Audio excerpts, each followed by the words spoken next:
get started. Oh, do you think the others are making good progress? Hope it's all going smoothly. Oh, hey look! Flans! Back as well! Ah! Hi, Pookie. Mama! How did it all go? Happy birthday, Flans! All is well, thank you.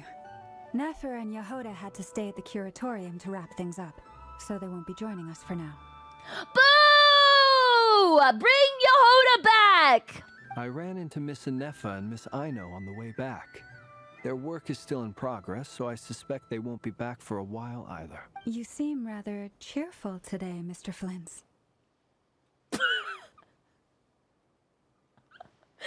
You seem rather cheerful, and his face is just...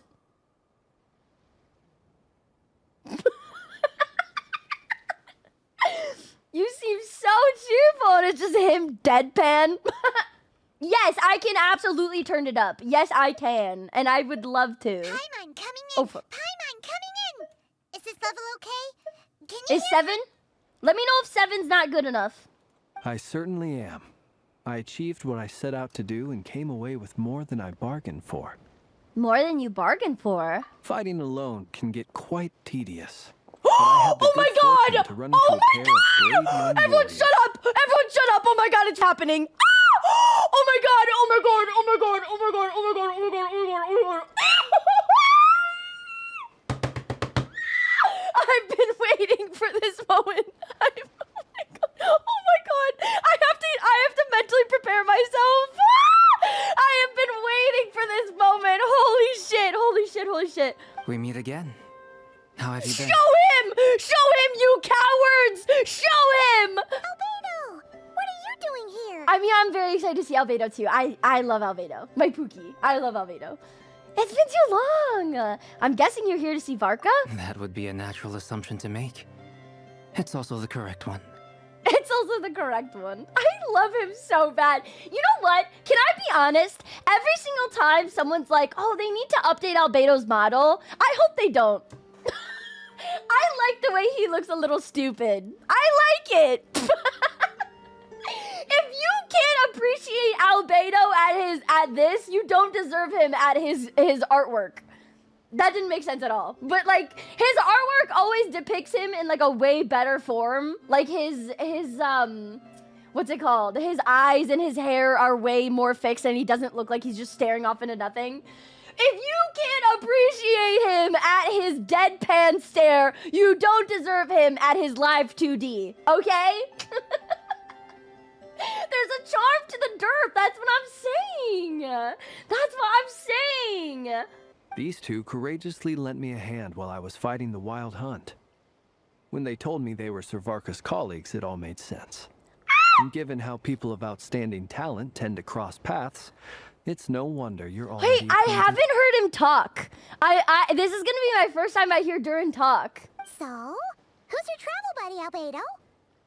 Oh my god, he's like hiding behind him. He's such a baby. Why don't you come and introduce yourself? He's such a baby.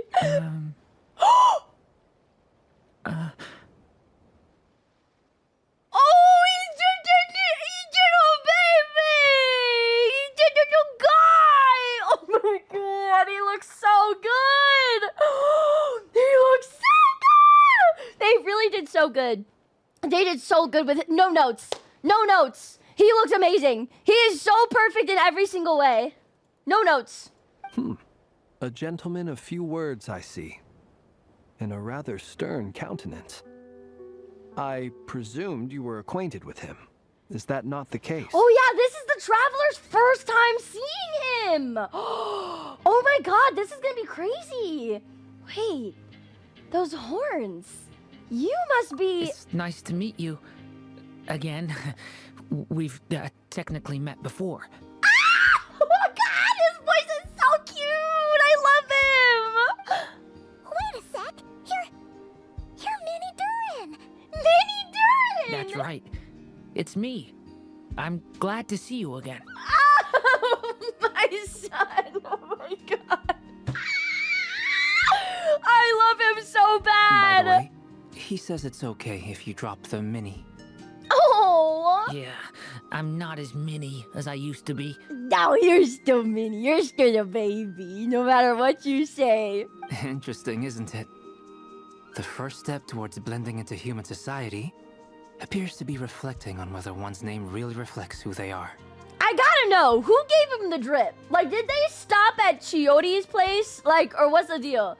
Like, did they stop at Chiotia Boutique and, like, got him, like, in some insane drip?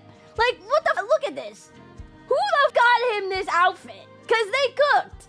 Was it Wander or Albedo? Who put him in this outfit? Dahlia? True. Dahlia would dress him in some crazy drip. Alice probably magicked it up. Auntie Alice would keep him dripped out to the max. That's true. That's fair. I mean, whoever did it cooked. Wow, you look so different. In a good way, of course. Ah! It's great to see you looking so healthy. Look at smile. Oh my god. Thank you, Paimon. And although you're as mini as ever, I understand that diminutives don't always convey endearment. I'll be sure to simply call you Paimon as a sign of my great respect for you. You are spending so much time around Albedo, brother. I need you to take a step back. I understand that diminutives don't always convey endearment. Brother, take a step away. Albedo, chill. He's a baby. Wow, you're such a smooth talker now. Paimon could get used to this. From now on, you may refer to her as your esteemed guide, Paimon. Paimon! I actually think a diminutive is warranted here. Little Paimon is pretty tiny, after all. Personally, I think our little Paimon is the perfect size. Suck up. When people call her little Paimon, it's just because she's so adorable that they can't help themselves. If that's not a sign of endearment, what is? Oh, is that like when you guys make fun of me for being short? Allegedly, because I'm not short. I'm tall. I'm massive. Is that like when you guys say that I'm short? Are you guys saying that I'm actually just adorable and you're totally not making fun of my height at all? Surely? You're absolutely right, Miss Lauma. My brother still has a long road ahead of him when it comes to understanding human relationships. No, you're just short. Okay, I'll just go myself. It's fine. Anyway, speaking of long journeys, didn't Columbina, leave with you? How come she isn't back yet? She's been catching up with old friends. Wouldn't be surprised if she stopped for a cup of tea or a 10 on the way back. Uh-oh. People are talking about me. Speak of the devil! Something negative. Literally, who would ever say anything negative about you? Ever. I'll kill them. Seems like she's in much better spirits after meeting her old colleagues. Judging from your expressions, I'm guessing it all went well? It's getting crowded here. I'll go grab some chairs. No need. This is a job for an alchemist. I'll whip some up momentarily. You can just make what? You can just make chairs? What the? Thank you for your hospitality, ladies and gentlemen. I mean, so but can I was she. merely escorting my friends back. I mean, she can too, to be fair. I'll be meeting Sandrone shortly, as we still have some things to discuss. It's been a pleasure, everyone. But this is where I'll say goodbye. No! We really appreciate your help. Thanks for standing by us, Arlecchino. Oh, come on. Spare the formalities. I'm just glad I could help out some true friends. Saying yes, sit on me as your first time chat is so funny. A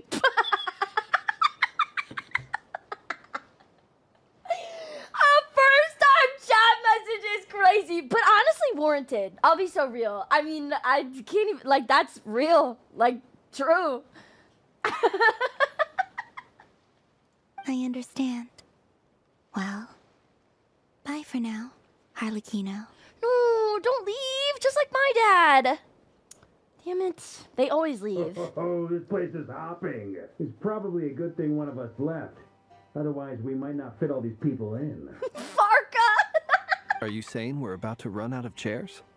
Are you saying we're about to run out of chairs? As a matter of fact, I am.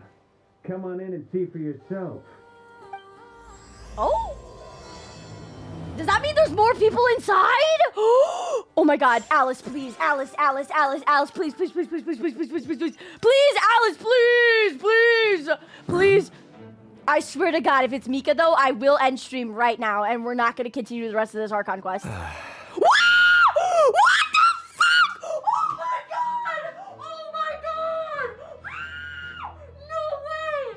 No way! No way! Shut up right now! You're lying! You're lying! You're lying! Shut up! Oh my god, shut up! Oh my god! Dainsleif! Shut the f up! Oh my god! Dainsleif! Where have you been, Pookie? Oh my god! We're finally gonna get Dainsleif content and not like once a year. Oh my god! Oh my god! Oh my god! Oh my god! Oh my god! Oh my god! Oh my god! I'll be your chair, Dainsleif. You don't need a chair. I'll be your chair. I overheard your little chit-chat outside, by the way. With Miss Columbina's colleague gone, we should be back to the original crew plus the other colleagues I brought in. Though, it looks like we have another new face. Someone else managed to rope in a colleague, too?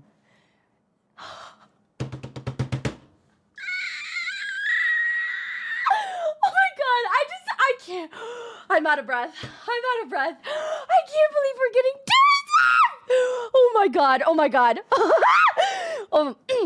Sorry. He's probably here for us. Frankly, you and Paimon are the only people I know here. This here knows us. is Dainsleif, colleague of Tibet's greatest guide, Paimon, and greatest adventurer. Paimon! Well, not exactly colleagues, more sort of friends. Oh my god, I wish I went back and had screenshotted when Paimon did that. That would have been such a funny reaction image of when she's pointing to something. That's so funny. When someone else jumps in to do the announcing, you know you're speaking to someone important. Let's hear what he has to say. The way they all instantly trust him. Note to self. Once Paimon knows your name, the rest of the world will soon follow. When he comes looking for us, it's usually something important. We didn't get You've to heard about the wild hunt, then. we didn't get to hear him in the last time the Deirdreth quests. He wasn't voiced in English, so it's so nice to hear him again. From the looks of it, you're about to hold a meeting. If I were to say that the wild hunt is our mutual enemy, would that earn me a seat at the table? Yes, I mean, you can always sit at my table, baby. As the saying goes, the enemy of my enemy is my friend. What? Mr. Dainsleif, there's a seat with your name on it. Is that actually a saying? Is that really a saying? Though, I can't promise the same for everyone else. Hey, Albedo, think you can rustle up a couple more chairs? Don't worry, Dainsleif can sit on me. It's fine. After all this time apart, Grandmaster Varka's Or I'll first sit on order is to Dainsleif. I'll sit. rustle up a couple more chairs. I'll sit on Dainsleif. Oh, that's cute. I forgot that. Yeah, Albedo used to directly work on. Like, it's not like he never got the chance to work under Varka. It's been a while, so this is cute. Has Varka met Durin? Is he being sarcastic? Hey, he's your brother. Why are you asking us? He's your brother. I've still got a lot to learn about the nuances of human conversation. Trying to decipher Albedo's way of speaking has been like jumping in at the deep end. I mean, he's not wrong. That's true. Oh, good point. Paimon gets you now. Don't sweat it. There are people who go their whole lives without getting the hang of it. You're ahead of the game already. Look at you, Paimon. Expert in the art of encouragement. Oh my god, stop! I wonder what's taking Nefer so long. Oh my god, Traveler is getting so funny. I can't take it. Perhaps you should go and check in with her. If anyone can hurry her along, it's you. I just True. got back from the curatorium. Besides, aren't you curious to see what's taking her so long? Miss Nefer doesn't strike me as the type to share secrets. And since gathering intel is her specialty, I'm guessing she'd prefer to keep her methods confidential. Under such circumstances, would it not be tactless for me to impose? Why can't I get the feeling that he's like, he like knows? Does he know that they kiss each other? Does he know that Lauma and Nefer like to have pillow talk, or like what's the deal? Because I feel like he's being awfully cheeky for Flynn's, for his normal self. But it's fine for me to impose. Yes, because you guys kiss each other on the lips. What can I say? You have an unrivaled ability to garner people's affection, Miss Moonchanter. Besides, you have far more in common with her than I do. Oh, he knows. He knows about what they do on the weekends. All right then. Yeah, go get your girlfriend. Yup. Girlfriends fetching Impressive. girlfriends. She barely fought back at all. I admire your powers of persuasion, my friend.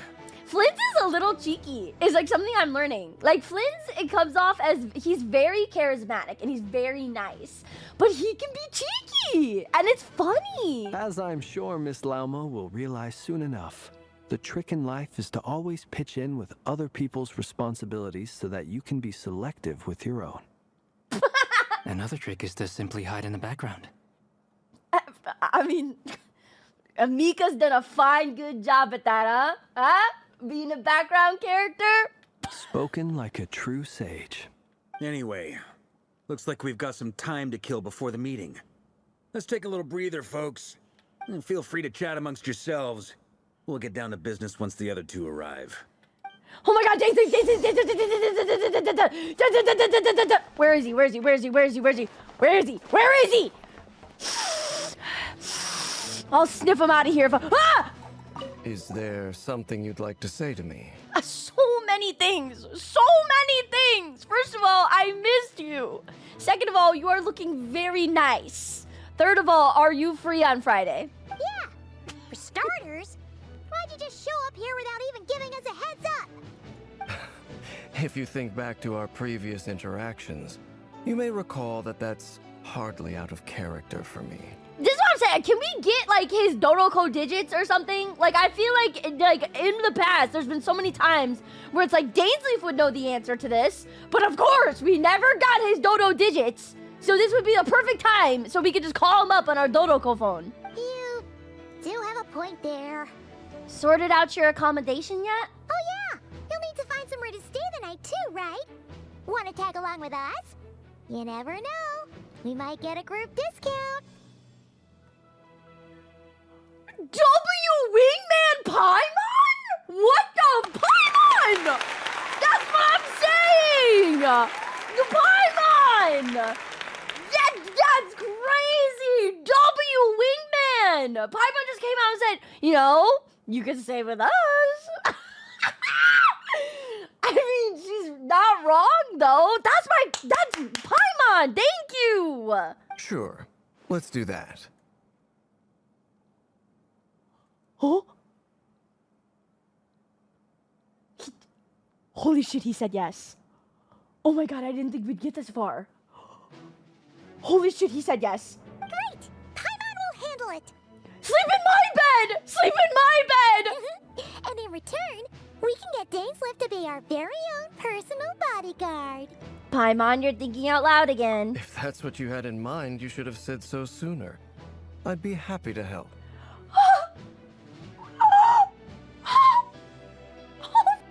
Oh my god! He is... Since when is he ever this flirtatious? What the... Oh, okay then. Paimon was only kidding, but good to know. Wait, he's getting to Paimon. I like to imagine that Paimon also has a cheeky crush on him. Like, I like to imagine that Paimon has a soft spot for Dainsleif because she also is interested in this man. Not interested like that, obviously, but like... You know how she's got like some cheeky crush on D-Luke? Paimon's got secret little like soft spots for some characters, and it's so obvious that D-Luke's one of them. I think Durin might be another one, and I think Dainsleif's another one. Anyway, Since we're all here together, we might as well watch each other's backs. That's just what friends do, right? Indeed. Thank you. Sorry.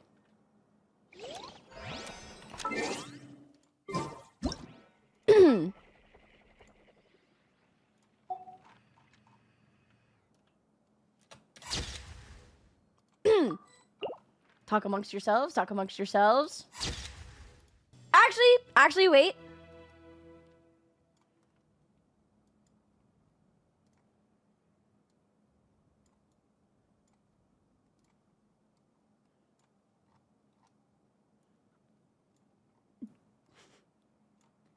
What do you think?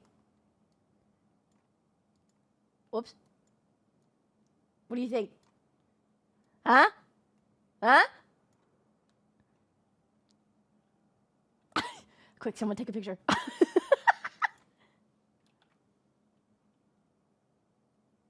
Thumbnail! You're too tall? What the? That's not true! If anything, I'm taller than him. If anything, I should be like this. Because I'm just massive and tall. Shut up! Shut up! Take off the hat so it doesn't cover him up too much. Okay, good call. Good call. I don't like my hat hair, though.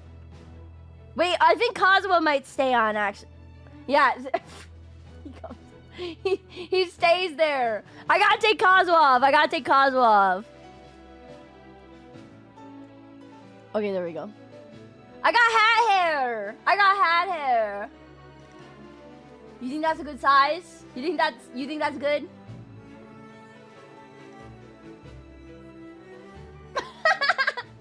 My emotional support, Kazuha. Hey, Dainsleif, you come around here often? Or, like, what's the deal? Are you free on Friday? Carry on. Let's go talk to these men. Truth be told, I can't remember the last time I was in a meeting with so many people. You're not alone there, my friend. The Lightkeepers also struggle to bring everyone together for a serious discussion. I don't doubt that.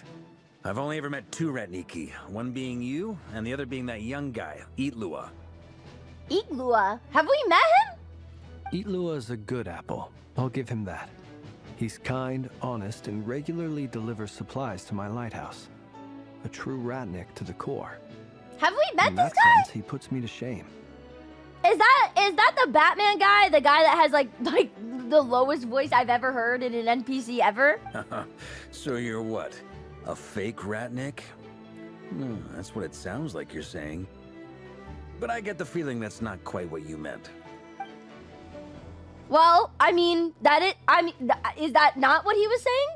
Because he's technically not a... I mean, he is a Ratniki, but isn't he... He's a Fae. So... It's like, sort of... I don't know.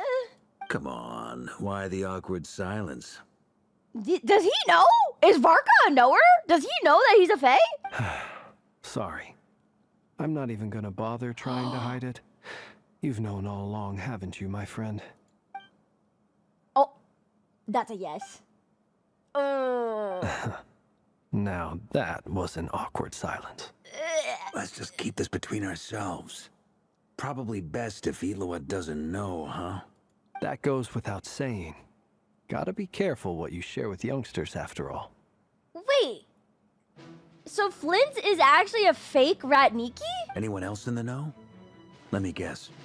The Traveler and Paimon?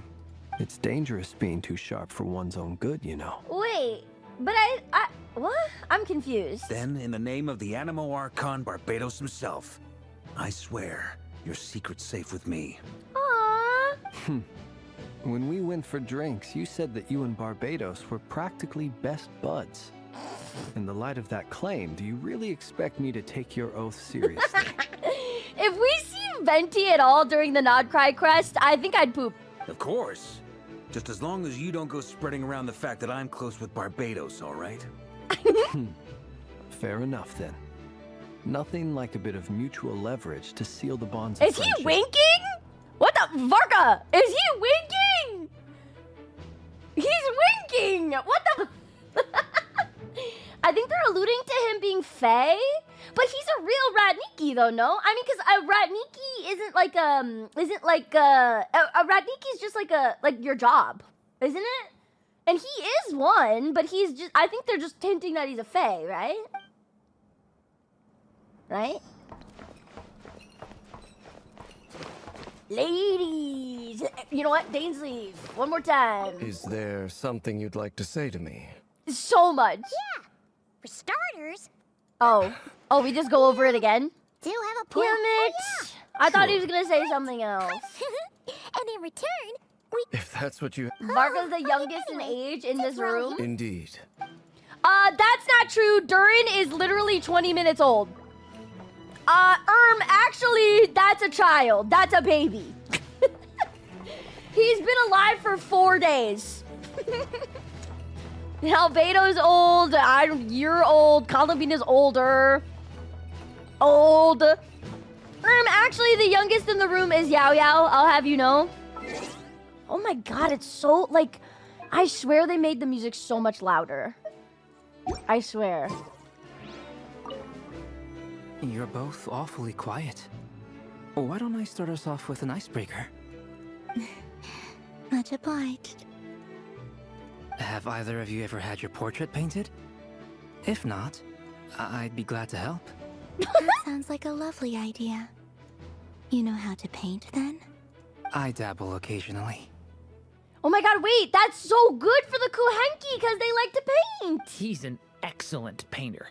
Oh. Tables, chairs, people, dragons, you name it. He'll paint it for you. People, dragons. I'm flattered.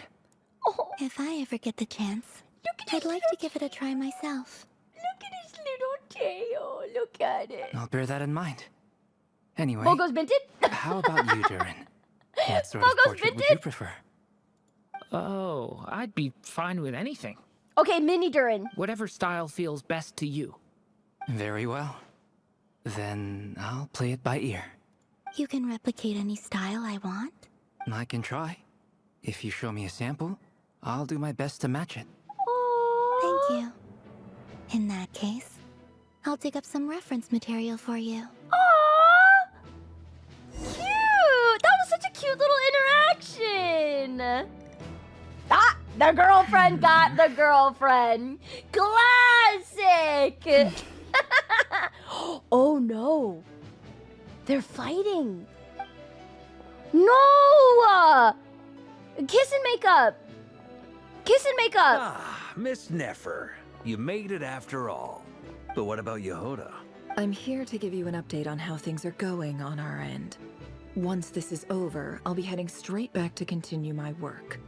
I left Yehoda back at the curatorium to watch over things while I'm gone.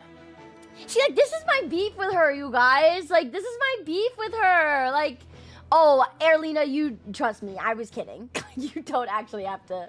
You don't actually have to jump into detail about it. It was full on like a.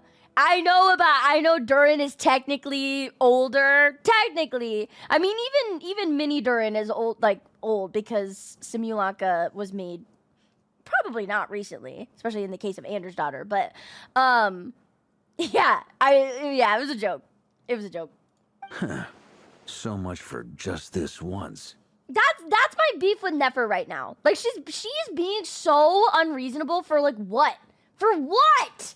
You are literally helping out the whole of Nod Krai and you're acting like this is such an inconvenience. Shh! Not so loud! We're on a roll here. What if she remembers and suddenly decides to back out? Did you say something, Mr. Varka?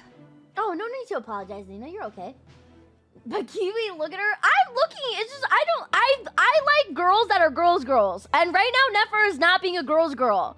She's just being so rude for like what? Like I just don't understand. Even if like let's say all of Nod Krai explodes and all of Nod Krai blows up, she wouldn't have a business. So for her to be like, oh, how does this affect me and my business? Well, it doesn't? Okay, I want out. You won't have a business if everyone dies. Huh?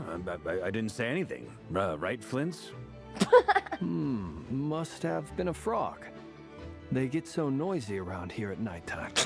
It's like they're putting on a concert in the background. Stop backing him up, Flynn. Anyway, before we begin, there's a few introductions to make. Let me start by saying that it's an honor to be speaking before so many distinguished colleagues and collaborators. First up, we have Miss Lauma. As Moon Chanter, she's the leader of the Frost Moon Scions, a local religious community in Nod Krai.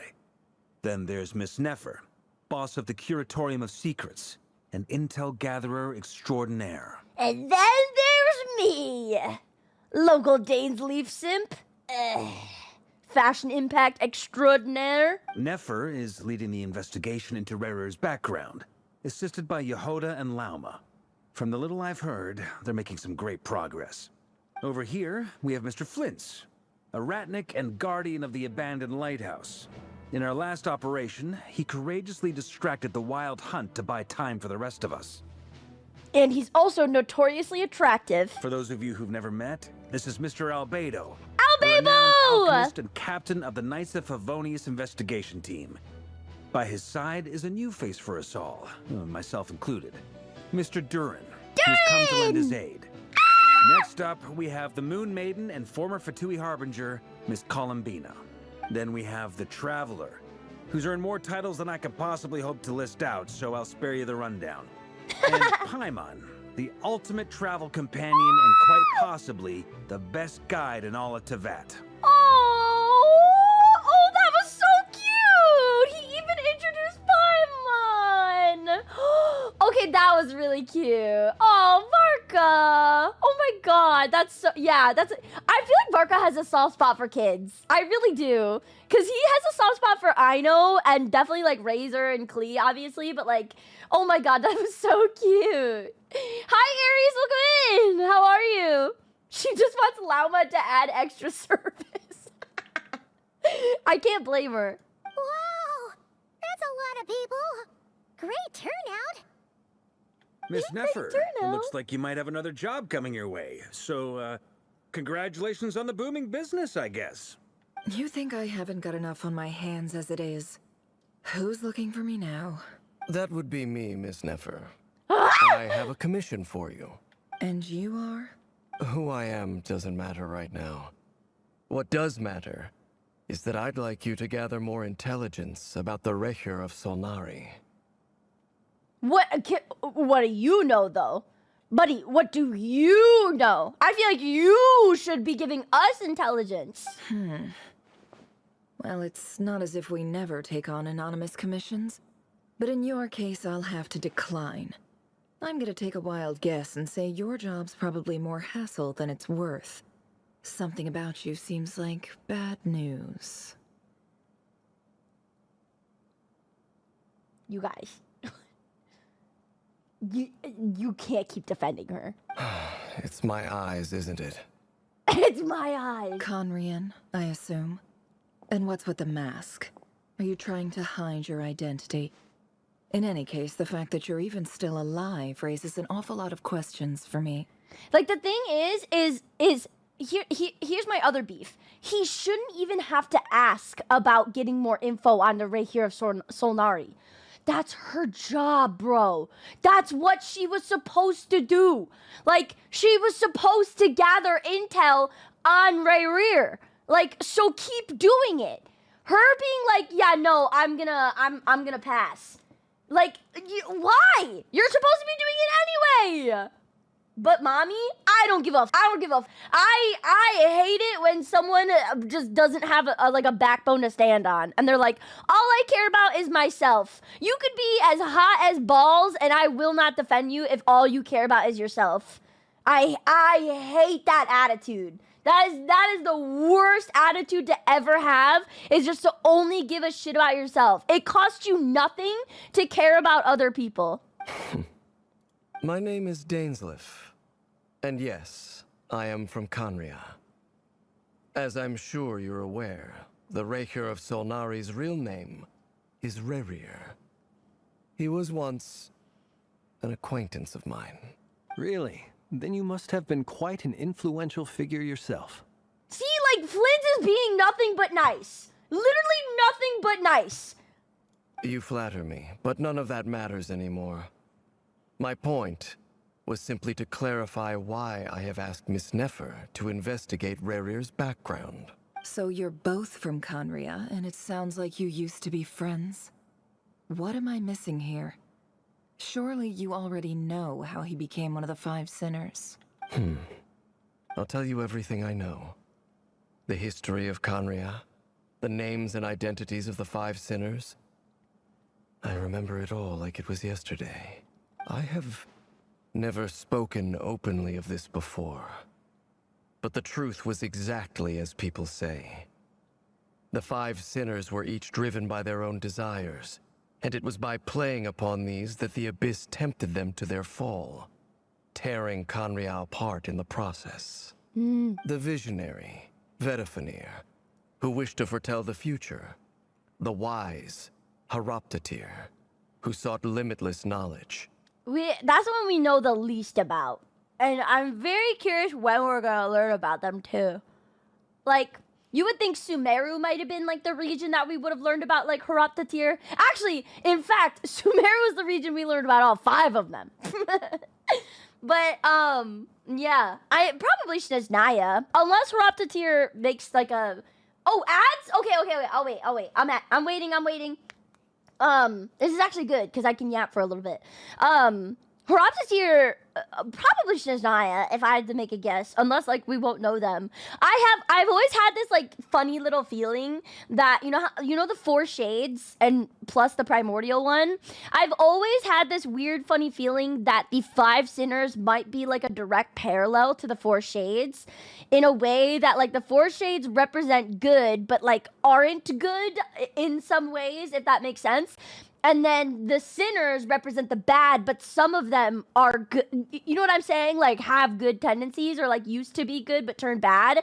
Like I always felt like it was like a direct parallel in that sense. So it's possible that Haroptatir could be like because if there's 5 sinners and 4 shades plus the primordial one of them would have to act as like the primordial one of it, right? Like the leader of it. And in my eyes, that was always either Vedafenir or Haroptatir. I don't think Sertology would be like the mastermind of the 5 sinners. Reindoter could have been, but like I think her taking on 7 other part-time jobs instead of like being a sinner like makes me think that she isn't like the ringleader. So my personal favorite guess is it would be Haroptatir or Vedafenir. That would be like almost like the primordial one of the 5 sinners, if that makes sense. I mean, I'm not quoting it as fact, but I like to have a cheeky little thought that the 5 sinners might directly be like a parallel of the shades and the primordial one. But I don't know. Let's not forget that Reindoter's a shade now. Yeah, hence why I said she has 7 other part-time jobs instead of just being a sinner. So that's why I don't think that she would be the ringleader of the 5 sinners. They gave us Asmodee's name only to drop a fatter mystery about what she's up to. Yeah, I think her new master, there's a couple different theories I really like, but I think my personal favorite is that her new master is the Voyager, the 2nd Descender, which would be crazy, but I don't know. But Reindoter's a sinning shade. Did you guys not hear me when I said that she takes on 7 different part-time jobs? She's a Hexen Circle member, she's a shade, she's a sinner, she's a mother, used to be, bad one at that. Like, hence why I said 7 different part-time jobs.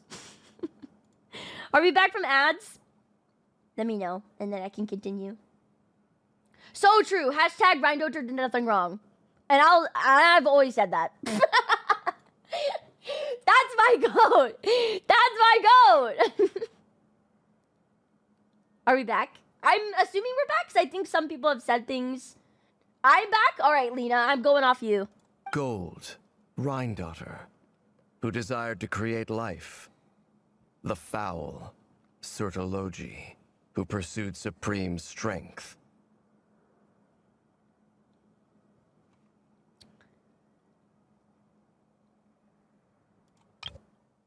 The visionary, Vedafenir, who wished to foretell the future. The wise, Haroptatir, who sought limitless knowledge.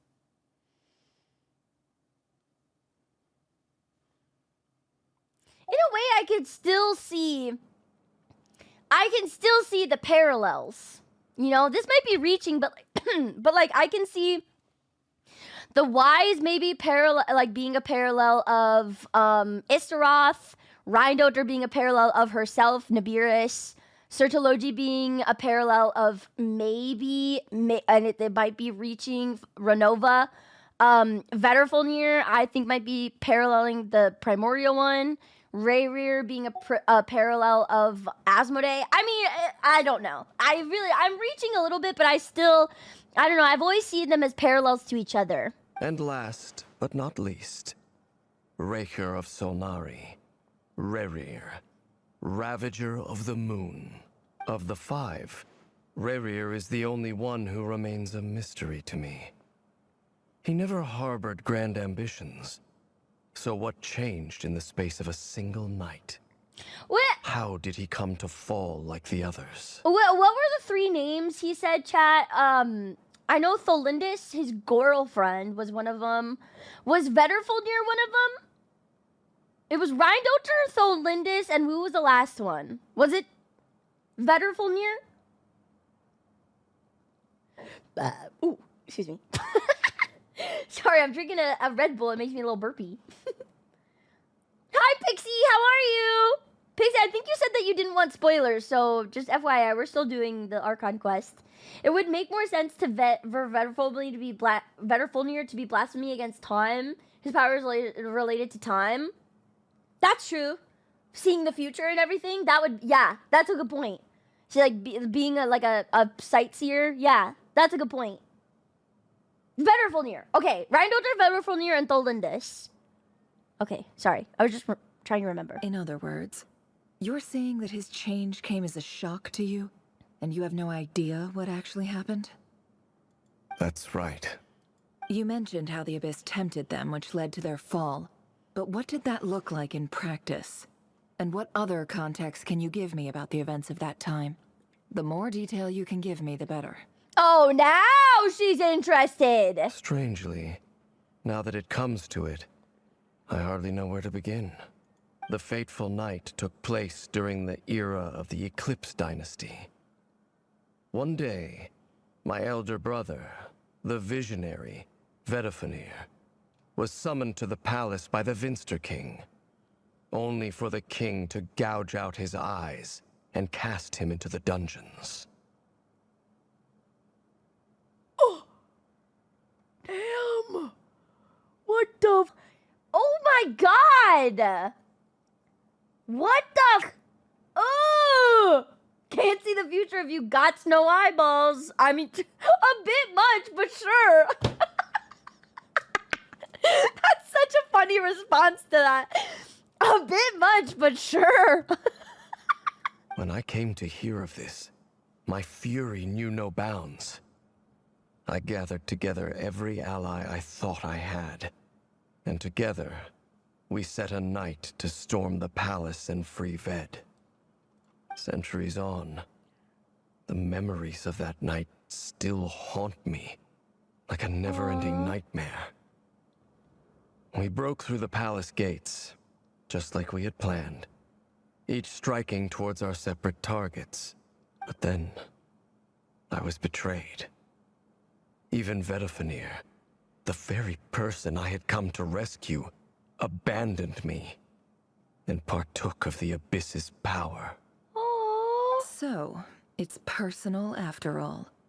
Then tell me, Mr. Dainsleif, what price are you willing to pay? Oh my You of all god! people must know that nothing Shut comes up! for free. Shut up! Everything is a price. Shut up! I cannot say what price would be worthy of such a commission. But know this.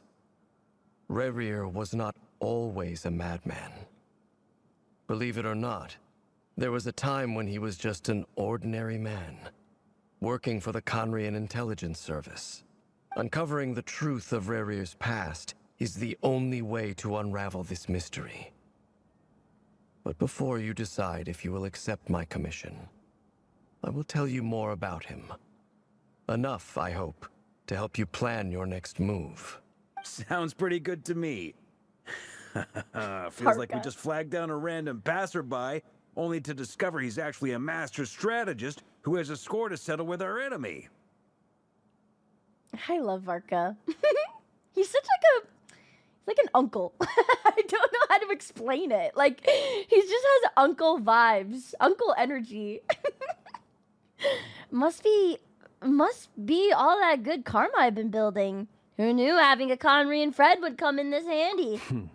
Can I borrow your halo? It could be useful in the lighthouse. Oh my god. Hey, enough with the wisecracks.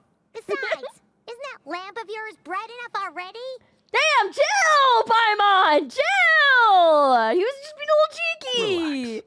It was meant to be a compliment. If that was a little over the top for your liking, I'll make sure to tone it down next time. That was like the most tame joke ever, and Paimon took offense to it. Paimon, chill! I'll give your proposal some serious thought, Mr. Dainsleif. Let's speak in private once the meeting is over. If D-Luke said that, she would have laughed. And I will put all the money I have on that. If D-Luke would have said the exact same joke, she would have been like, it's such a cute halo, I know. Like, she would have 1,000,000% flirted. There's no doubt in my mind. Before that, What? there's a few things I'd like to share. We speak? Huh? Wait, what the? Hello? Hi, Kura. Welcome. Hi, Asio. How are you guys doing? You came at a good time. We just started. You recount meeting the knave and how the iridescent moon's marrow was retrieved from the crimson moon's space. You make it clear that the knave chose to help you out of her own accord, then conclude by reporting how the hearts of the 3 moons are finally in your hands. Now that we've united the hearts of the 3 moons, Oh, the MC your couldn't have said power that? should be greatly enhanced. That had to be a But black it text? seems like that hasn't happened yet. They couldn't have paid the voice actor to be like, so we, have the 3 moons now. I believe it will take a little longer. You've done so much for me, so I want to be completely honest with you all. Even though I'm doing a lot better now, the truth is, my recovery will likely be an ongoing process. Take your time. Take your time. Don't From push the moment yourself. I was born, my power has been slowly ebbing away. Oh. And that is because Tevat has never accepted me. Even with the moons united as one, it seems my rejection cannot be undone. I wonder if that has anything to do with the Moon Sisters betraying the Shades. Like, Tevat rejecting her is interesting. That either has something to do with, like, the moons rejecting the moons betraying the Shades and the Primordial one, or it's just that she was never meant to be born on Tevat. It was that she was supposed to, like, ascend to the Frost Moon. I don't know. So far, I have yet to find a solution. It may turn out to be a problem that will plague me until the day I finally leave this place behind. No. Even so, I will do everything in my power to help you drive out the Rayhir of Solnari. As Arlecchino put it, this is not about chasing the spoils of victory. It's just a gesture of heartfelt gratitude. And that's why Arlecchino is better than Nefer. And I meant it. And I meant it. And I said that with my whole chest. And I'll say it again for the people in the back. Actually, I'll say it louder. And that's why Arlecchino's better than Nefer. I know, I want to hug Columbina so bad. My sweet baby. I hope she doesn't think she has too much pressure on her. Kutar. She seems a lot more energetic and positive than she did when we first met. Defeating the Rayhir of Solnari will be no easy task. While my strength slowly recovers, we'll also need to gather more intel. Yeah, Arlecchino kills kids. Nefer's only greedy. I never in my life thought that I would be an Arlecchino defender, because it's so funny that I've always been like no guys, Arlecchino's bad. Like, everyone's saying that she's a good guy. No. She kills people. Like, I was always like no guys, she's evil. I mean, she's like probably the most morally great character we have, but she kills people. And people would actually do the same shit that they've been doing with Nefer about Arlecchino. They'd be like, but Kiwi, she's hot. And I always had to be like, guys, she almost killed Fiorina. And then they would always hit me with, but Kiwi, she didn't though. Like, shut up! You guys are so drawn. Okay, and you guys are so fucking. We can fix her. No, but now I'm defending Arlecchino, which is so crazy. So crazy. No, she is evil. No matter what people say, she's probably the most morally great character that we have as playable. Like, she kills people. Like, no doubt about it.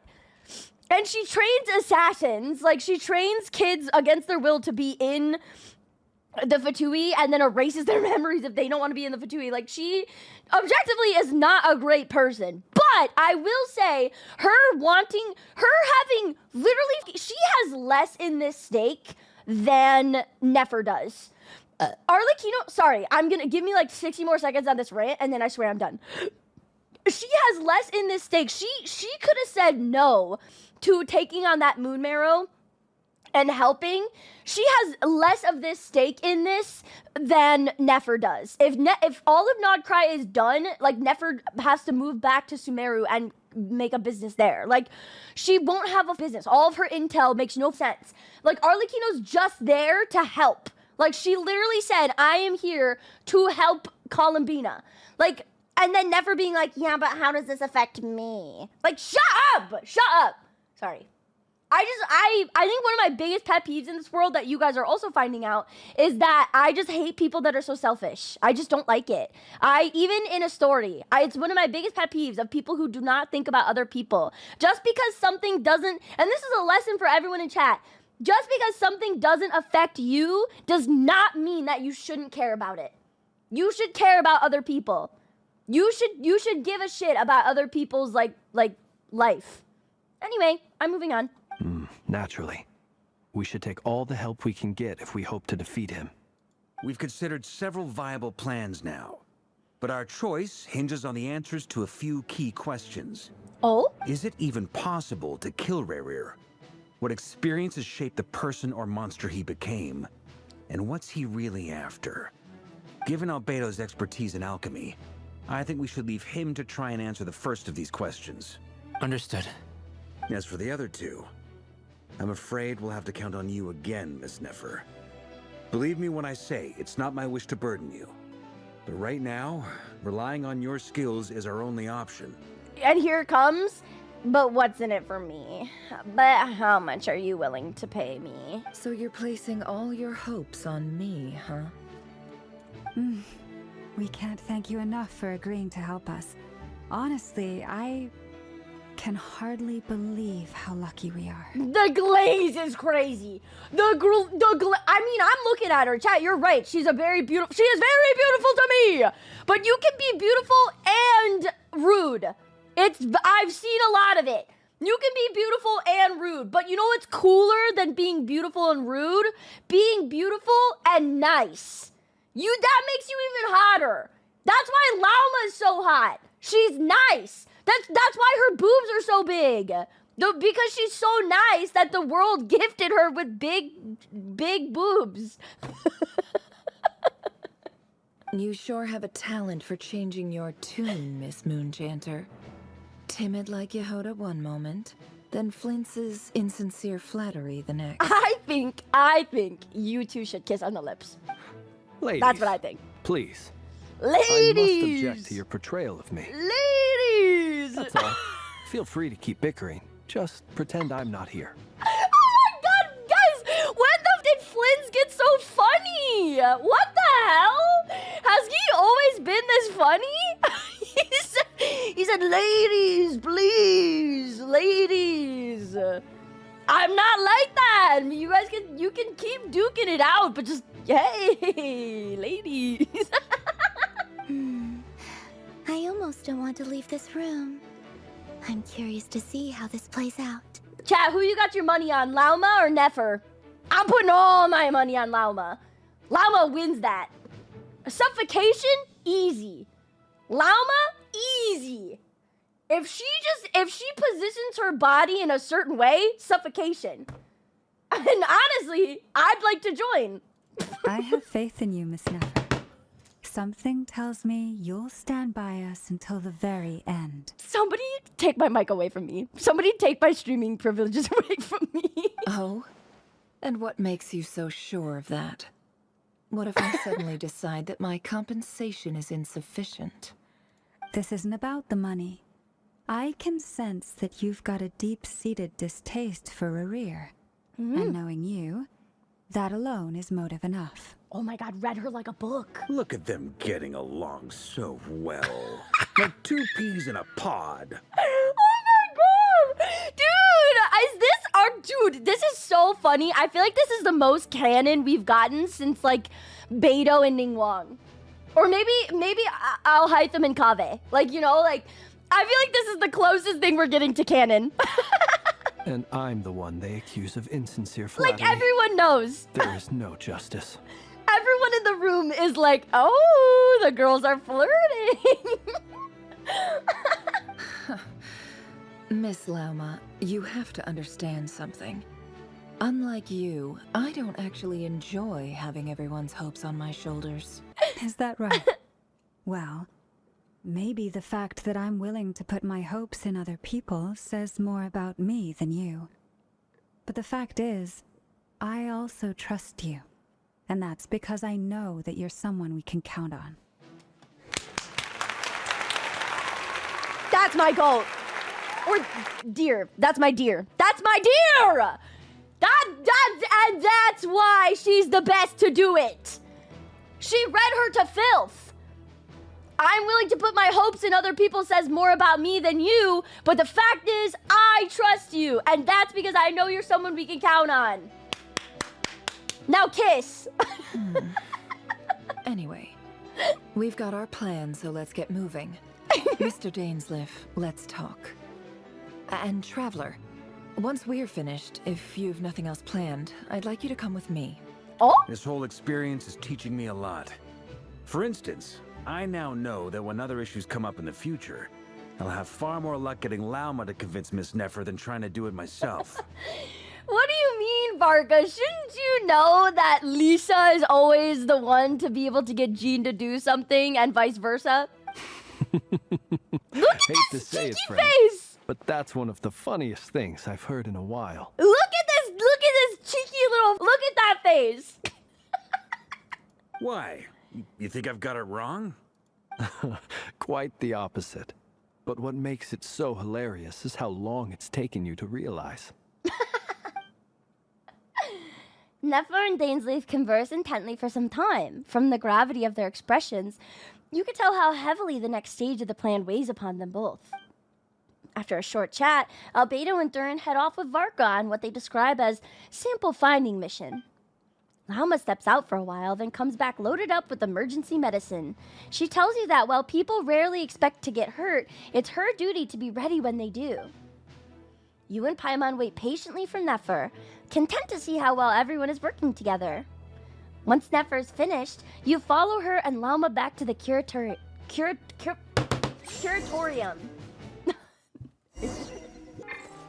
Wait, where? Where am I going? Oh, I forgot about this secret room.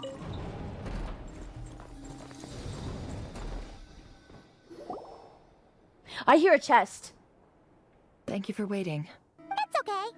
We actually used the time to help Dainsleif get a room at the hotel. Yeah, my room. That's very considerate of you. Now, Yehuda! I trust you share my curiosity about Rerir's past. And you seem fairly familiar with Mr. Dainsleif already. Yeah, that's Pookie. That's right. We've known each other for quite some time now. We spoke at some length after the meeting. He was the one who suggested I should invite you to join this operation. He feels confident that these secrets will be safe with you. Dane has a lot of faith in us, that's for sure. Thanks for your trust too, Nefer. Likewise. I appreciate that you got right on board without interrogating me about why I invited you.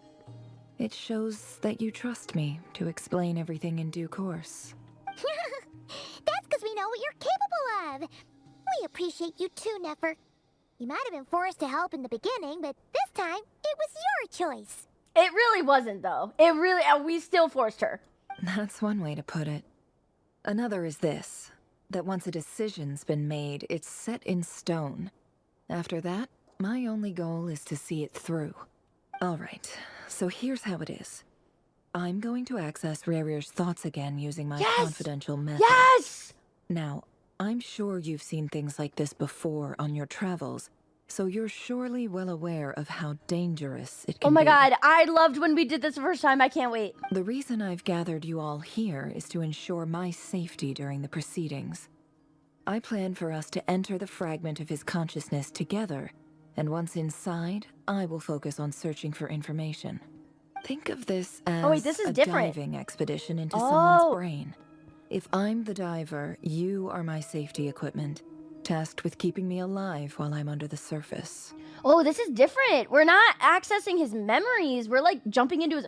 How are we gonna get to him, though? Once the ceremony begins, we will all be spying on privileged information. But in the interests of safety, you must remain absolutely silent at all times. We will discuss our observations after the ceremony has concluded. Lastly, any individuals of a weaker constitution are advised not to partake in the ceremony. In any case, Paimon has her own job to do, which requires staying in the room, but not joining the ceremony. Damn! Poor Paimon! What was that shade at Paimon? She just called Paimon weak! Nefer conspicuously left out the details of her confidential method. I guess her brain diving techniques are a trade secret. Well, good luck, everyone. Sounds like all Paimon can do is cross her fingers and root for you guys. Let's look at Rarir's brain. There's a little more to it than that. I was being serious when I said you have a job to do. While the rest of us are inside Rarir's mind, it's imperative that we have a team member on the outside. Oh, she wasn't throwing complete shade. In the event that something goes wrong, you will be our first responder. I don't anticipate any issues, but the extra level of safety will be greatly appreciated. I second that. This is a dangerous operation here, and you're our whole rescue team. That's pretty much the most important job in the crew. So, Paimon's like the lifeguard? Yeah, that makes sense. Oh my god, that's so cute. They're like, yes, Paimon, your job is so important. Good. Please, take a seat. We'll get started momentarily. Oh my god, yes! I can't wait. Oh my god. We're gonna learn more about Rarir. Did Mr. Dainsleif tell you anything else? He told me that he believes Rarir kept some big secrets in his life. He's not sure that they were the cause of his eventual downfall, but he's asked me to uncover what those secrets were all the same. But surely you're not planning to go through with this, no matter the cost. If you think that, you'd be overestimating me. I'm a businesswoman, not a mercenary. Sorry. Could you see my eye roll? But I do have my own professional reasons for taking this job. You think I'd turn down the opportunity to get a first-hand glimpse into Conrian history? No chance. Well, as long as you don't let morbid curiosity get in the way of safety concerns, we're good. We'll do whatever we can to help you. You're such a killjoy. She's got incense, candles. Almost feels like a summoning ritual. Seems like Nefer still has no intention of sharing her trade secrets, but now's not exactly the moment to pry. I see there's a chest set on the table. Could that have something to do with her intel gathering methods? All right, I'm good to go. All set over here too. I'm ready as well. Promise, Paimon, you'll be extra careful. Aww! Being promise. All right. Let your whole body relax. We're about to begin. Okay. Close your eyes. Can I open now?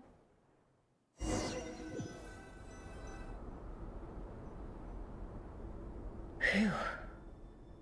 Could this be his office? We're back in Conria! Oh, I'm lagging. Give me a second. Give me a second. I might need to get an ice pack. I'm lagging.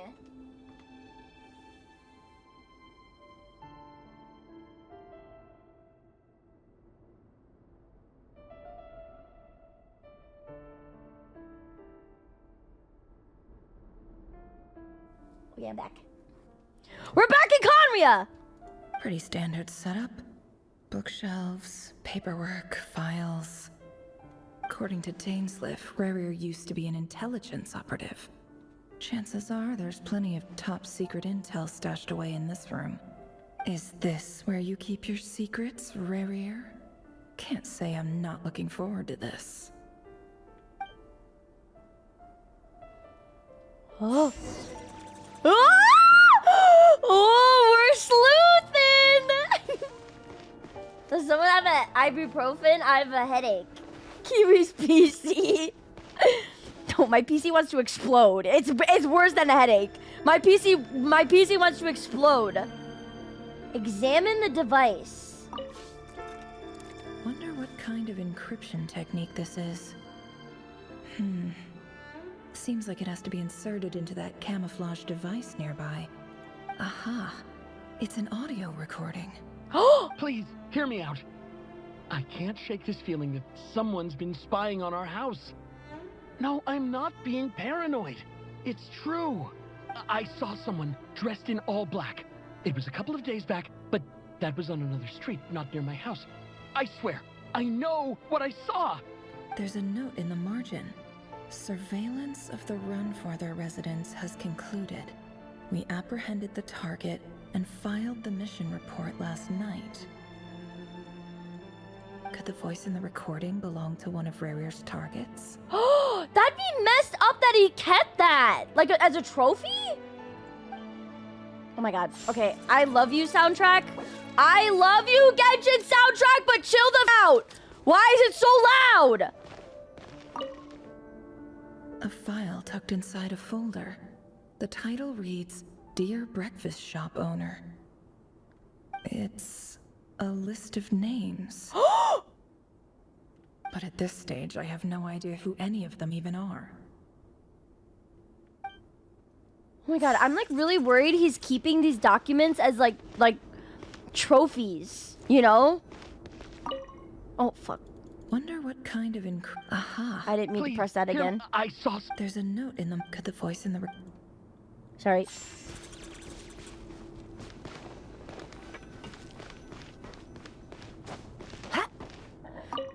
Bookshelf.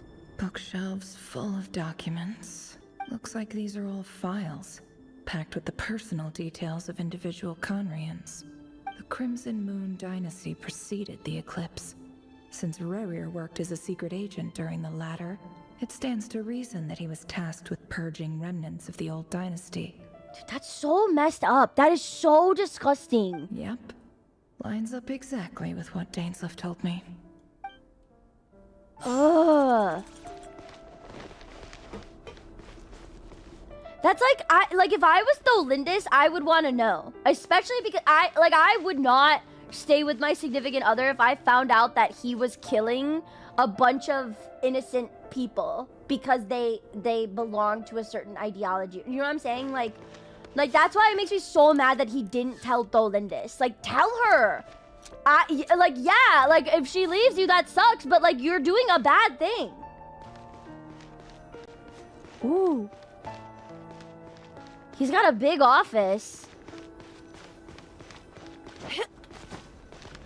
Let me out! Let me out! I want to go explore Conria, please! Stupid. Oh, examine box! A box containing a ring inlaid with a precious gem. Oh no! Oh my my god, that was the engagement ring, wasn't it? Must be for his girlfriend. Oh! Oh no! He looks even gloomier than last time. I wonder what's changed. Depression.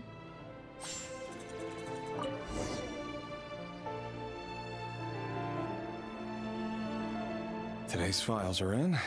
Time Oh, to wade oh! through them just like Ah! usual. Wait, we're rear! We're rear! Time to wade through them just like usual.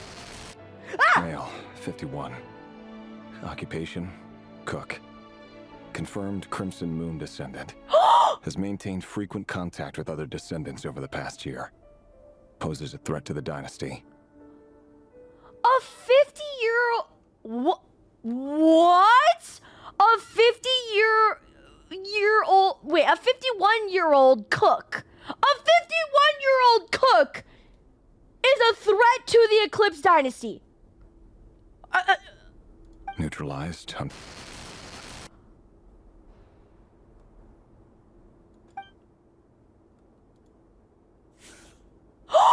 This one should be archived under purged targets. What the? This is so disgusting. This is so disgusting.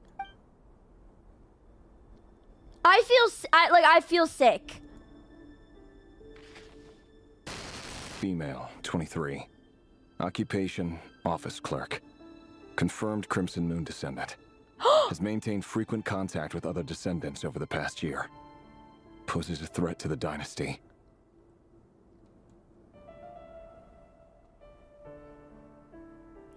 A 23-year-old office clerk? Are we serious? Neutralized. I'm purged targets. I actually think I'm gonna be sick. I'm gonna be sick. This is so disgusting on so many levels. Are you kidding me? Sounds like she was that other man's daughter. Oh my.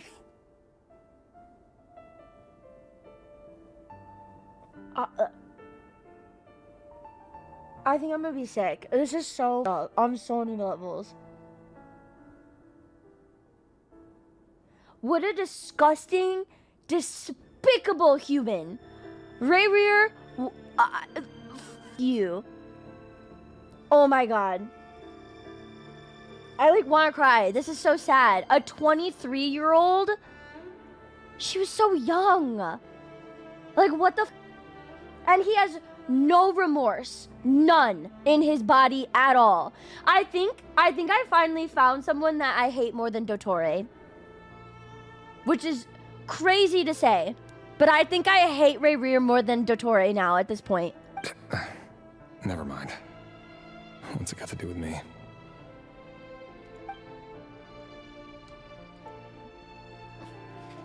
Oh my god! That's a little girl! That's a little girl! Teacher. Confirmed Crimson Moon descendant. Has been observed making contact with other descendants during the past year. Poses a threat to the dynasty. Neutralized on... What the... What the... To the archive. A nobody? Are you kidding me? A nobody? Come to think of it, I remember surveilling this man. A case like his never would have been considered a priority in the past. Huh. He barely even interacted with other Crimson Moon descendants. I actually want to cry. This is so up. Oh my god. Oh my god. Female, 16. Occupation, none. Orphan and confirmed Crimson Moon descendant. Has been observed making contact with other descendants during the past year. Poses a threat to the dynasty. Are you...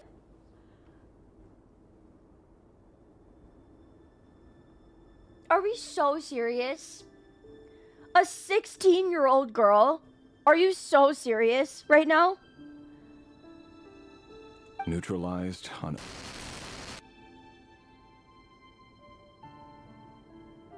Oh my god, this is actually getting really hard to play. What the...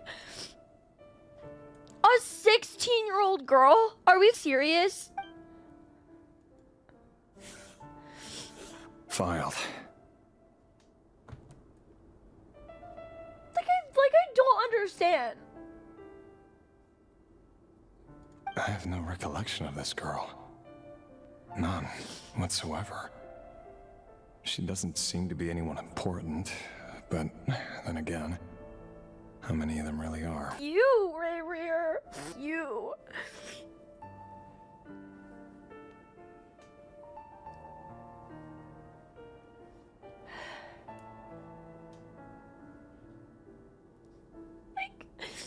To think that people out there like actually think about like this in real life, like sucks. Like there's people out there that think like this. Like this isn't just a video game thing. This happens in real life. This is so up. Female, 13. 13. Occupation, none. Orphan and confirmed Crimson Moon descendant. Has been observed making contact with other descendants during the past year. Poses a threat to the dynasty. Christ. What the? Neutralized and... A 13-year-old girl poses a threat to the Eclipse Dynasty? Are we serious? Filed. like what the? Like what the? Oh my God. All of these kids, bro! Male, All 11. of these kids! Occupation, none. Are we Orphan confirmed serious? Crimson Moon descendant. Has not been observed making any contact with other descendants during the past year. Poses neutralized and...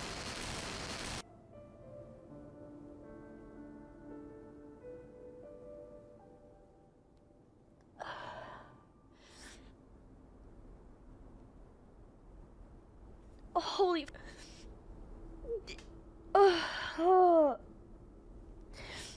He says he hasn't even been seen making contact with like the Crimson Moon Dynasty. How the f does he pose a threat?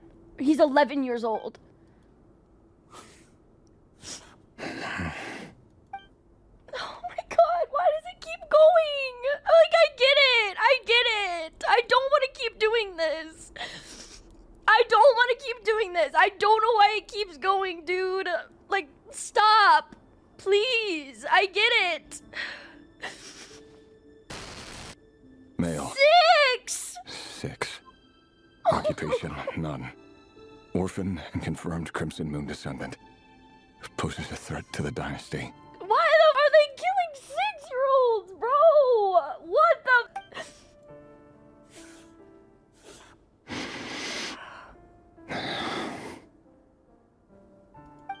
It's funny, isn't it? Your job is becoming both harder and easier at the same time, depending on how you look at it. Sooner or later, the Crimson Moon descendants will be completely wiped out. But as their numbers dwindle, they become harder and harder to track down. That's not how it is. Fortunately, however, most of the able-bodied adults have already been taken care of. The remaining weaklings will be increasingly easy to deal with. What the f- No! No. My job is to ensure the survival of the Eclipse Dynasty.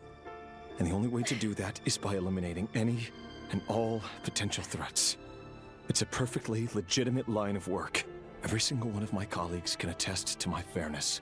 And if my friends were aware of the facts, I know they'd back me up too. Assuming, of course, that they were aware of all the facts. Ugh. Mr. Vedifalnir? It's been quite some time since we last met. Show him, you cowards! Rayrear, I trust you're here because you have something important to discuss. Forgive me. I wasn't tuning out, it's just, I noticed you didn't even phrase that as a question. As if you knew I was coming. Tell me, does someone in your position ever feel the need to ask questions at all? It is indeed within my power to foresee certain things. Things like your arrival. I was just thinking. It won't be long before I'll be inviting both you and Dane to my wedding. That isn't a lie, but nor is it a fact as such. It's a wish, isn't it? No fooling a prophet, is there? Ever since that day we met for drinks, I knew it was only a matter of time before you came looking for me. Does it feel good? Knowing how the future will unfold. I'm afraid the notions of good and bad fail to capture the complexity of what such a power entails.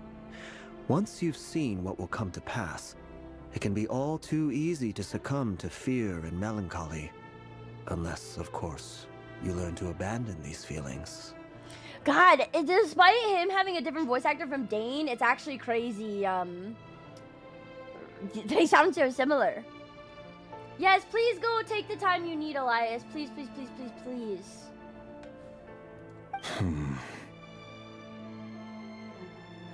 Yeah, I wonder if the Abyss sibling knows this. True. I'm curious how much the Abyss sibling knows now. You fear my silence, and long to hear the words I left unspoken that day. I almost wonder if that's another reason why our sibling didn't help Conria and went to go find us. You know? I know our sibling wasn't. They were prophesized to help Conria, and they were supposed to be they were the Prince of Conria. And then once Deirdre told him or her where we were, and then went to go find us, I can't help but wonder if maybe they did know about what was happening, and that's another reason why they didn't want to help Conria. That's right. You know? Oh my God! Don't even get me started about Sarumi. Yeah. You must have noticed my reluctance to broach the subject. And the reason is simple. Because the truth could never have lived up to your hopes. For both our sakes, such words are better left unsaid. The burden of prophecy was never meant for your shoulders. So who exactly do you deem worthy to hear your prophecies? None but our exalted king? Or rather, our king as he once was. Huh? What do you mean by that? You're closer to his majesty than I am. You must know better than anyone how much he's changed. You say that as though it is to my benefit.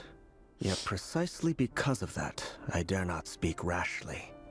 A king can turn out to be the most virtuous of rulers, or a tyrant more terrible than the most vicious of dragons.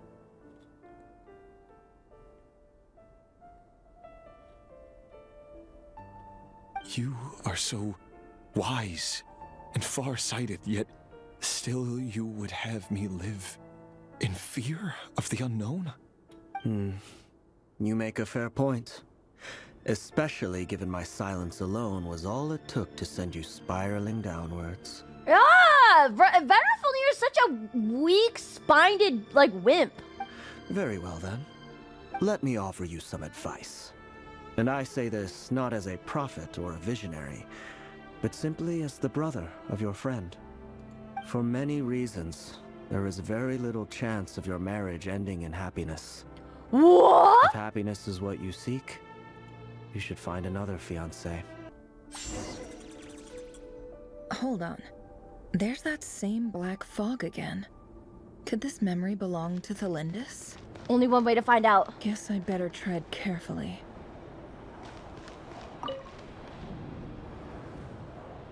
Vanderfulnir high-key hating. This time we finally got a clear look at his face and learned his true identity. His name is Rayrir, and he claims to be one of the king's guards.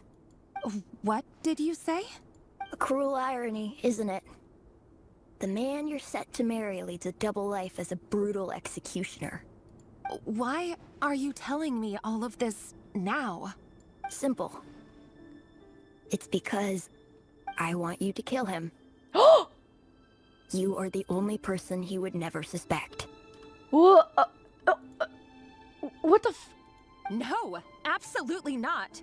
I would never dream of doing such a despicable thing. So you'll just stand by and watch him slaughter us to the last? Do not forget that the blood of the Crimson Moon flows in your veins too. Oh! Oh, it does?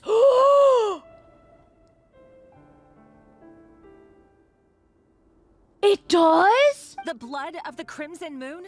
What does that matter now? The dynasty has long been dead and gone.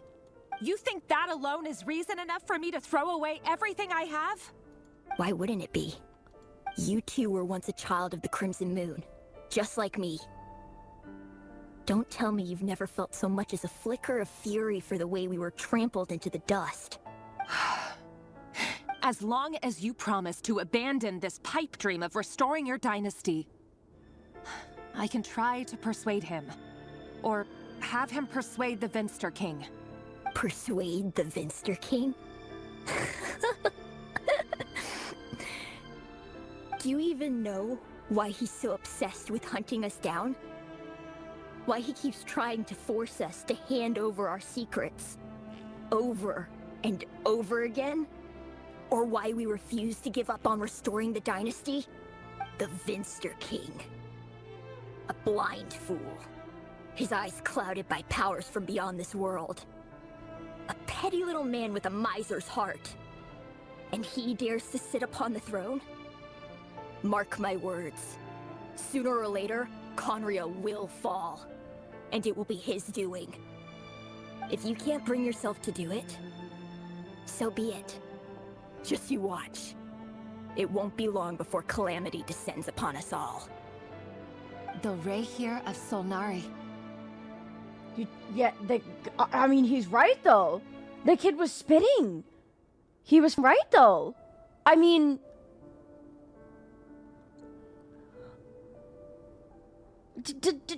Does she ever talk about... Or do they ever talk about why her eyes are not Conrian eyes?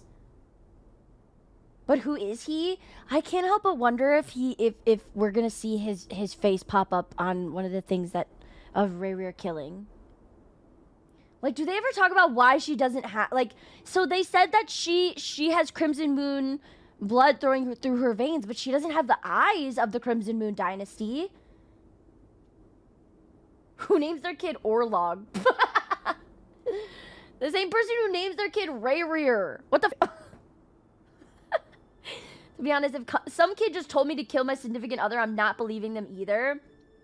But at the same time, if some kid told me my significant other is killing a mass amount of people, I mean, I don't know if killing someone is the option there, but like, I'm definitely leaving him. I don't know if I don't think I have the capability of killing someone, but like, you know what I'm saying? Like, yeah, I would leave the heck out of him. I think her blood is like 1% crimson blood. I mean, it's just weird. She doesn't have the regular Conrian eyes. She has like literal normal NPC eyes. That really is quite a secret you've been keeping from me, Rayrir. But who am I to talk? Am I really any better? Huh? I've kept my own past a secret this whole time too. Oh! Love should be built on honesty. But ours was born from lies. And yet, is it really so wrong to hide things that would only make life harder? If we don't cover up the parts that no one else should see, how can we go on pretending to be normal? I'm sorry. Is she serious? Is she serious? Is she straight up defending him? Is she like, yeah, you know, what's a relationship without a little bit of lies? Like, you know, my husband kills people, I lie about my heritage. Like, girl, stand up! Are we being so for real? Yeah, just say, if I ask a question, it might be answered in the Archon quest. Just reply with like, or glorp. Is she so serious? Love is blind? Good take. Or like good, like, comparison, yeah. Whoa! That is crazy! Yeah, Tholinus, you are very much better than him. He kills people! The most, unless you kill people, the most you've done is lie about your heritage. Vedifulnir must have known all this. And that's why he made his prophecy. In the end, Nothing stays hidden forever. Wait, did Vetterfolnir tell her before he told Rayrir that their marriage wasn't gonna end happily? Oh, is that why she said no? Like the first few times or whatever? Because she knew that, because Vetterfolnir told her that her marriage wasn't gonna end happily? Oh. But I won't just sit by and watch this disaster unfold. I'll do everything in my power to protect what I cannot afford to lose. What? Are we being, am I, what? Am I, what?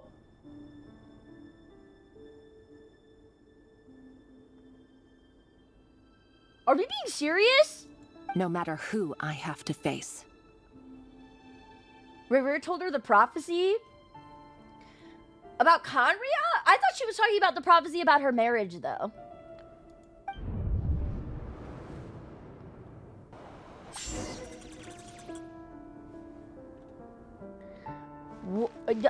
Huh? Was that Rayrir who just walked past the window? Doesn't it give you the chills that he still takes the same road to work every day? As if nothing ever happened. Those people at the deli. Enough already. They're clearly pretty taken by their own disguises, so just smile and play along. Pull the rug from under beasts like that, and you'll risk having your throat torn out. Deli? Oh. They're talking about us people from the opposition. Right. I'd almost forgotten they used to run a deli. People of no consequence always vanish so easily. And no one even remembers them. But surely you can see he's not the man he pretends to be. So many have died already, and they say that the king's madness grows with each passing day. We're not going to survive this, are we? But why does it have to be this way? Do we really deserve to die just because of the blood that runs through our veins? Felindis, are you even listening? Sorry, Freether. My mind was off wandering.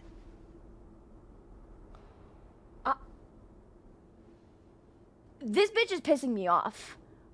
Oh my god. Oh my god. Oh my god. This girl is crying, begging for her life, and wondering if they're gonna, like, even live the next day. And she goes, oh, sorry. My mind was wandering off. Shut the Oh my god! I heard you, though. You're talking about what Rayrir said. He's just following the king's orders. He's a secret agent, and it's his job to hunt down rebels and dissidents. By the time you first met him, he'd already taken lives. Maybe he was using you from the very beginning. No. Rayrir has no idea I have anything to do with the Crimson Moon. My family are only distant relatives of the main lineage, and besides, my eyes are perfectly ordinary. Truth be told, apart from my teacher, pretty much no one knows I have any connection to any of it. It's been a long time since my family severed ties. But as Orlog said, who could possibly talk sense into that raving lunatic of a king? No one. I'll work something out. Trust me, I'm with you all. No, you're not. You need to keep yourselves hidden. Don't let anyone find you, anyone at all. Don't forget that Rayrir is an Eclipse operative. You need to be extra careful when he's around. And when I am too.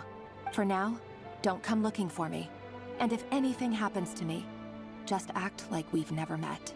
If even you can't escape this, what hope do the rest of us have? But after all this time together, surely he wouldn't lay a hand on you. That has to be foreshadowing. There's no shot. There's no way that that's not foreshadowing. I won't speak in his defense, nor can I give you a clear answer to that question. But I'll do everything I can to put an end to this. Here, hold on to this. If an opportunity to escape presents itself, take it. you'll be glad you took some spare change. You call that change? But what about you? I've got a job, and there's still money coming in. But you can't go anywhere right now. Please think about yourself for once.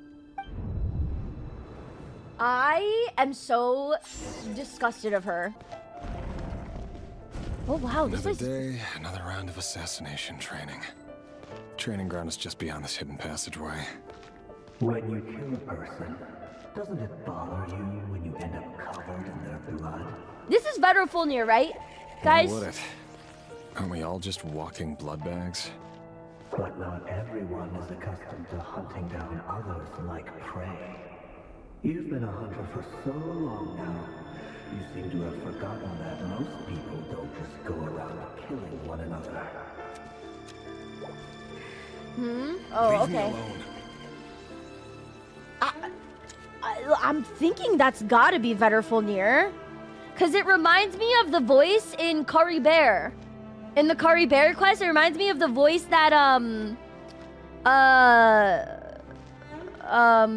what's his name? Clothar Albric heard.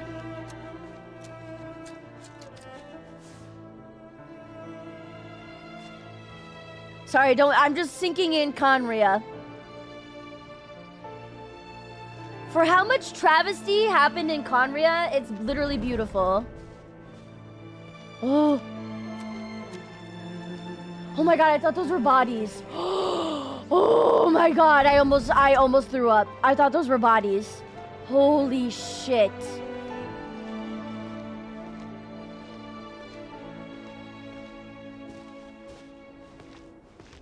Look at Enkinomiya and Enkinomiya Lightkeeper. You see that? It's like, there's like coral too. Wait, what's up here? Oh, I can't go up there. Begin training? Oh god. Oh, thank Make god. sure you have a firm grip on the handle. Then choose your angle well. Keep your movements light and brisk. And the prey won't sense a thing. The prey? I'll bet no one's ever died a quiet death at your hands. I work clean. No traces. Never, I beg you to get hit a target. I beg. Where is your auto target? Never, please, I'm begging you. The king just happens to need you right now. What if someday he doesn't? That won't happen. He's changed.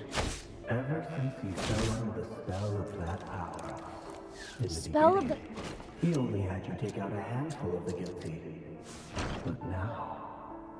The Abyss power. The ones I've dealt with have always been guilty. And I've carried out my work flawlessly. Okay, so the Vinster King 1,000,000% fell under the spell of the Abyss. And that's like what he was referring to. It all adds up.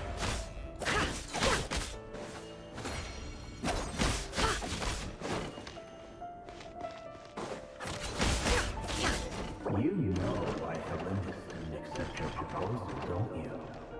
Was it because she didn't trust you?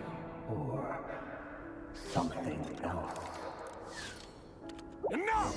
Oh!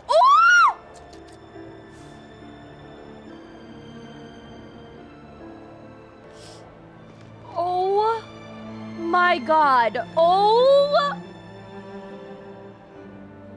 Oh my god. Oh my god. Oh my god. The kids were the training dummies? Oh my god. Goodness. Do you still remember Orlog? Orlog. The boy who was pretending to sell flowers. You spoke for quite a while, didn't you? You don't even remember him? What the f is wrong with you? Yes, we did. What about him? He was arrested 2 days ago. Chances are he's already dead. Bro, what the He...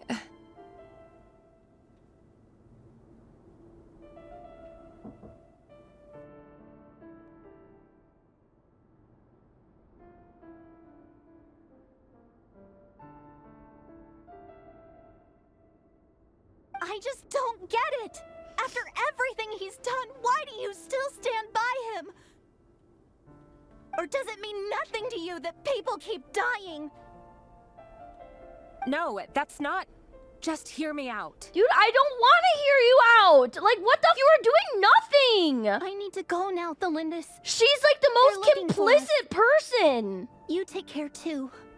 If you ever need a place to hide, come find us. Dude, what the? So up. Author Thelindis. Over the course of this week, the research object was subjected to interference for a total of 47 hours for experimental purposes. The results are as follows. All subjects of observation that were sent inside have now... The situation within is proving more problematic than anticipated. No progress whatsoever. What now? Won't you give me even a glimmer of hope? Things are getting worse by the day. I have to find a way or we'll all be in danger. You are doing nothing. Literally, you, Thelindis. Is the research she's talking about, is she trying to use the Crimson Moon mixed with the power of the Abyss? Is that what they were doing? Was that their plan? To try and stop what was happening? Because it obviously isn't working. But I... If all this research comes to nothing, what then? Sooner or later, it'll be my neck on the line. It already is! It literally already is, though, but you don't see it that way. If all this research comes to nothing, it's already happening! No, everyone's dying! Like, what don't you understand about that? But could he really bring himself to kill me? Yes! Yes! Oh my god! No. Surely he wouldn't have the heart. Are we serious? Yes! Yes, of course he would! Are you, like, shut up! God, it's always, this doesn't affect me, this doesn't affect me until it does. Yes! He would kill you! Just like he has done all those other people and those children. Like, it's always, this doesn't affect me, this doesn't affect me. Oh my god. Oh my god, wait, do you think that this is the Cataclysm right now? Look at the red sky. Do you see that? I think this is the Cataclysm. The red sky? Why won't you just let us go? We don't even know each other.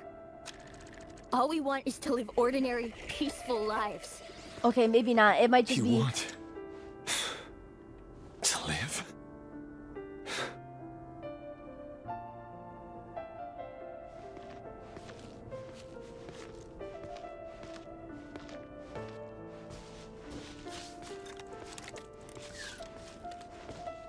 Yes.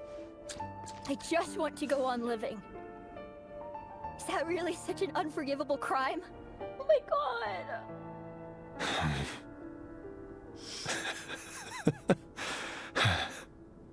You want to go on living. I want you to keep living too. What? To keep living forever. That's why I have no choice but to continue on the path I'm on. If only some savior would suddenly swoop down and change the way the world is. Too bad that's not going to happen. What the? What the? Why? What?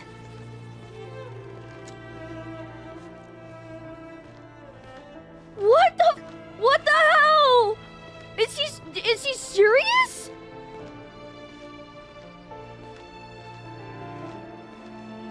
Oh my god! Imagine that. If there really were such a person, you and I wouldn't be standing here like this, would we?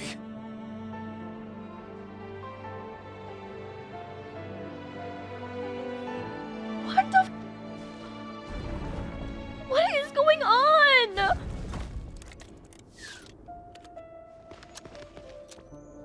Oh my god! Today's files are in. Time to wade through them just like usual. Oh my god, no. No, I don't get tired of it. It's my job. And not only am I lucky to have it, I'm good at it too. Oh my god. Wait. That's... Thalindis? Like that's like, oh my god! No. No! Why? But you bear no mark of the Crimson Moon. How could you possibly have anything to do with them? It cannot be! A diluted bloodline. Carefully concealed. I see it now. You've been living in the shadows just like me. Not the same thing. Not the same thing. What a fool I've been. Numbing myself with talk of justice. Even imagining my friends would back me up. But in the end, Irminsul. Finster King! How far are you going to take this? From the direct bloodline to secondary offshoots? And then what? It took you your girlfriend to realize that? Not the 20 kids you killed? Today it's the descendants of the Crimson Moon. Who will it be tomorrow? Are we serious? Will you not rest until everyone down here is dead? No. This cannot go on. This is where it ends. You're really letting me go? Oh. I am. As long as you can guarantee that no one will find you. Don't worry, I'll be extra careful. No one will know I was here. But what about you? Me? Yeah, can this girl be playable? What's her name? Flinder? If you let me go, you won't be able to complete your mission, will you? She's the best. She's the best Conrine we've seen throughout this whole quest. Flinder. She's compassionate to even the people that are seeking out to kill her. And she's smart. She's smart. She worries about others. She actually cares about other people. Good point.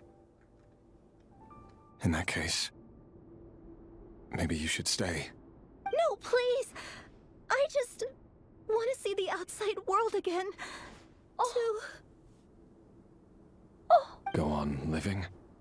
Yes. I know you're a man of your word. So please, just let me go. If I let you leave, what will become of me?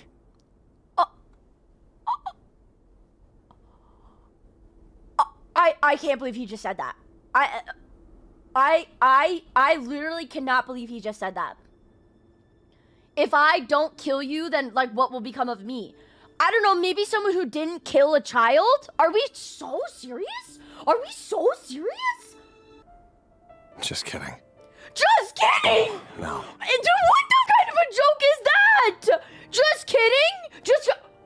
But remember, don't let anyone know you were caught. I hate him! We'll be seeing I each other hate again him very soon so if you do. bad! I hate him more than I hate Dottore! And that's saying something! He's the worst villain we've ever seen! From the dark must live by a code. But you can't save everyone. You've been whispering in my ear for days now, Vedifilnir. I knew it! What are you trying to do? I knew Break me it! down? I only say this because you long for an answer to your problems. Let her go, Rerir, or you risk losing everything. I will not abandon Thalindis. Then you'll need a little more vigilance and a lot more power. The world is changing, Rerir. Keep your eyes peeled for your moment of opportunity. And that voice used to be so unclear. Oh! Now I know exactly whose it is. It's Vedifilnir.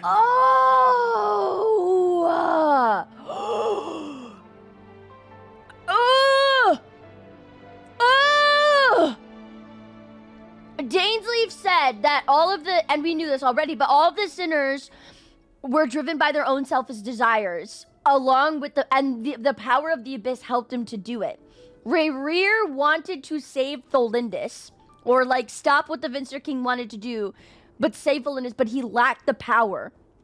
And Vedderfolnir, his bitcha, is like, hey, you're too weak, but keep your eyes peeled for an opportunity to become stronger. I knew it! I knew Vedderfolnir was a ringleader. I'm telling you. I swear, I'm telling you. Out of all of them, I mean, Rayrir's obviously, like, gotta be the worst, but, like, Vedderfolnir is the ringleader. He is the direct, like, he's the, if truly the 5 sinners and the 4 shades plus the primordial one are, like, a direct, parallel, Vedderfolnir is the primordial one. And I stand on that. Ugh! He won't tell me how to actually resolve any of this, but he keeps trying to manipulate me like a puppet. What's his game here? I don't know, maybe stop listening to him? Tell me then. What will this moment of opportunity look like? Oh, here we go. And no answer.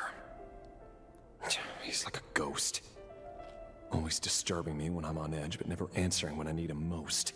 So, the Eclipse Dynasty was purging, well, massacring the descendants of the Crimson Moon.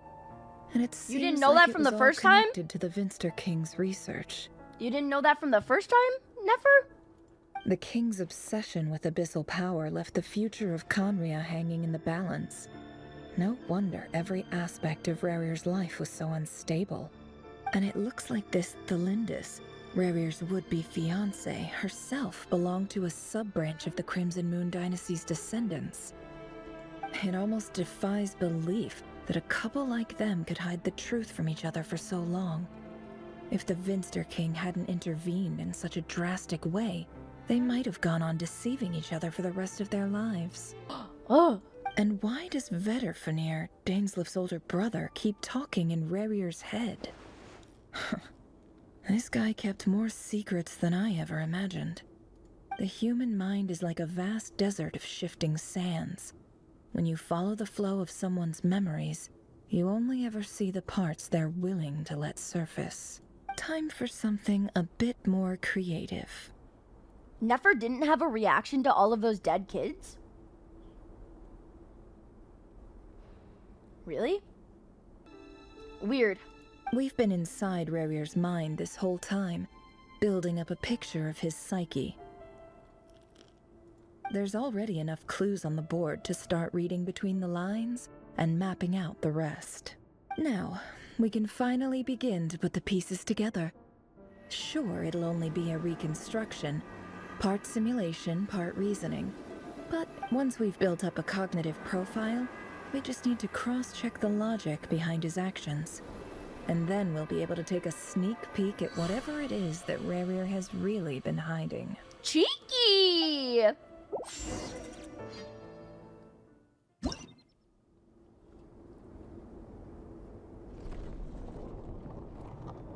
Oh.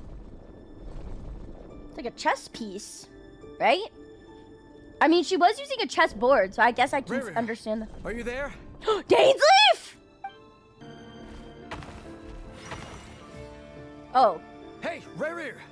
Come out, it's urgent! Dainsleif! Oh my god, oh! Dainsleif chess piece! Dane? What's wrong? Oh, I get it. This is, this is representing Rarir. Oh. Quick, come with me. I'll explain everything once we've met up with the others. This has got to be the night that Vedderfolnir got his eyes, eyes yoinked out. Okay, I'll come. But the Lindis is still over at the Universitas. I'll need to leave her a note. All right then, but make it quick. I've never seen Dane so worked up before. Whatever this is, it must be big trouble. Oh.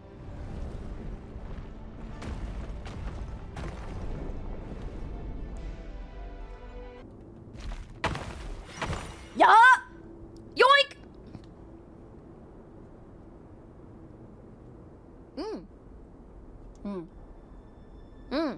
Well, this is a nice change. Rhino!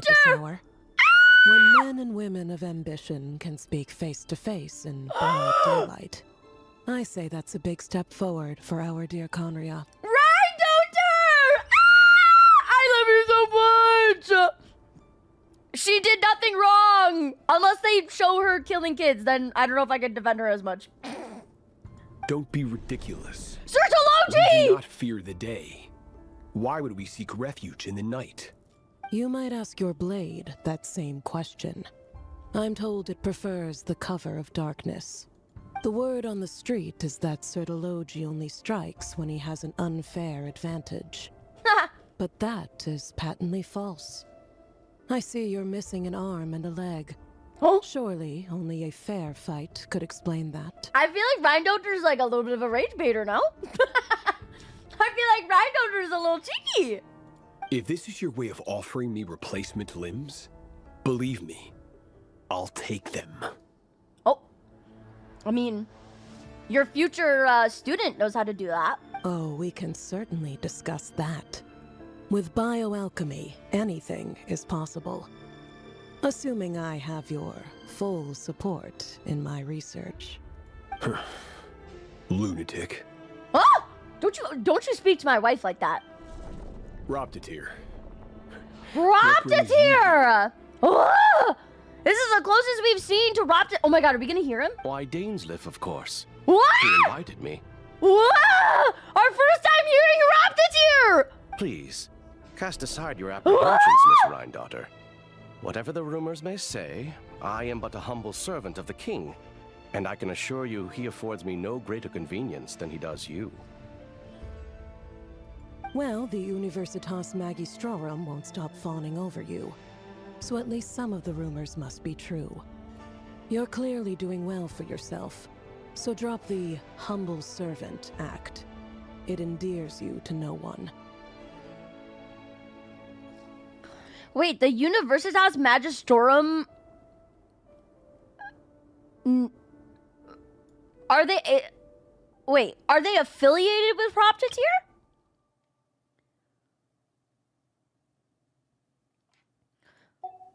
The Magistrorum won't stop fawning over you, so at least some of the rumors might be true. Is he a teacher at the Universitas Magistrorum? So is he aware of Tholindis? You're president of the Universitas Magistrorum. Oh! The chief royal mage known as the Wise by royal appointment. And by far the most favored among the 4 pillars of Conria.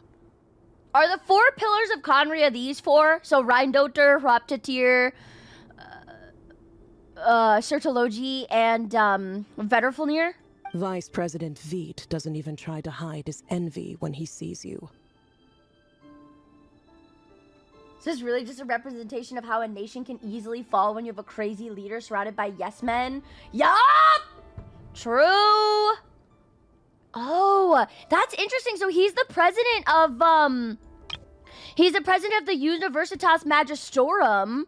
So, like, wait the second. So he knew all about the moon and the abyss. He knew about the Crimson Moon and, like, trying to restore it. Or not restore it, whatever the fuck they were doing.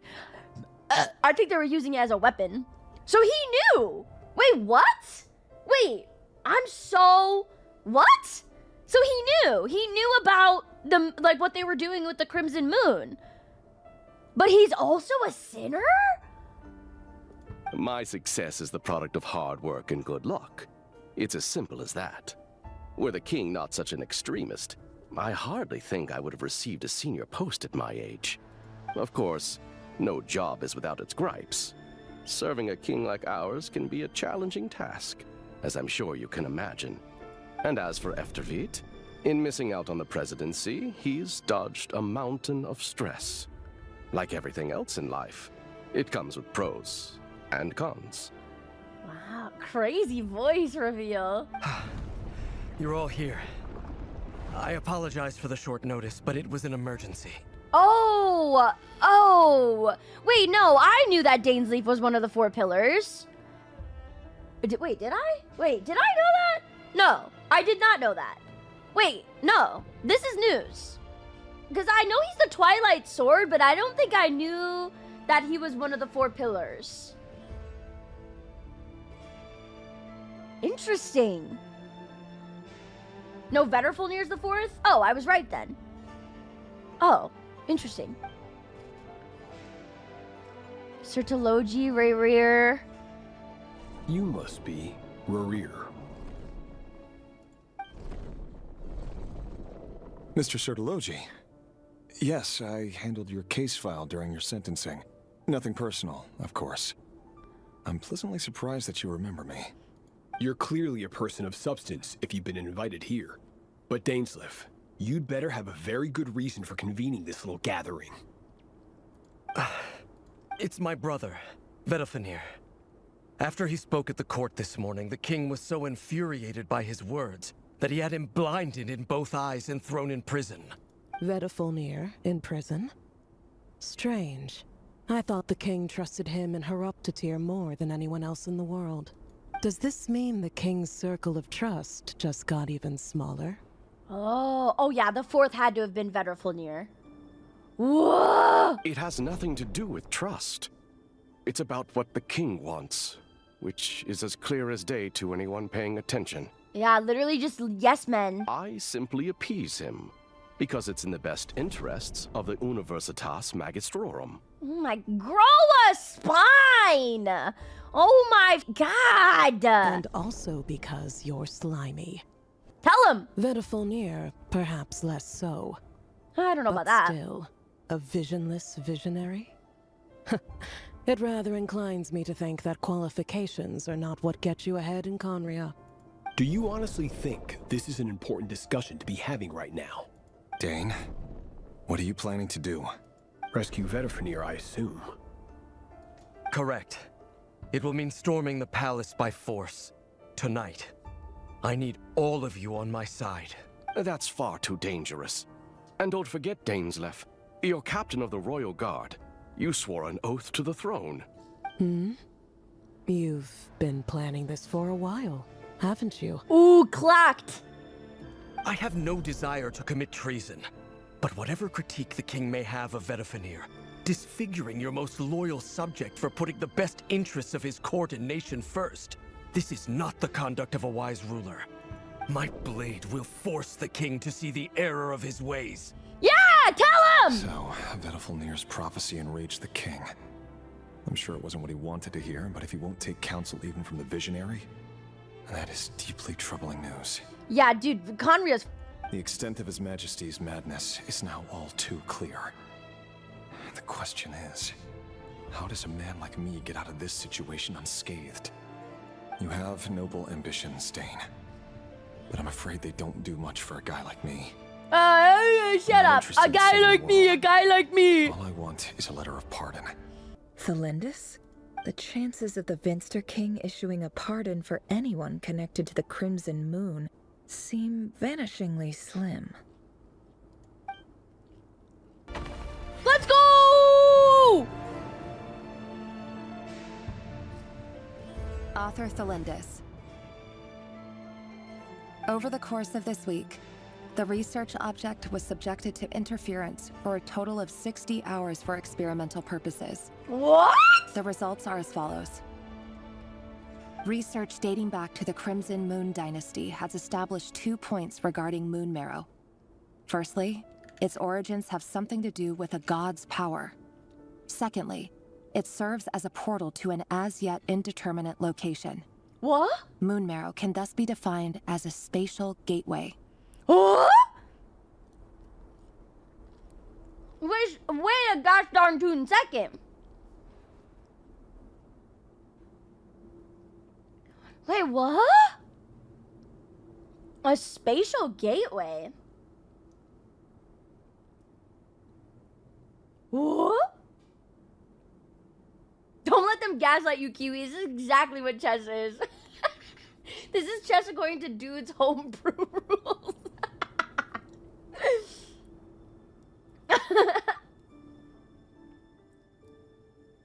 I'm starting to see why Conria had to go. Girl, me too. I've been a Conria defender for so long, and now I'm like, holy shit. Holy shit. No, Conrians were up. Wow. Yeah, that's a lore dump. So Moon Marrow acts as like a spatial gateway. However, there are a number of hurdles to overcome before we can answer the question of where it leads to. To start with, opening the gateway requires a specific power source, which the relevant literature indicates an enormous amount of power is then required to keep the gate open. Currently, the total power output of our instruments remains in the single digits. To make matters worse, I am now the only staff member remaining in the Moon Marrow lab. Oh, the wait. Universitas Magistrorum recently decided to move most of its personnel into abyssal energy research, which has stymied all Crimson Moon-related projects. Oh! Oh! It's starting! Or it already started. Oh my god, this is like how AI creeps into like schools. Like, oh, all of this like stuff that all of our learning for cancer research stopped because now we're like looking into AI. You know, like, damn. Oh shit. This is not a wise move. I have always maintained that placing all our hopes in a single source of power is risky, especially one as poorly understood as this. As well as making ourselves overly reliant on a single resource, we are neglecting other promising technologies. Yeah, and it's Horoptiter doing it. Yeah, you can see how the Abyss already like piqued his interest. I apologize if this comes across as disrespectful. But as a Moon Marrow researcher, I desperately want to see the world beyond the gateway. If we really made it there one day, what would we find? And how would we go about taming the unknown? My imagination is endlessly fueled by questions such as these.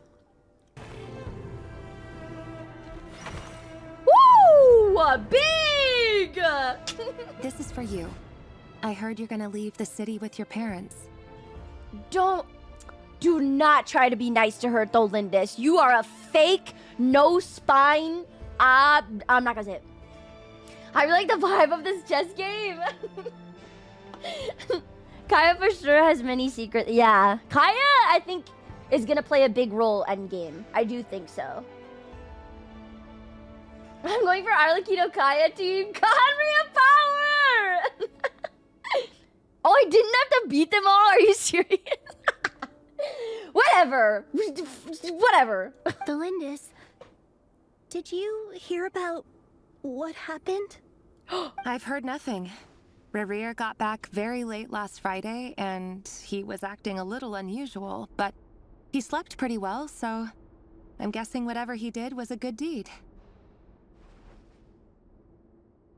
What? What? I can't keep defending her. But he slept pretty good, so I'm guessing whatever he did was a good deed. Girl, you and your boyfriend. You never saw him, and I don't know what he did. And this conversation never happened.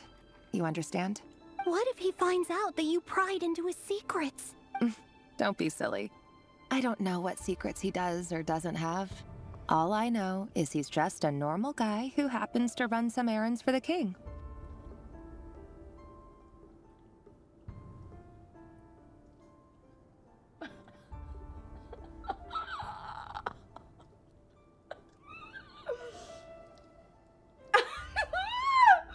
Is she for real?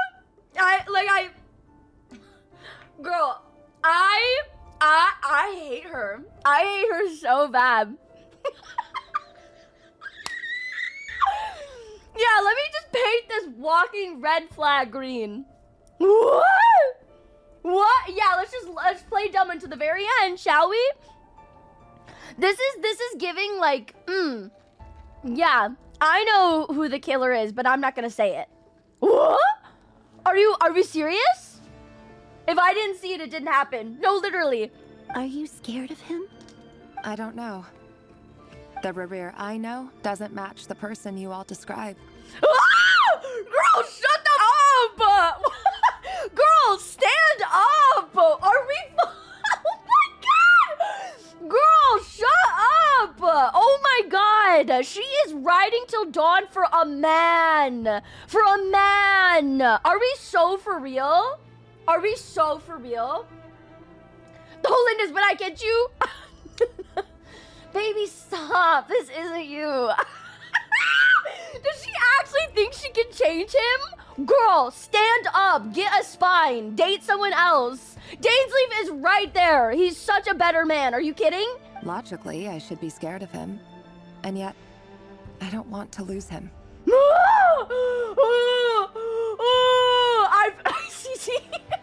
I feel like I'm going insane. You guys, I feel like I'm getting rage baited. But enough about that.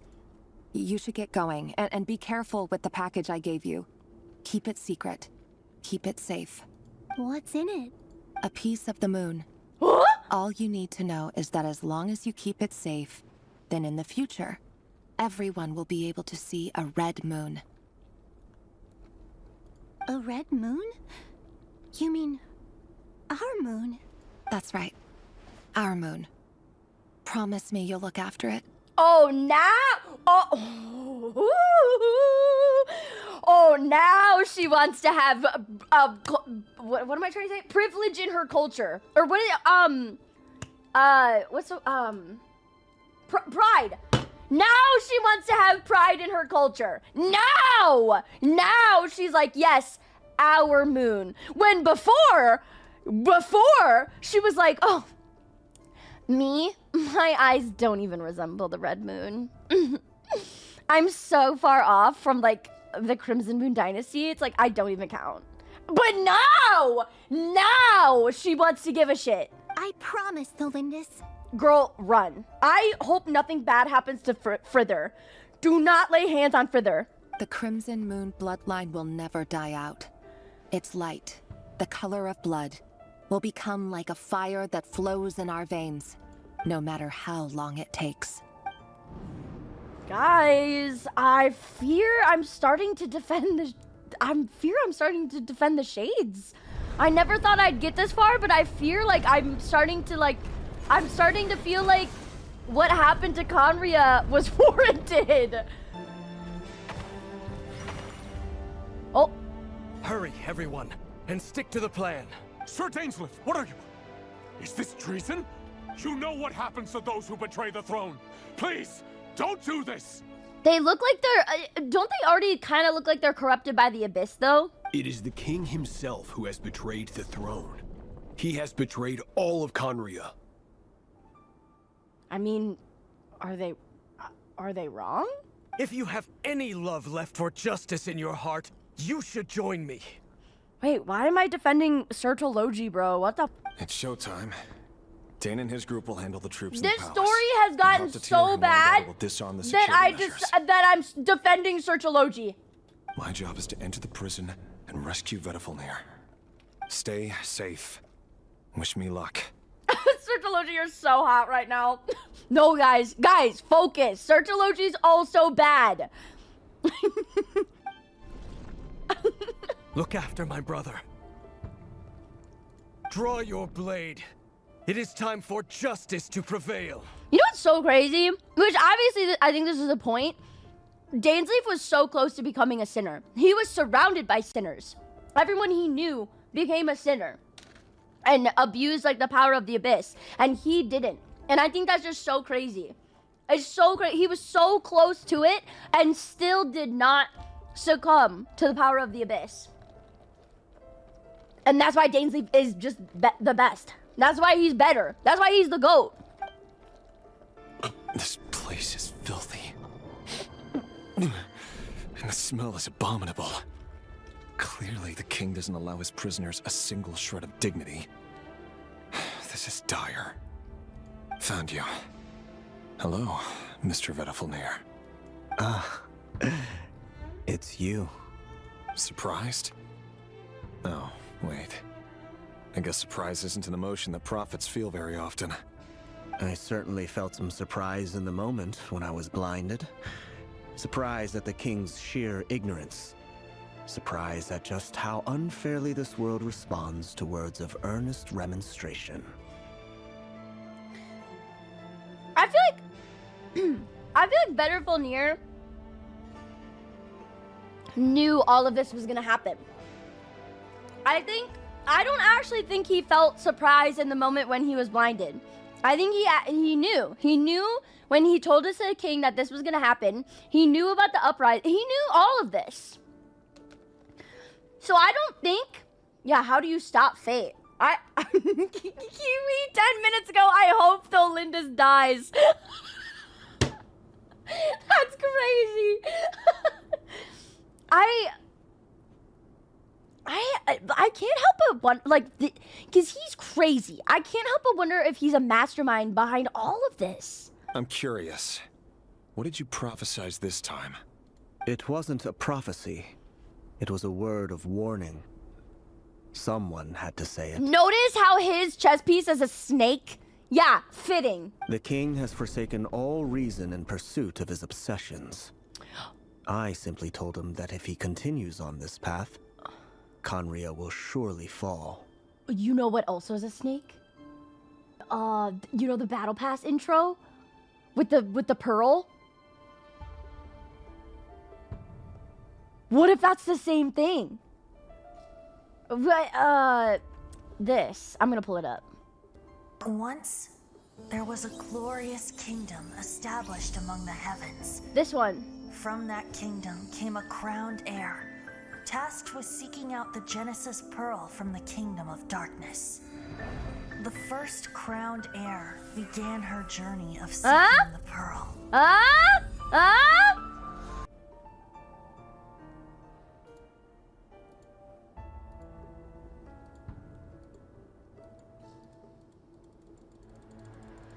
Come on! Tell me the similarity is not there! Nah, that's Hyperborea. Like, that isn't that crazy? Because I have always... The Battle Pass intro has always been interesting to me on who exactly they're talking about. And I do think a lot of it is parallels to characters we see today, like the twins, obviously.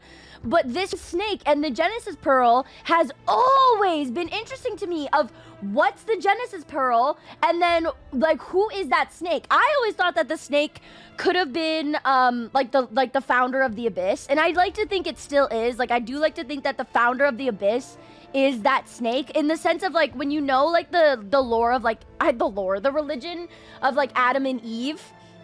Where when Adam and Eve got deceived by biting the apple from a snake. Like a snake was the one who deceived her and told her that she would... I forget what exactly he said, but I don't remember. But it was like he lied to her and deceived Eve, and then Eve tried to deceive Adam. So like I like to think that this could be Vedrfolnir acting in the case of trying to deceive others to grab the... Okay, I'm waiting. Don't worry. I'm waiting. I'm waiting till eyes are done. Like, who is the snake and what is the Genesis Pearl? And I always thought that the snake was like the founder of the Abyss or whoever runs the Abyss or created the Abyss. But the snake could also be acting as an agent, like how I was saying how in religion, the snake in Adam and Eve was an agent of the devil. I think it was the devil, but it took on this form, if that makes sense. You know what I'm saying? So, I don't know, this has always interested me, and how Genshin always depicts snakes as, like, betrayal. So I think this is super interesting. But yeah, going back to it, I think it's... And the way he's coiled around it, like... That's so interesting to me. A circle snake like this is also Ouroboros and means an eternal cycle. Exactly. And then in the sense of Vedrfolnir, who can see fate and like how you literally can't change fate, but he's trying to do it in the sense of trying to take on the power of the Abyss so he can change fate in his own way. You know what I mean? You know what I mean? It's like it is a perfect representation of trying to change it by using this evil power, but like realizing you can't. You know what I mean? Bum, bum. I know, I love 1.0 lore still being relevant, right?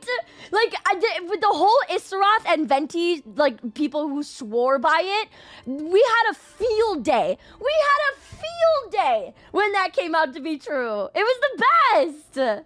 Yeah, Genshin is highly inspired by Gnosticism, so it's not 100% crazy, but I do find it super interesting that he is depicted as a snake. But he didn't listen. Worse still, he stabbed you in both eyes and locked you away. Dane asked for my help. The court is in complete chaos now, but I'm sure you predicted that. Everything is transpiring as I foresaw. See, I knew it! Yet I am powerless to change it. He knew. Fate is an immutable force. Yup! I can but lament as the inevitable unfolds. Yup!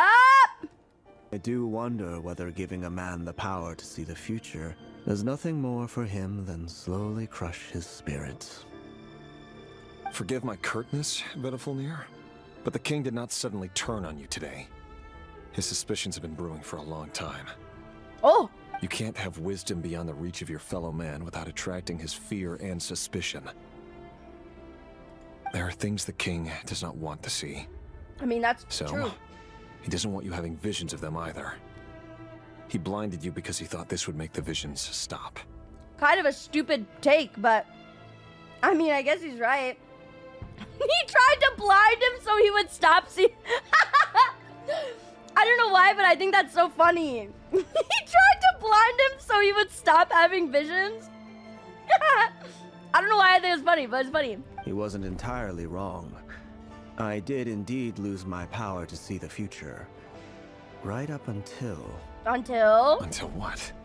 Just now. I believe I saw something new. Well, tonight could go a lot of different ways.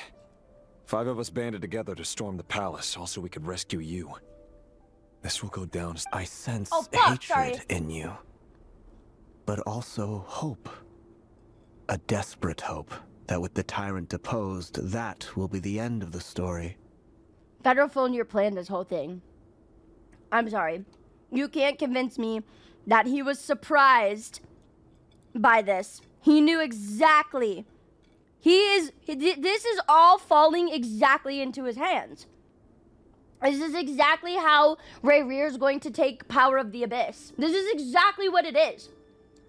That's not how visions work, Mr. King, dumb AF. He planned this shit. You cannot convince me he was taken by surprise that he was brought into jail and had his eyes ripped out.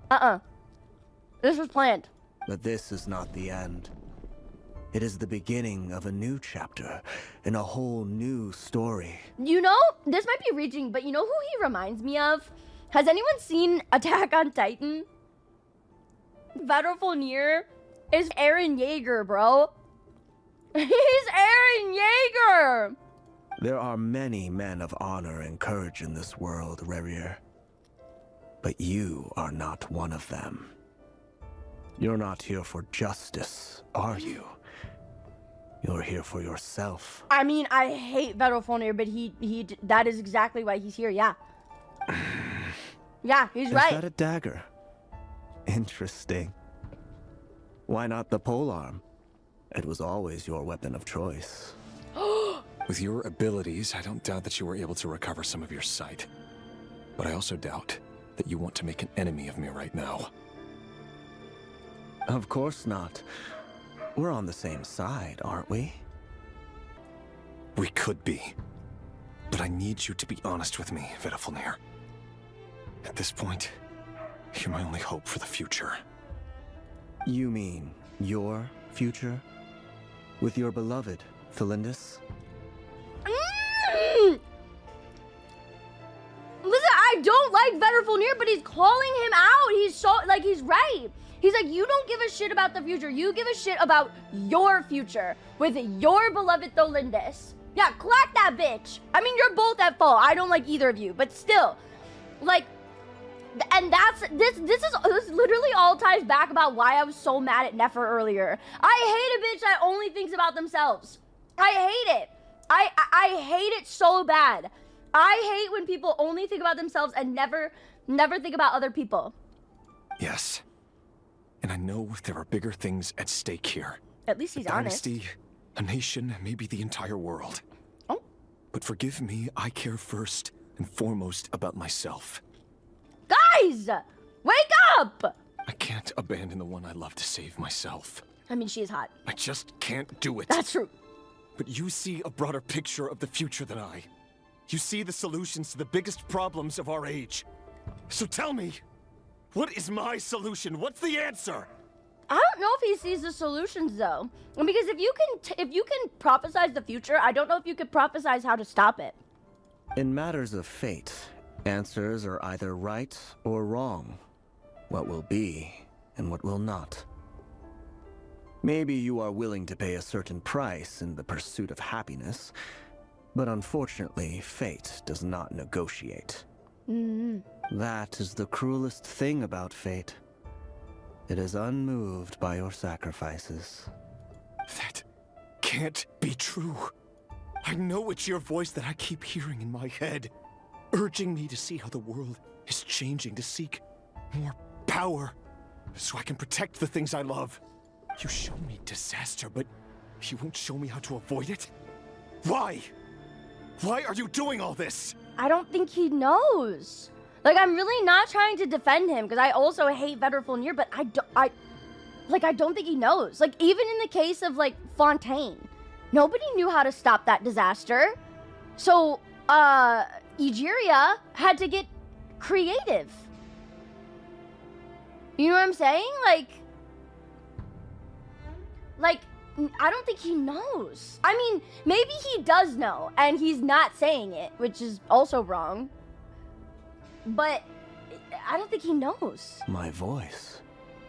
In your head.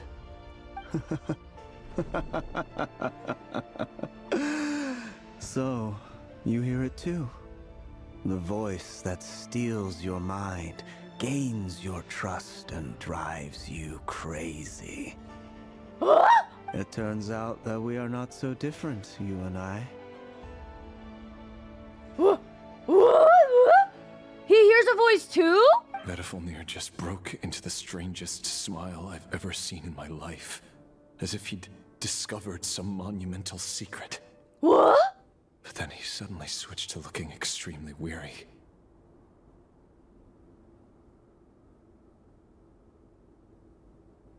So... Oh... So is that voice taking on the voice of Vedrfolnir? So, like, Vedrfolnir, the voice he hears isn't himself, but Rayrir hears that voice as Vedrfolnir. Oh. Very well then. My advice to you is as follows. You must persevere. Whatever trials and tribulations you may face, be steadfast in the belief that they are your path to the future.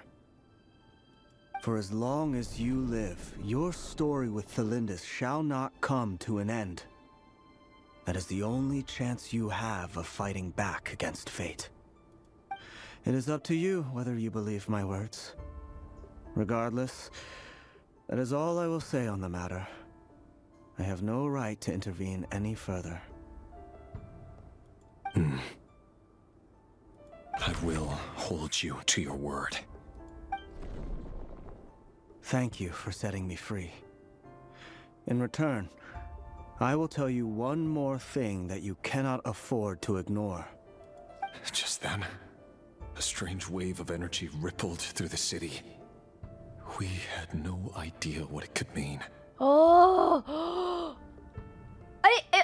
Is it safe to assume that the night of the cataclysm is right now? Is it not safe to assume that the events that transpired during the cataclysm or like take place like directly right after? Because the cataclysm was also taken on by the 5 sinners. So like okay. I have a sinking feeling because I know that the 5 sinners were like the catalyst to the cataclysm. Pun intended, catalyst, whatever. I know that they're like the catalyst for it, so I feel like it's safe to assume that this is happening like moments later. The cataclysm's about to happen, especially with this strange wave of energy. If I were you, I would head to the Universitas Magistrorum. The Universitas? Oh no! Oh no! I'm sure we'll be seeing each other again very soon, Rayrir. Whatever Vedrfolnir said, I didn't catch it. I didn't even help him out of the prison. There was no time to lose. Oh god, oh god, oh god. Oh god, oh god, oh god. Oh, okay, I'll be taking that. Alright. Let's see. Ooh, the music changed. Monsters? Is this Rhindotter's doing? Or the Universitas Magistrorum? It's gotta be Rhindotter's, no? Out of my way! The Universitas. That reminds me of a rumor I once heard. Rumor? Allegedly, the king installed secret mechanisms in the palace and around the city. No one knows where they are or what kind of power they hold.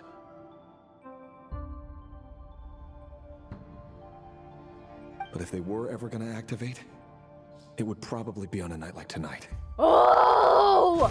Help! Help! Ah! Come on! Don't let them anywhere near you! Save me! I can't! Ah! That sounded like an explosion. So, the rumor is true? The king really went through with it? What other means does the king have at his disposal? They must run on power from the Abyss. And given it's a major center of Abyss research, anyone over at the Universitas will be in grave danger. I have to hurry! Oh, thank God. Thank God I have a Nefer that's mine, not Nefer on the team! Wait, can I explore? I know this isn't the time, but when am I ever gonna get the chance to go back to the Cataclysm, man? No! Wait. Ready? Maybe I can go on this side. Maybe I can go on this side. I'm gonna kill myself. Please! I'm never gonna get the chance to go back to Conrio, please! Ooh, a chest. Wait, do you see that? Look at the cube! A cube, chat! A cube! A cube! You know how Genshin Impact feels about cubes? A cube! Look! Look! Ooh, shiny! A cube! And you know what's evil about cubes? Everything! Unless it's Zhongli. He loves a good cube. But Asmodee, cubes? Listen, you guys gotta start being more wary of cubes, is all I'm telling you. Ooh. Oh, another memory. Wait, hello?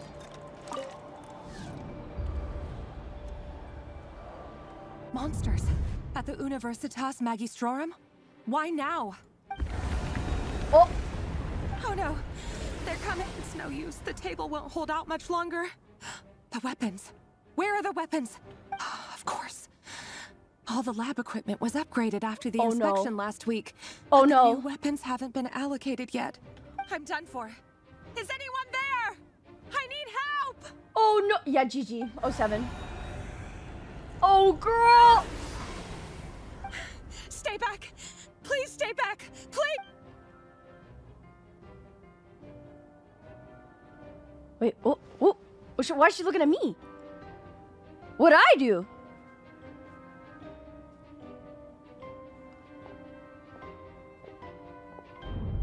What? What's happening? Wait, what the?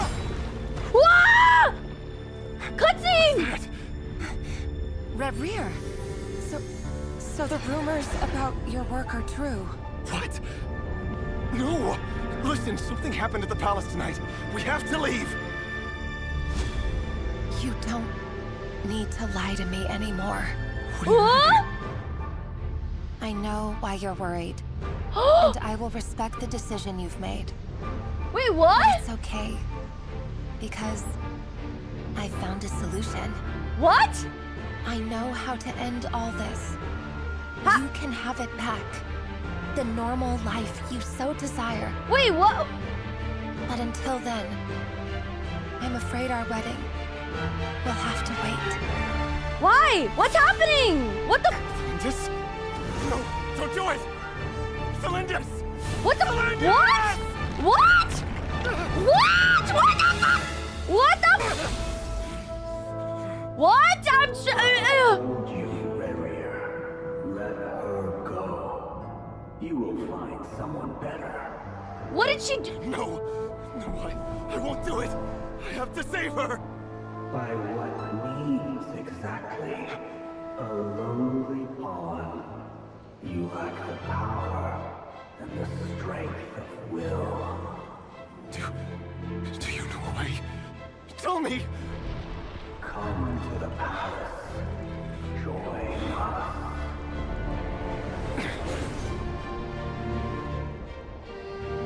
Dane's leave!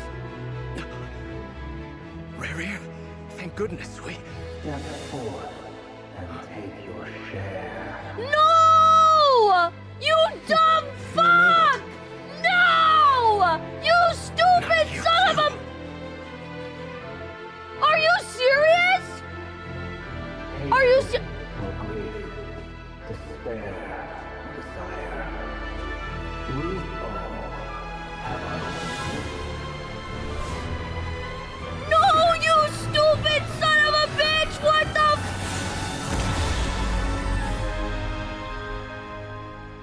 What? Rarier. Lindis? Wait, what the Were you daydreaming?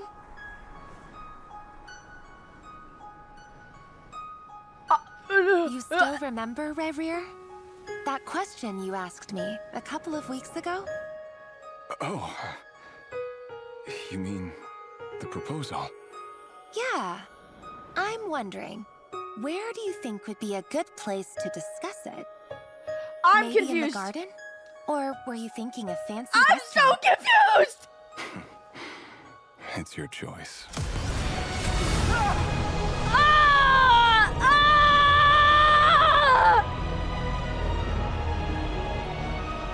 What? What did she do? What did she do? Why did she do that?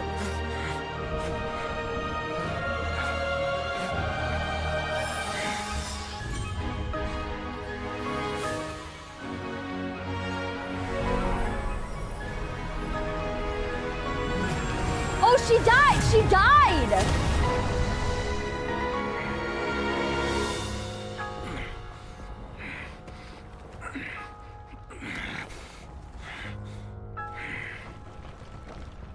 I will find you. And then... you can give me your answer. Oh. Oh. Oh. Oh. I have so many questions. I have so many. What the? What the?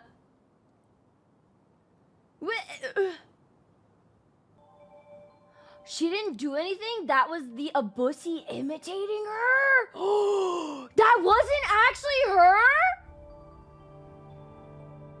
Wait, was that a spoiler? You guys?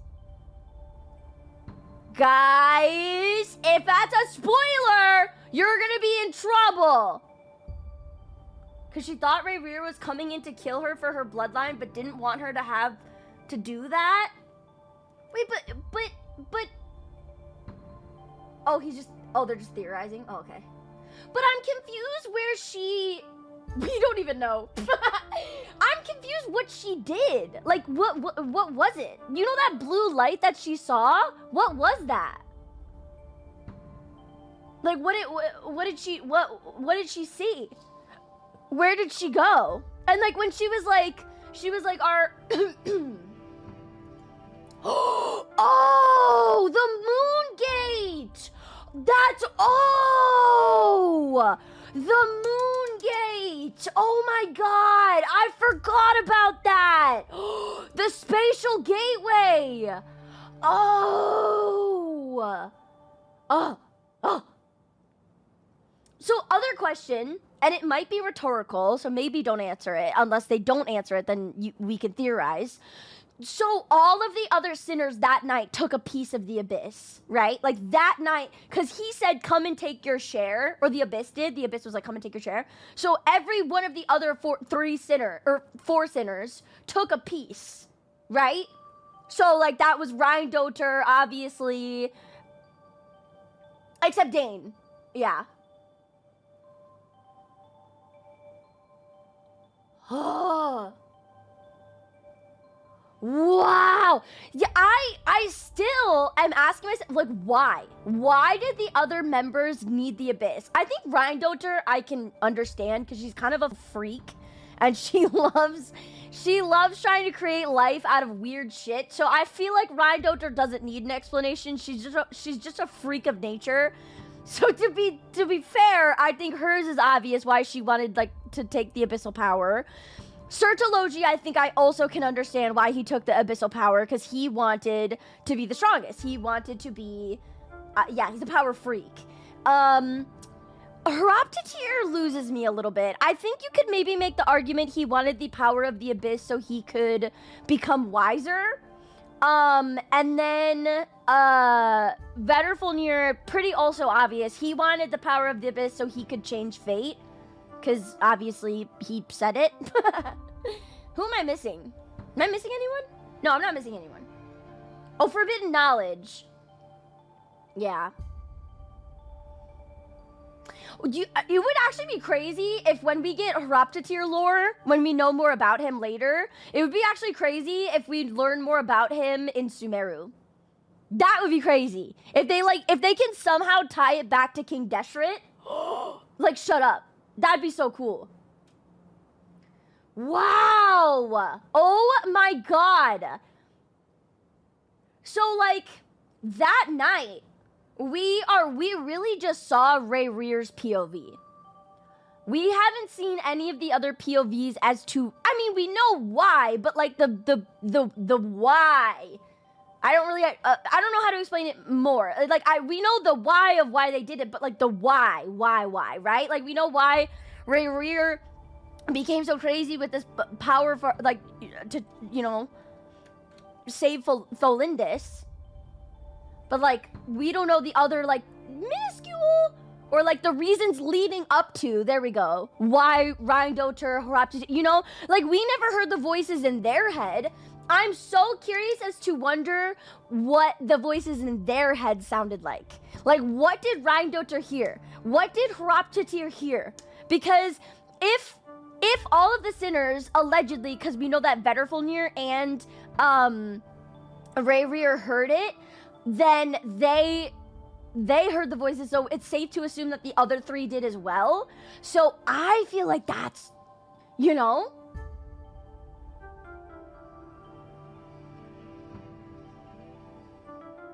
We'll get their POV someday. I hope so. I really hope so. I think that'd be cool to get the POV of all of the 5 sinners as to why they did what they did. Like, obviously, I don't get caught up on the why. Like, we know the why, but like the lead up to it. I think Rheindoter's pretty easy. She's just like kind of a freak of nature who loves creating life, so she probably wanted to fiddle with it. But the others would be cool. I would also love to see if Dainsleif heard voices. But like, he didn't get the piece because he was the last one standing, and I can't help but wonder if, like, maybe, like, obviously he didn't become a sinner, but like, what if, you know, like, what if he was so close? What if he was so, like, what if he slightly heard voices? What if he almost took, you know, like, what if Dainsleif was like, and I almost was the 5th sinner? Like, what? Could you imagine? Yeah, he edged abyssal power. Like, it'd be cool to wonder. Like, did you hear voices? Like, you were so surrounded or so close, or you were surrounded by all the 5 other sinners. Like, I wonder if you were maybe like a pawn. Maybe. I'm so yeah. Goodest boy and fought it. What if Rayrear came at the right time and saved Dane? Yeah, like, what if Rayrear wasn't supposed to take the bait, you know? Like, what if it was supposed to be Dane? And then Rayrear taking it was Vetterfulnir being like, oh, this is changing fate. If Rayrear takes the abyssal power instead of Dane, we would change fate. I don't know. I'm making stuff up. I'm theorizing. But like, right? These are questions like now that are like searching in my brain after seeing all that. It was Dane's coup. Yeah, that's true. It was Dane's, like, not that he had ulterior motives, but like he staged this coup. Yeah. Yeah, his temptations were definitely not strong enough, but I can't help but wonder. Like, I can't help but wonder, Dane, did you hear voices? Did you? And you suppressed them more? Like, I think there's a reason why he didn't take the piece, right? But like, you know? Yeah, that'd be crazy because it would be Vetter Folnir saving Dainsleif on that theory. And then that would be more interesting, you know? Sorry. Now I'm just going crazy with theories. This Archon quest has been, I am loving the way that they're doing this Archon quest. This is so cool. To go through the POV of a sinner is so cool. And we basically just saw the cataclysm happen. We basically just saw the cataclysm start to happen. And that, not that the cataclysm is cool, but crazy. Crazy. And never in my life would I have been like, ooh, the heavenly principles were cooking. But they were. They were. Oh my, like they were right. What if the Abyss power had to be split in 5 to be contained? And Vetter Folnir from the future spoke to Rayrir to make him his 5th sinner, because Dane would never take that power. I don't think it's impossible. We're in Conria is not right. Right. That's what I'm saying. Why we're in Conria, man. That's crazy. To be fair, Dane still uses Abyss to some degree because the ring and black. True. True. He does use abyssal power to some degree. True. True. I would agree, Loth. It's like kind of fighting fire with fire. If only... That is so funny. If only Tholindis said yes, we would have -1 sinner. Oh my god, that's so funny. Dude, oh my god. I'm so curious as to what happened with Tholindis. I'm so curious. And the best part is we still have more. I don't know how much more we have left, but we still have more. So that's how the Raker of Solnari was born. A monster created by circumstance is a monster all the same. I'm gonna keep eating my french fries. Viewing other people's thoughts for too long can get uncomfortable. Right now, I'm feeling a strong sense of loathing. In a nutshell, the story of Conria is what happens when the truth falls by the wayside. Everyone tells little white lies, and before long, you have a huge pack of lies that destroys everything. Phew. Time to get back. It's crazy how much Conria resembles like Enkinomia. I mean, they weren't kidding when they said that their architecture is similar. His past is filled with sorrow, but the tale of any fallen civilization is one of endless tragedy. Cruel as it may be, that was Conria's fate.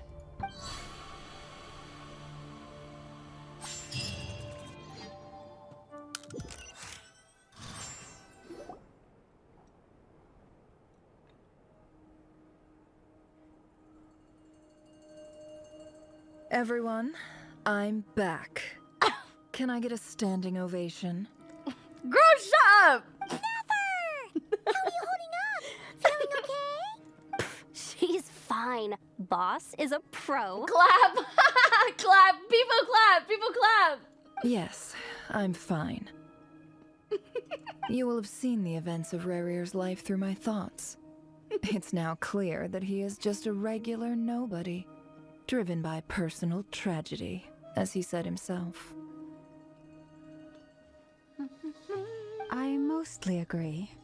There's only so much we can know about him from his memories alone, but they did give us a clear glimpse into his life in Conria.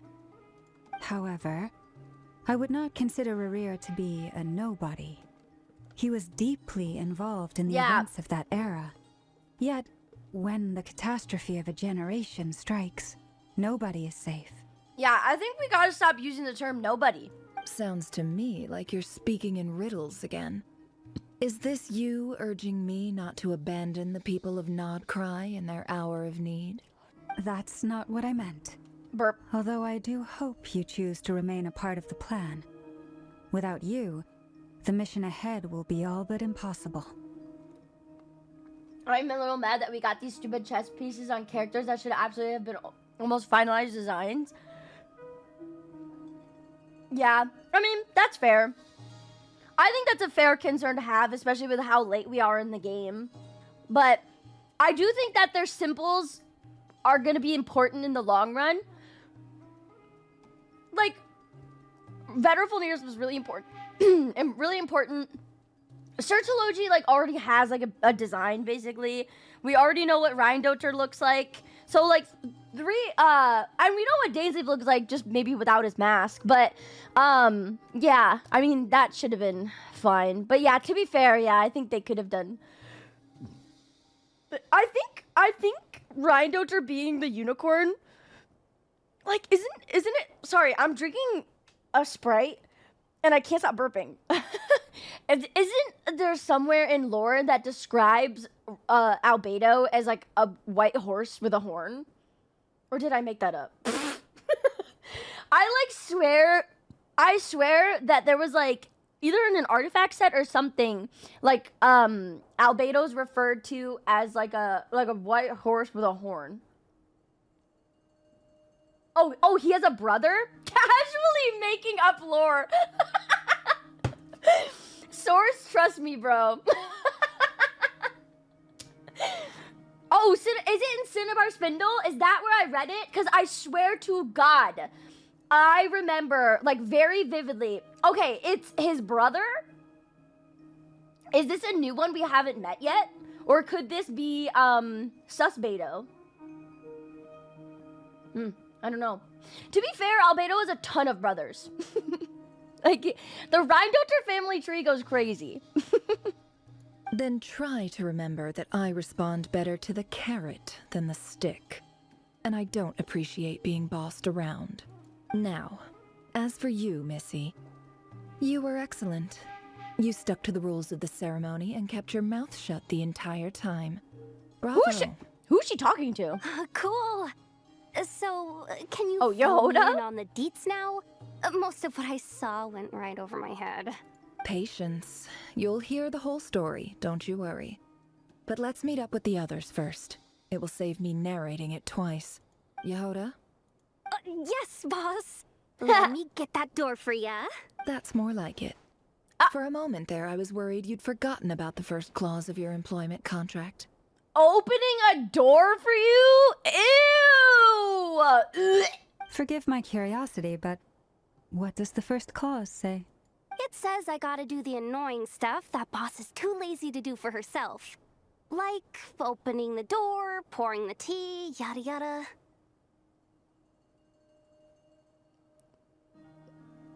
I'm gonna stay silent on this one. Is that right? You guys won't like my take. If something is in the contract, it's because she willingly agreed to it. Rest assured that the Curatorium abides by the very strictest of labor policies. You don't seriously think I'm cruel enough to treat her like my slave? In any case, I've hardly shied away from my share of the work today. Hope I don't catch Flintz and Varka lounging about in their chairs, enjoying a leisurely cup of tea. Oh my god, it's gonna be so funny if we walk in on them and that's exactly what they're doing. There's nothing I dislike more than other people enjoying themselves while I'm hard at work.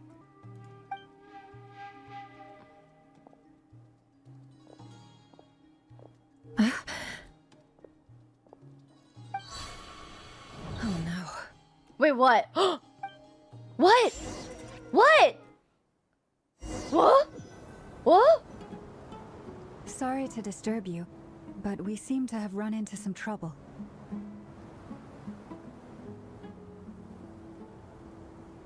What the?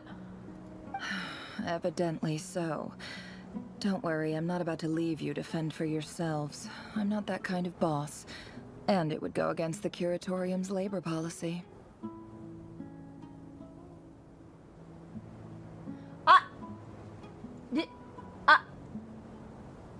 I'm so... Did I miss a chapter? I'm so confused! Wait, what the... How are we in Sumeru, bro? I'm sorry?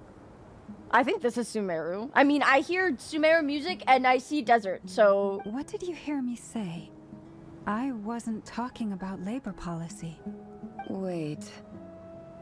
How long have I been standing here? Not long. You just appeared by the door a moment ago.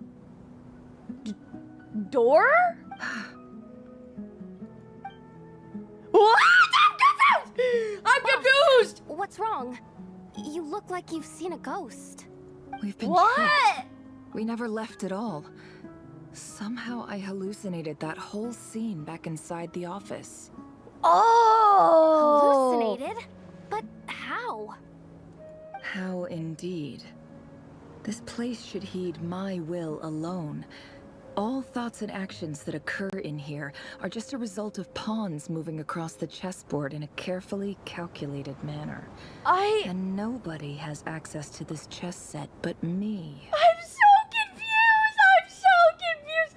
Kiwi, you've been streaming a quest leading to Sumeru for the past 2 hours. Do you not remember anything that happened? No! Wait, what? What the fuck? Wait, what? How did we get to Sumeru, bro? What the So you control everything in here? More or less. Yes, it's a special technique of mine. Has anything like this ever happened before? Oh my god, we talk. Only once. It was the first time I used the chess set. Come on, Kiwi, it's 3.0. Don't you remember? We just finished Inazuma. Stop! Stop! Stop! What the? Wait, you guys don't remember all that shit that just happened in Conria? You guys didn't see that? Like all of everything that just happened in Conria. What do you mean schizo? What do you mean schizo? Happy birthday, Nahida? What are you what the fuck? Am I getting gaslit?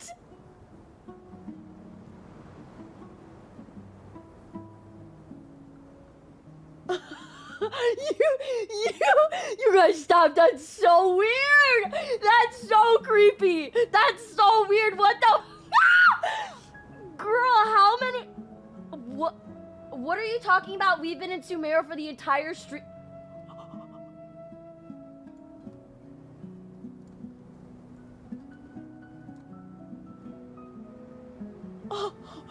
What? I'm scared. I'm scared. I'm so scared. I'm so scared. What?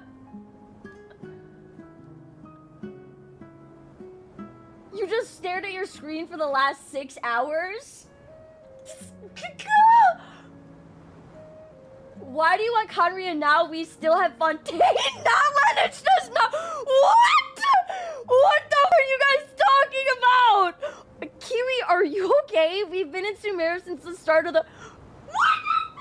What the? You guys are being so weird. What the is going on? Wait, what the? Wait, what the? Am I live? Am I live right now? What the hell is happening? What is going on? New Dendra reactions are so pog. What? How the... Why are you guys all like even the weirdest thing is even if you guys were trolling, how did you all agree to do it at the same time? I'm so like even if you guys are trolling, how did you all are I hope Dunyarzad survives. I'm sorry, that's the funniest one I've read so far. That's the funniest one I've read so far. I hope Dunyarzad survives. That's a good one. If I were to give an award for the funniest message tonight, it would be that one. I hope Capitano's playable soon. was so you really had me. Like you actually really had me for a second there. Is there any similarity between what happened then and what's happening now? I suppose my thoughts are a little turbulent, was which so was weird. also the case my first time. You say Flamed. You saying Mawika, who's that, is crazy. Is there anything I can do to help? The first clause of your contract clearly states that I only need your help with things that I'm too lazy to do myself. How did you type blank, blank, blank, blank? That's such a niche reference to the gemstone before we knew Mawika's name. That's funny. Meaning, you're not feeling lazy right now? Oh shit. Meaning That was this is crazy. not something Yehoda can help with. The chest set is a personal treasure that I alone Wait, but why are we in understand. Sumeru? I'm What the? to find our way out of here. Boss, it's fine. Really. Let me do something useful. Why are we here though? Oh, listen to you. Whatever would I do without you, Yehoda? What? Really? Yes, really. Where would I ever find another employee as obedient and servile as you? God forbid anything ever happens to you. Damn. I wish you would talk about me like that. Okay. I love Yoda. Well, anyway, I was thinking of fetching some water. There's gotta be a source around here somewhere. We're doing the Archon quest in Sumeru. Come on, keep up, Kiwi. Stop! This is so freaky. I suggest everyone finds someplace comfortable to take a rest. We gotta conserve our energy. Even though all this chess malarkey doesn't exist in a physical sense, mentally speaking, it's all real. And so is our tiredness and fatigue. You don't want to dismiss mental fatigue. Just because it isn't physical doesn't mean it's any less serious. But anyway, I got your backs, so don't worry about a thing.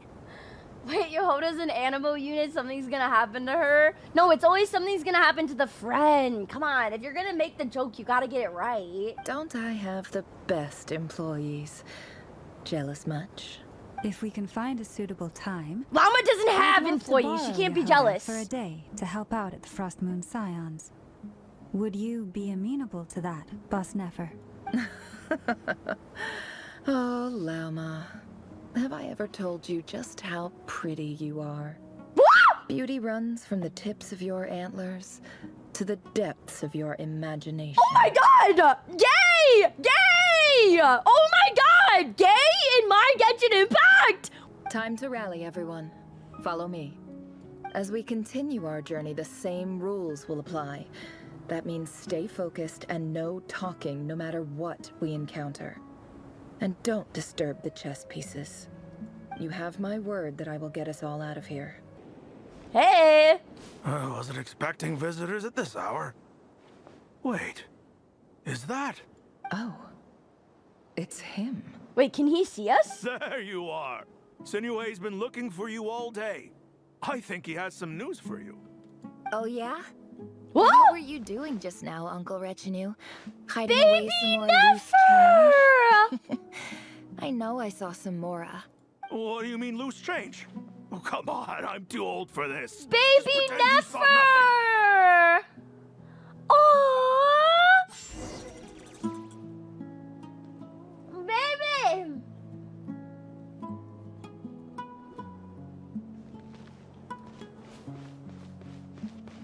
Alright, where's Candace? Where's the rest of you?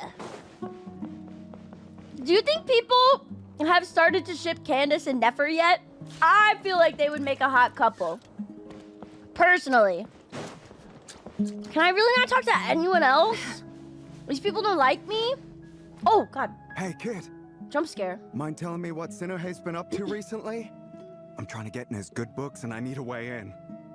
Why does that voice sound so familiar? I'm gonna go crazy. Everyone shut up. What is this? Who says this? Hey, kid.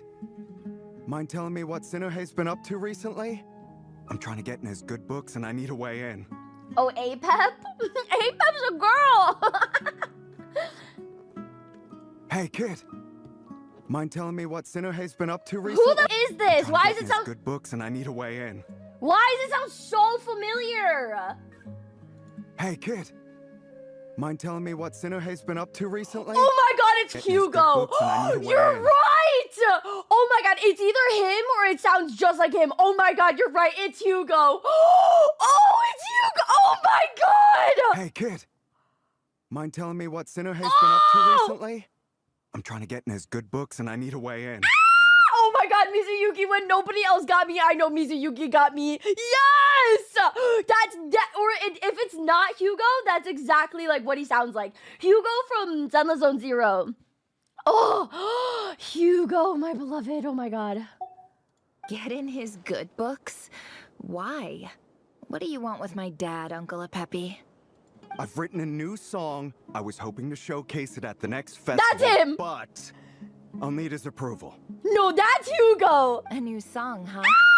I'd love to stay and listen, but unfortunately, Uncle Retinue says my dad's looking for me. Well, that's him! And I'm not going anywhere. See that pile of stones? That laugh! I'll be That sitting there laugh! warming up my vocal cords. Come find me when you're done. Pile of stones. Got it. Pile of stones. Dendro Dragon is Nefer's uncle. Noted, noted. Write that down, write that down! Wait, was I not supposed to do something with those stones? I'm just gonna ignore it? Okay, huge. I'm curious to see what her dad looks like. I think this is her dad. I think Sinue is her dad. Hi, Dad. Yep. Uncle Retinue said you were looking for me. Ah, there's my little princess. If you'd gotten back just a little sooner, you could have shared the spoils of war with me. Spoils of war? Who were you fighting against, Dad? It was just a figure of speech. The aftermath of a sandstorm is no time to be waging war. I was talking about our war against thirst. I went out to fix our water supply problem, and now I'm back. Which means... We have a well again. That's right. I found a new one and brought back as much water as I could carry. It should last us for a good while. If it wasn't for these blasted sandstorms, our wells wouldn't be caving in. And you wouldn't be spending all your time out searching for new water sources. As the chief of our tribe, I'm supposed to be leading us out of hardship and poverty, onto better things. Aww. You know how prosperous our ancestors were. I've told you all the stories. Oh. And look at us now. Something happens to her. Squeezed into these hovels. No one would choose this, if it wasn't for the endless wars over the years. Something happens to her dad, because if he's the chief of Aru Village now and he's not the current chief, something happened to him. 1,000,000%. Wasn't Aru Village? No, I already corrected myself. Never mind. I'm not gonna say it. But yeah, that's crazy. Yeah, they treated desert dwellers really, really bad. Like before like nowadays, with like when Hida became the Archon and everything, and like started like switching all of that mindset, they treat desert dwellers really bad in Sumeru. I guess they still do, kind of. But yeah, it's rough. But things are looking up. I started working with some folks from the academia a few months back. They gave me some contacts in return for my assistance in the desert. You don't think it's Aru Village? It looks exactly like it. Are you sure? So you're the academia's helper now? Special ambassador, they call it. Think of it as a partnership. It's nothing bad, okay? We've been isolated here in the desert for too long. Seeking opportunities elsewhere is the best thing for us, and the fastest way to progress. So, do you get anything good out of being a special ambassador? Of course. My luck's improving all the time. One day, I swear I'm gonna lead us out of this place. We'll find somewhere new. Somewhere better. Oh, I feel like that's just not gonna happen. I've played these games before. I've played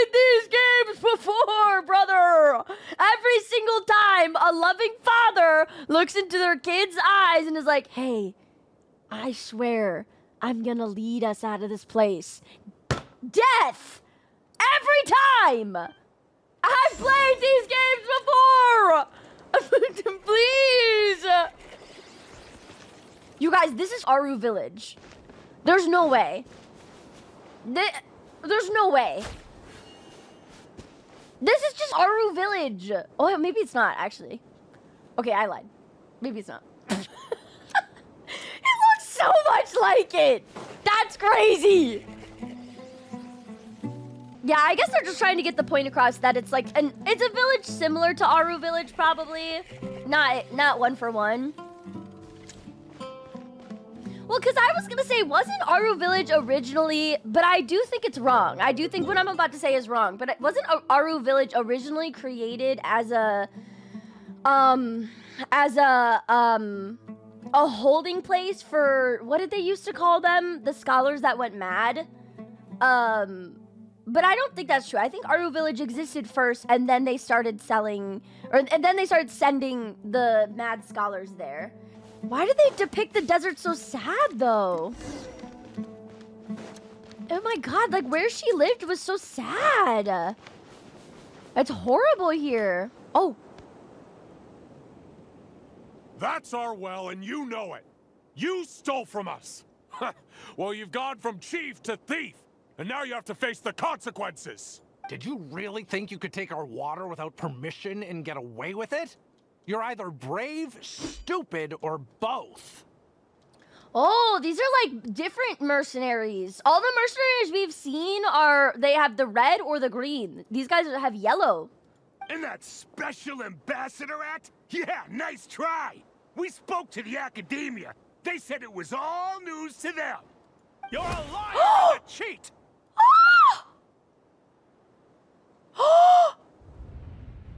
Oh no! Oh my god!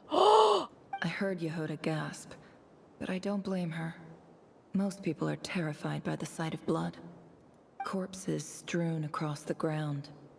The wounds are clearly from scimitars and daggers. The desert dwellers' weapons of choice. There's a handwritten note on the ground.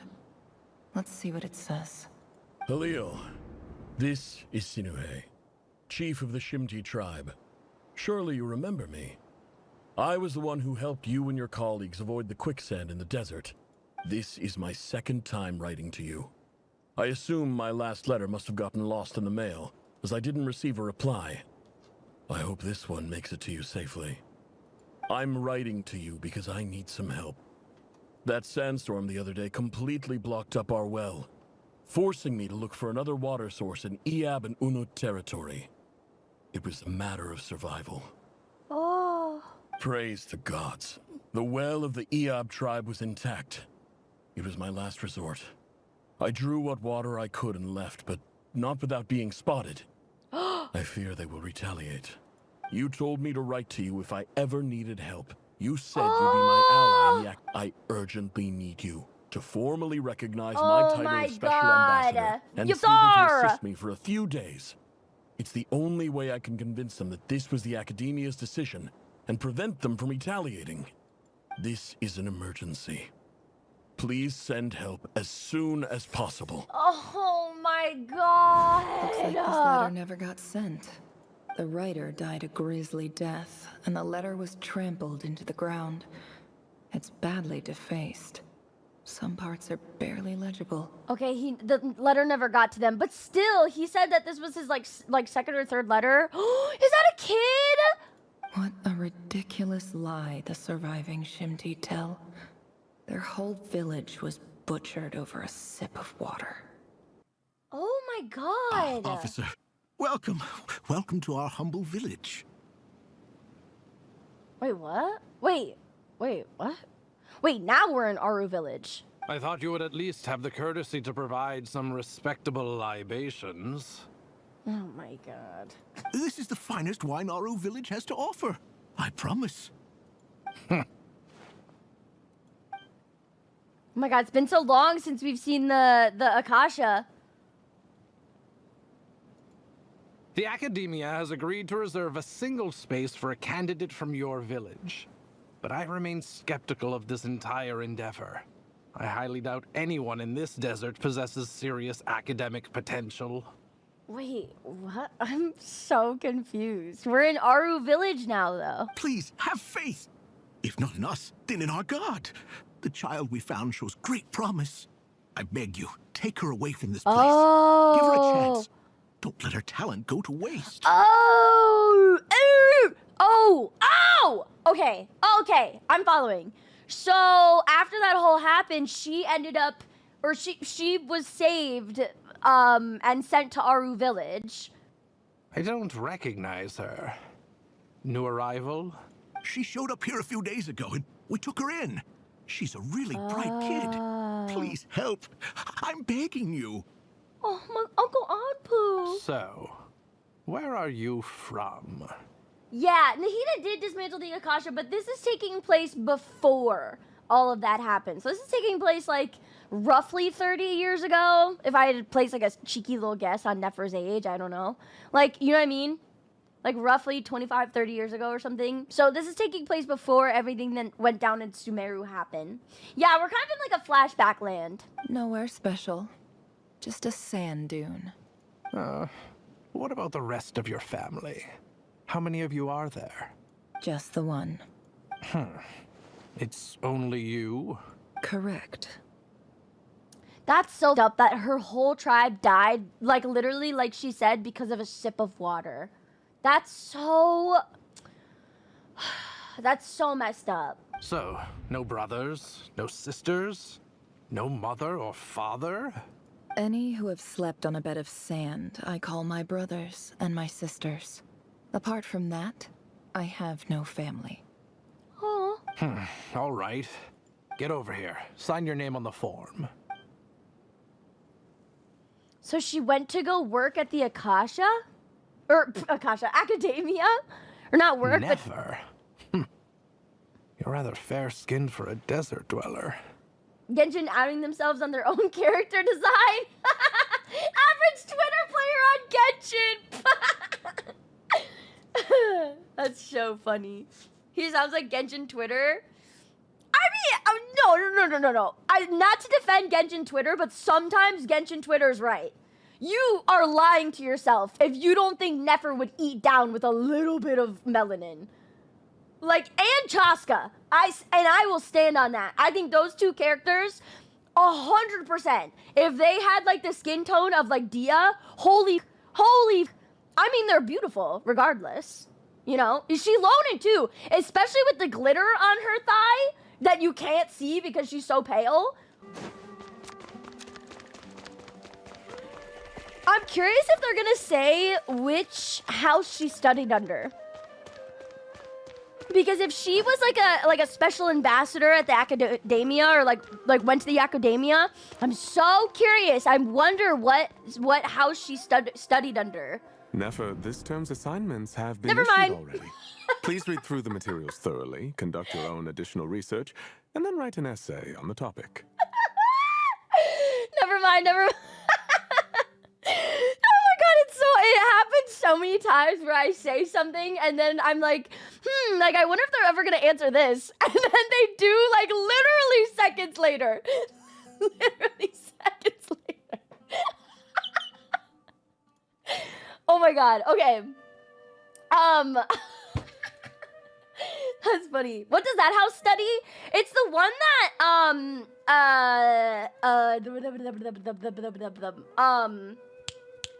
Wanderer was a part of. He was a part of the Vaumana house during that one quest with the 6 Darshans.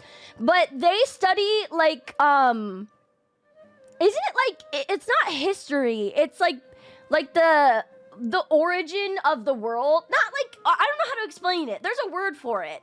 There's 1,000,000% a word for it, but they study like the origins of things or like the origin of the world. Anyway, Yes, Professor, I'm aware. I just had a couple more questions I wanted to get your perspective on. Oh? Please ask away. Well, I saw the other students' problem sheets, and I couldn't help but notice that my assignment is much easier than theirs. Oh! Do you really think I'm a weak student? Oh. A weak student? Goodness, no. Quite the opposite. You have a sharp mind. Almost too sharp. I think what you're saying is a weak student wouldn't have noticed the discrepancy. And if they did, they certainly wouldn't complain about the lighter workload. You see, sharp as they come. You see things the way they are. And I'm sure you know why they're like that. 'Cause you're racist? I mean, why would you give her the easier assignment? 'Cause you think she's stupid? Because of where I come from. Because I'm different. I'm sorry, Nefer. I don't like it any more than you do. It's just... What? I don't like it any more than you do, but I just assign it. I just do it. I'm the reason why things are like that. Anyway, you said you had a couple of questions. What's the other one? I wanted to check. If someone sent me a letter to the academia, where do I go to collect it? Ah, your family wrote to you. As long as they put your name on the envelope, someone should hand it right to you. Not exactly. It's not even a recent letter. I was just curious where the mail would end up if no one collects it. Oh, she's trying to get to the bottom of where when her dad was sending a letter to someone. The House of Dana, I expect. I know there's a box for unclaimed mail somewhere in there. Probably sitting on a shelf. Whatever you're looking for, that'd be the place to start. Okay, got it. Thank you, Professor. Oh, don't mention it. Honestly, I feel like I failed you. I'm supposed to be your teacher, but I haven't taught you anything. Like, he's kind of acting like he's not at fault for, like, the subtle racism that's happening, but he is. He doesn't need to give her a different assignment than the other kids. He can give her the exact same assignment. He's like, yeah, I can't do anything about it. But you can. But I guess, like, he might be in a position where he might get in trouble if he does, but maybe he's not as bad as he is. I don't know. Hey, don't say that. You're a great teacher, and you do your best for all your students. Okay, maybe he's not But as the bad rules as are I the thought. rules. You're not allowed to teach students like me. Oh, okay, I get it. Okay, I get it. Sorry, mister, I talked some mad shit about you. My bad. It's not just the academia either. My bad. The whole world bends over backwards for the successful and leaves the losers to suffer and die. Oh, my dear child. Don't tell me you've given up on life already. I haven't. I just think that if you want to make it in this world, you have to find a way to become successful.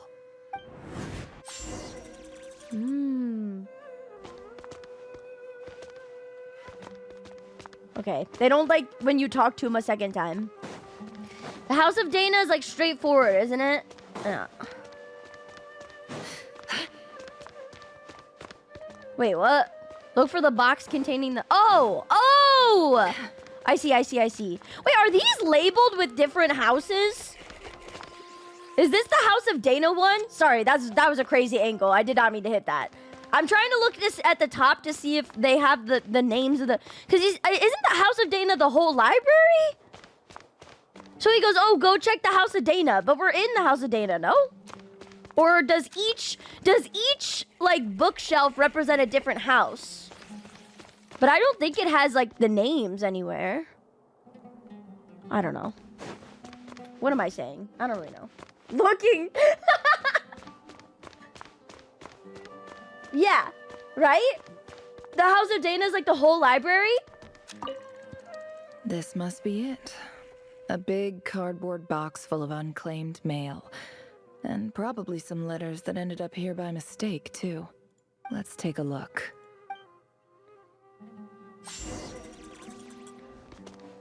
I bet you that the letters got to them, but he just didn't want to read it because it was from a desert dweller.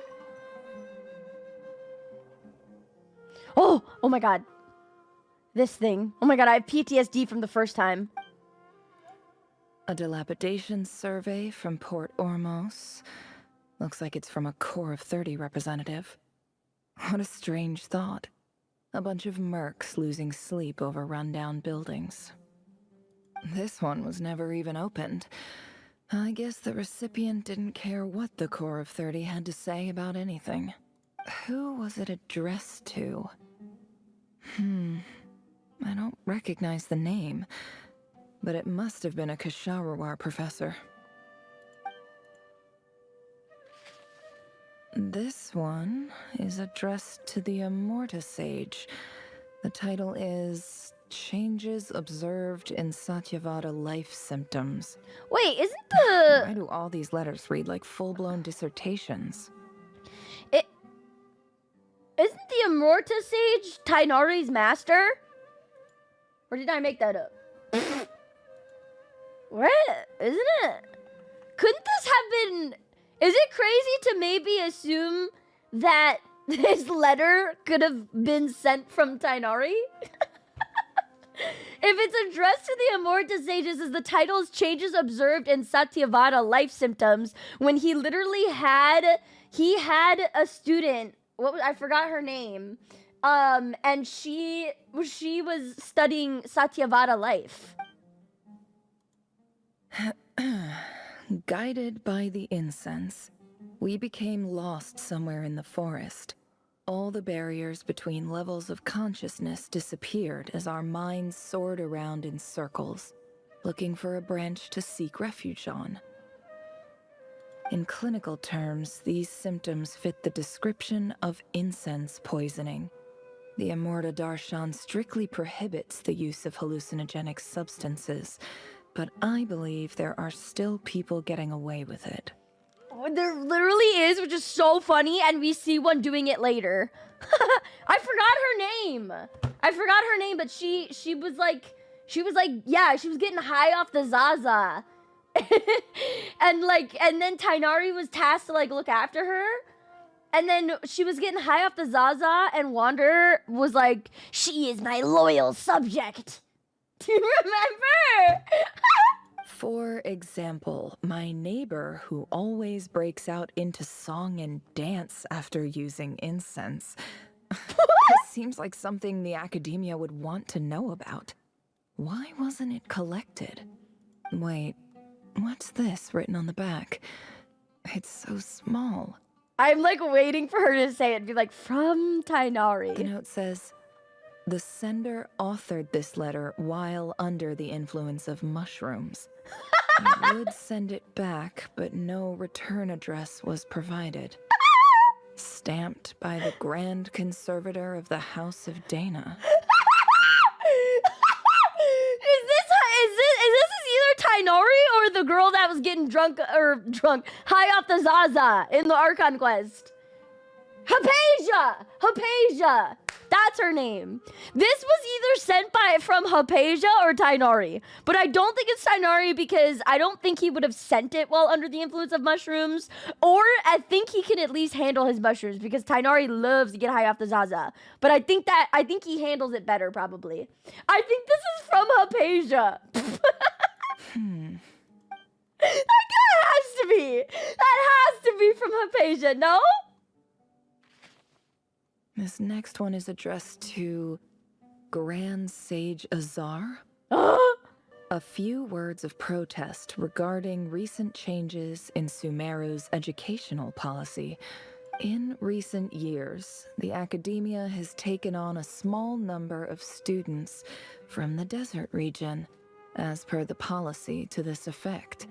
However, it appears to me that these students have not, in fact, been provided with educational opportunities that are, in any meaningful sense, equal to those enjoyed by their peers, as well as receiving dumbed-down assignments and perfunctory tutoring. They do not even have full access to the Akasha system. Education is the fundamental purpose of this institution, which should go without saying in a nation whose founding virtues are knowledge and wisdom. I ask you, is the lip service we pay to the policy of education for desert students truly the standard of pedagogy to which the academia aspires. As Grand Sage, policy decisions are your prerogative, but do not forget your roots. You and I were once students too, as was everyone else in this institution. I wonder if this is her professor that wrote this. I do hope you will give some serious attention to this matter. I encourage you to discuss issues like this with myself and others, and listen to some alternative opinions. Great letter. Shame it didn't get to where it needed to go. Disappointed but not surprised that Azar didn't read that. Yeah, frick you, Azar! Krill yourself! And the sender is... Huh? Oh! Sage Cyrus of Spontamod. Oh! I didn't realize anyone else even knew how bad students like me have it in this place. So this is where letters from the Sage of Spontamod end up? Nice one, Grand Sage. Really enlightened leadership. Frick you, Azar! Whatever. This isn't what I came here for. I'm not exactly holding out hope that a letter sent from the desert would even make it here. But if it did, where else would it end up if not in this box? I can't believe how much discarded mail there is. Must have been years since someone last went through it all. Aww. And this is just one box. The whole house of Dana is boxes on shelves. I don't believe for 1 second that any human being has sat down and read through all the documents in this place. That's kind of sad. Who has that much free time on their hands? That's sad when you think about it. Wait, could this be it? Wow, crazy pull! Least fancy envelope in the box, written on crude quality paper. And of course, it would be right at the bottom of the pile. Clearly, no one gave this letter so much as a first glance, let alone a second. The handwriting on the envelope looks very familiar. Greetings, Halil. My name is Sinuhe, chief of the Shimti tribe. No! I was the one who came to you and your colleague Zaid when you ran into trouble in the Great Red Sand. No! I don't know how well you remember it now, but I brought you to safety and gave you some water and other supplies. You seemed very pleased and told me your name. In my tribe, learning a person's true name is serious business. And I therefore see you all as friends. You were kind enough to leave your contact details so we could stay in touch. The Shimti tribe lives a harsh, nomadic existence in the desert. You were sympathetic towards my plight, promising to make me a special ambassador of the academia and help us find a way to make a better living. This brings me to my reason for writing. Our tribe has fallen on particularly hard times, and I would like to ask for your assistance. There was a terrible sandstorm a few days ago. That's which blocked so up the well in our land. sad. To ensure my people's survival, I had no choice but to venture into Eob and Unut territory in search of an alternate water source. The Eob and Unut are descended from the Thamudians, while we trace our ancestry to Tulatula. We worship the Lord Flowers and have had relatively good relations with our fellow tribes up until now. Interesting. You know, Tainari's like, what do you call them? Like, fox people were from Tulatula. I found a well belonging to the Eob tribe. They declined to help us, but I really had no other option. So I took some water to keep me and my tribe alive. That's so messed my up. actions are certain to incur their wrath. That's so... They just needed water, bro! When we met, you That's assured me so that you would messed be my ally up. in the academia. I would like to take you up on that offer, because I really need your help. I wonder if you could send an academia representative to meet with me. Oh. That aside, the last time you were here, you mentioned that the academia had started accepting students from the desert, and I told you a little about my daughter, Nefer. Oh. We have next to no resources here in the desert. and my power and influence are limited. Would you consider enrolling my daughter at the academia? Oh! She is a smart girl. I know she won't disappoint you. Oh my god! And she did it anyway! Without even knowledge of the letter! Oh! From the outset, the academia never took you seriously. Those things they promised were just empty words. I doubt they even remember the name Sinuhe. I mean, she's probably right. And you were so emphatic that your luck had finally changed for the better. Oh. You swore you'd lead us to a better place one day. No. You spoke with such conviction, like you were the most powerful chief in the whole desert. You liar.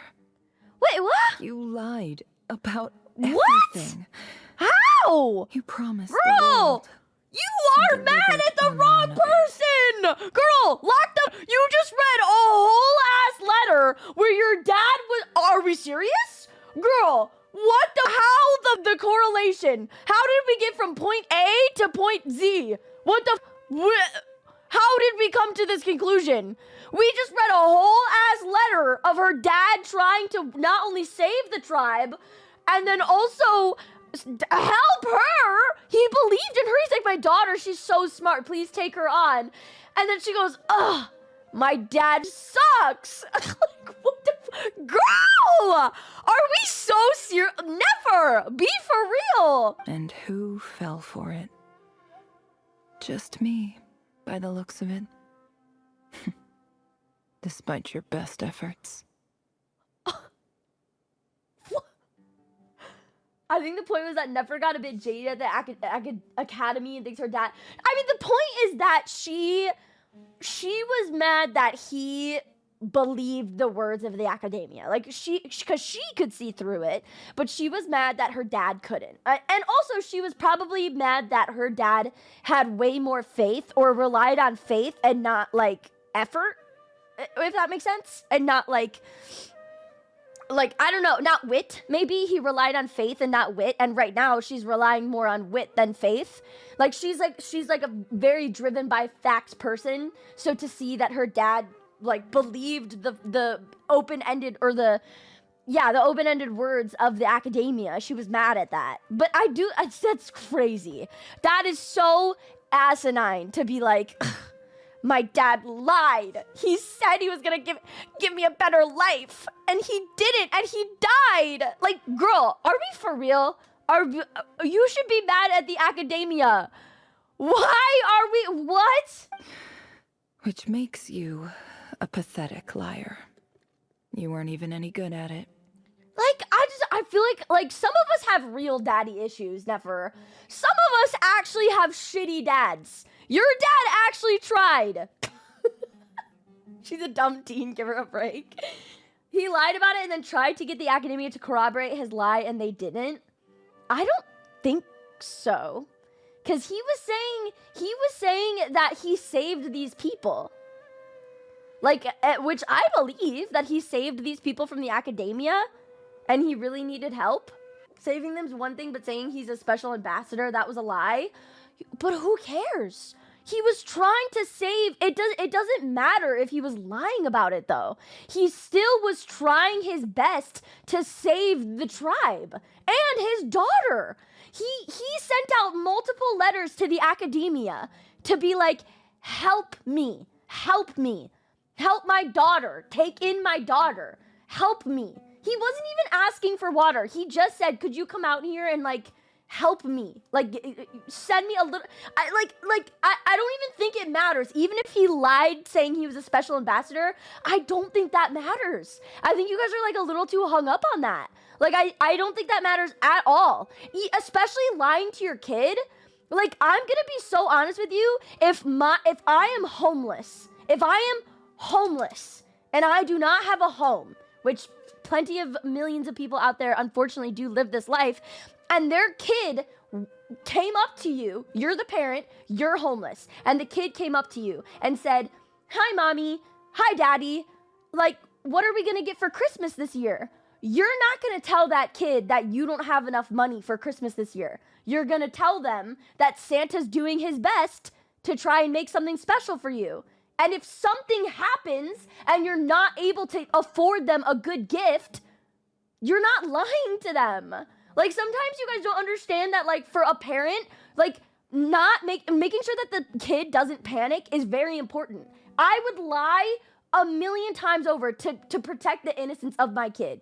If my kid was like, Daddy, we're gonna die in the desert, like we don't have water and nothing's ever gonna get better, I'm not gonna look at that kid and be like, you're right, we're gonna die in this desert because we can't find water because everything sucks.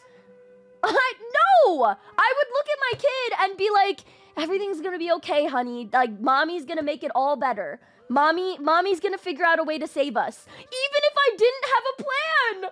Like, that's what I feel like you guys are a little too hung up on the, yeah, but he lied about being a special ambassador. Who cares? He's trying to protect his tribe and he's trying to protect his daughter. Trying to shift blame on that is so weird. It's so weird. Yeah, it's grasping at straws to make him a terrible person. Yeah, sometimes white lies are better than the hard truths. That's what I'm saying. Like, obviously, parenting is going to be different on different things, but, like, blaming the dad here is asinine. And you cannot convince me otherwise. I think I'll take over from here. Let me show you how it's done. Nefer's story quest fits really well into the Sumeru Archon quest, in my opinion. True! So true!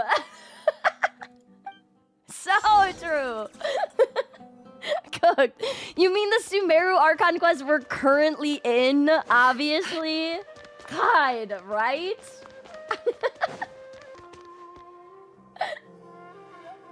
I just came to say goodbye. Thanks for everything you've done for me in my time here. Nefer? You packed your bags. Where are you going? Oh, she made a friend. I'm quitting. Something's come up in my hometown. Gonna head back and deal with it. Huh? But...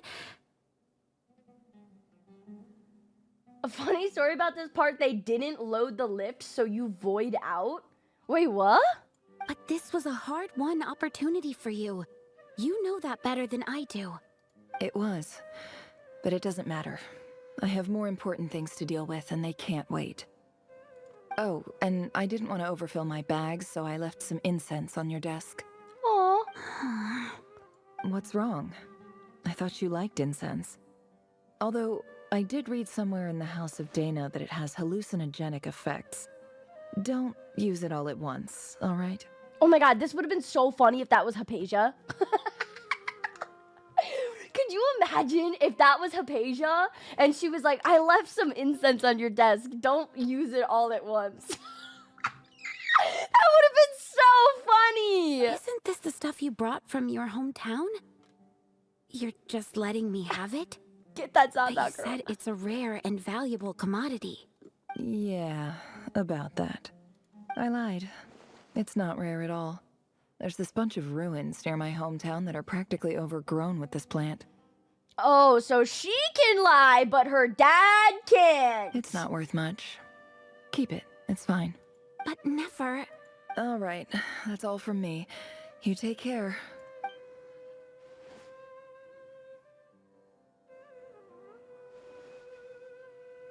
Don't forget me, okay? Aww. I mean, we're more than just classmates, right? We're friends. Aww. Yeah. I'll remember you. See? That's what I'm saying. She stopped, like, viewing friends as friends. Like, she started viewing people as, I don't want to say transactional, but kind of, like, what value are you to me? She stopped viewing people as relationships. I lied again. That incense is worth a fortune, and it's a rare find even in those ruins. You're only allowed to lie if you're good at it. True. And as for remembering her, I have far too much to do when I get back. No time to reminisce. Oh, that's rude. I'll be lucky if I even make it through this alive. But either way, I expect I'll forget you pretty quickly. Damn. That's sad. She's very beautiful to me. I like her cat too. I like Ajru. Talk to the Eob chief. Oh, is she gonna get revenge?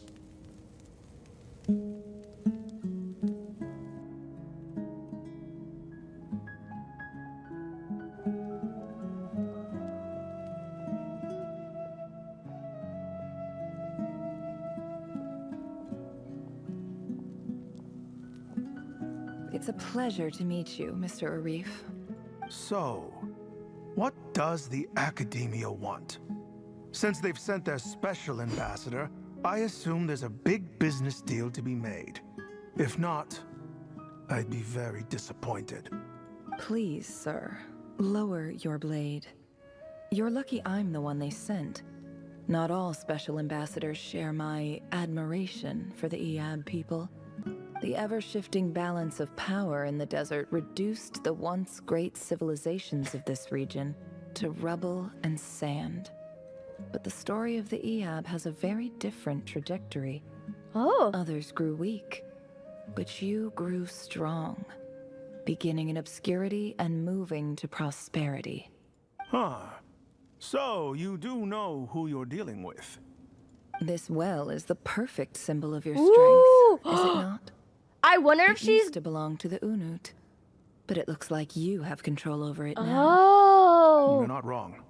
But I'm sure you didn't come all this way just to flatter us. Of course not. I came to bring you some very good news. Some information that recently came to light, which might just be your ticket to freedom. Oh. Records uncovered by the Vahumana Darshan show that a certain well currently under Eab control is built on top of some ancient ruins. These ruins are of great archaeological interest to the Academia. I checked the map carefully on my way over here, and I'm confident that this is the well in question. The Academia is offering 50 million more 50 in return million! for excavation rights. Girl, send me some. I need some of that. I need some of that Mora, please. 50 million? No, wait. If these ruins are as important as you say, 50 million's a little low. Greedy! Dude, I'd take 10 mil right now. I'm so desperate for building my characters. No, right, Soru? That's like 10 characters. That's like 10 characters I could level. Please, don't listen to him. I'll take like 5 mil. I'm not as high standards as him. Don't get greedy, Eab. We know far more than you think. We know that you seized this well by force. Wasn't that the first step in your rise to power? Uh-oh, to drive away the Unut and steal their water supply? So what if it was? Uh-oh. Hey, back up. Not you, you can stay. You're Don't cute. worry. As unscrupulous as it was, it's something we're willing to overlook. The Academia. I hope Whoops, I sorry, am making Butterfingers. myself clear. And I hope your words are the truth. If I find out the Academia is trying to play me, I'll hunt down every one of your people and make you watch as I cut their heads off one by one. What? I assure you, Chief, that would not be in your long-term interests. You don't want to make an enemy of the Academia. You see how I'm dressed, don't you? I appreciate that you've never been to the rainforest, but surely even you recognize an ambassador's attire when you see it. And what does a barbarian like you have to lose anyway? You really think the Sumeru Academia would bother to come all this way just to lie to you? We have more important things to worry about.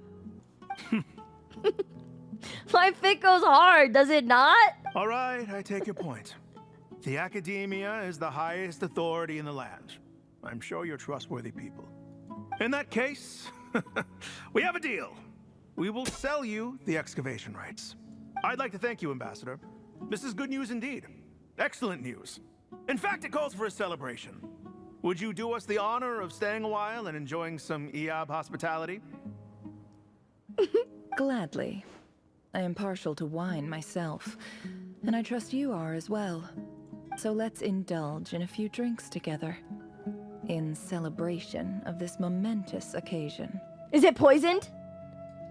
Elated, the Eab drink the night away. The prospect of their new wealth is almost as intoxicating as the wine. But when the new day dawns, it brings some shocking news. Chief! Chief, it's an emergency! It's the Unut. They've taken the well. What? Well, don't just stand there. Take it back. Yes, Chief. I have every confidence in the Eab's military superiority, and yet... Well, what is it? The Unut's response was alarmingly fast. The day after we reach a deal, they seize the well. This can't be a coincidence. Perhaps there is a traitor in your midst. Why not trust a pretty woman that could kill you with her legs? And I've always said that. And I've always said that. So true. Listen, if I get swindled by a pretty woman that could kill me with her thighs, hey, that's on me. You know what? That's how I go. That's not the worst way to go. True. I don't think so. You guys are so funny. What the fuck? I am obliged to remind you, Chief, that the Academia will only deal with the de facto power holders. If you cannot regain control over the well, I'm afraid you won't see a single mora of that 50 million. Damn! No! Please, Ambassador, just give me some time. I swear the Unut will not get away with this. That well is ours. And so is the Mora. Are we talking about Nefer? Mm-hmm. Look at her. Glad to hear it. I will wait here for an update. You'd be killed by anyone's legs being 2 inches tall. That is not true! I'm tall! I'm taller than Nefer! If there is a traitor, I will find them. In the meantime, make yourself at home. I'll report back as soon as I have an update. Much obliged. But are you taller than Varka? Yeah! I'm taller than everyone! I'm so massive and tall. All it took was a few words and I've got him wrapped around my finger. What an amazing feeling. So, oh, in she likes that. Ambassador, the Academia would rather negotiate with our tribe Ah! instead of Where's the Mizuyuki? Where's Mizuyuki? Where's Mizuyuki? Where's Mizuyuki? Hugo! Hugo! The Eab are Talk again! Shh, Nefer, shh. Not right now. And now... Where is he? Where is he? Where is he? So, in summary, Ambassador, the Academia would rather negotiate with our tribe instead of the Eab. Yes? Hugo! So let me ask you, Chief. If you were the Academia, what would you do? The only reason I clocked it, Soru, is because I'm so down bad for Hugo.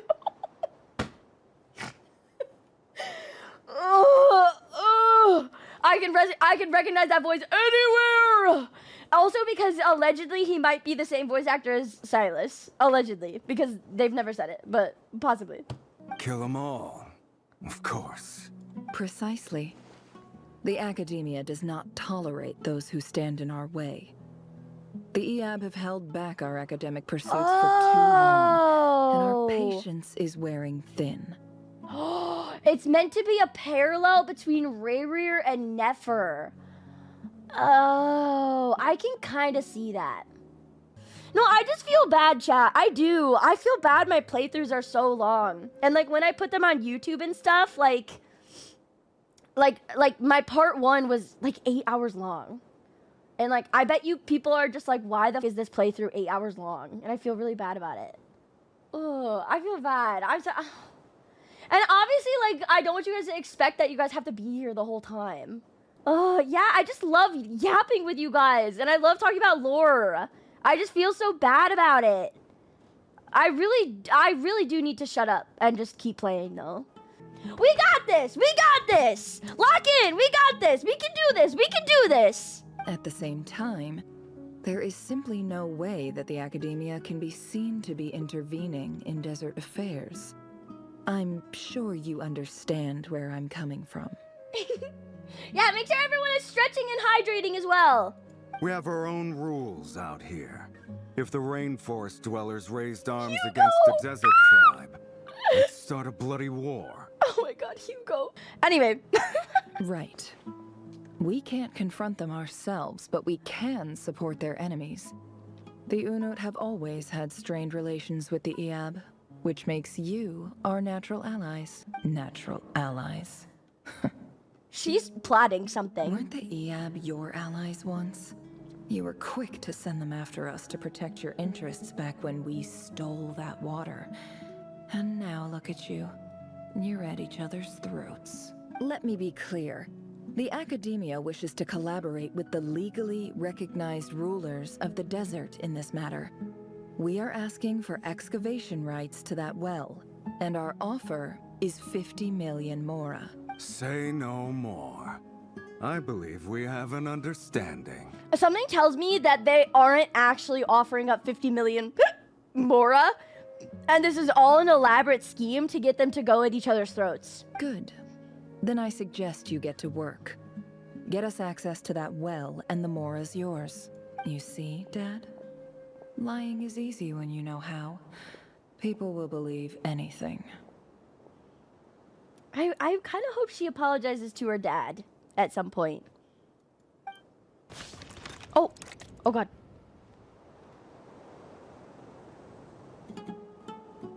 Oh, bird.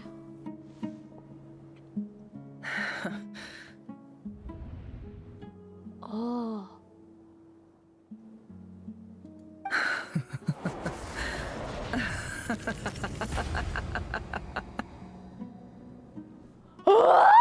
Look at yourselves.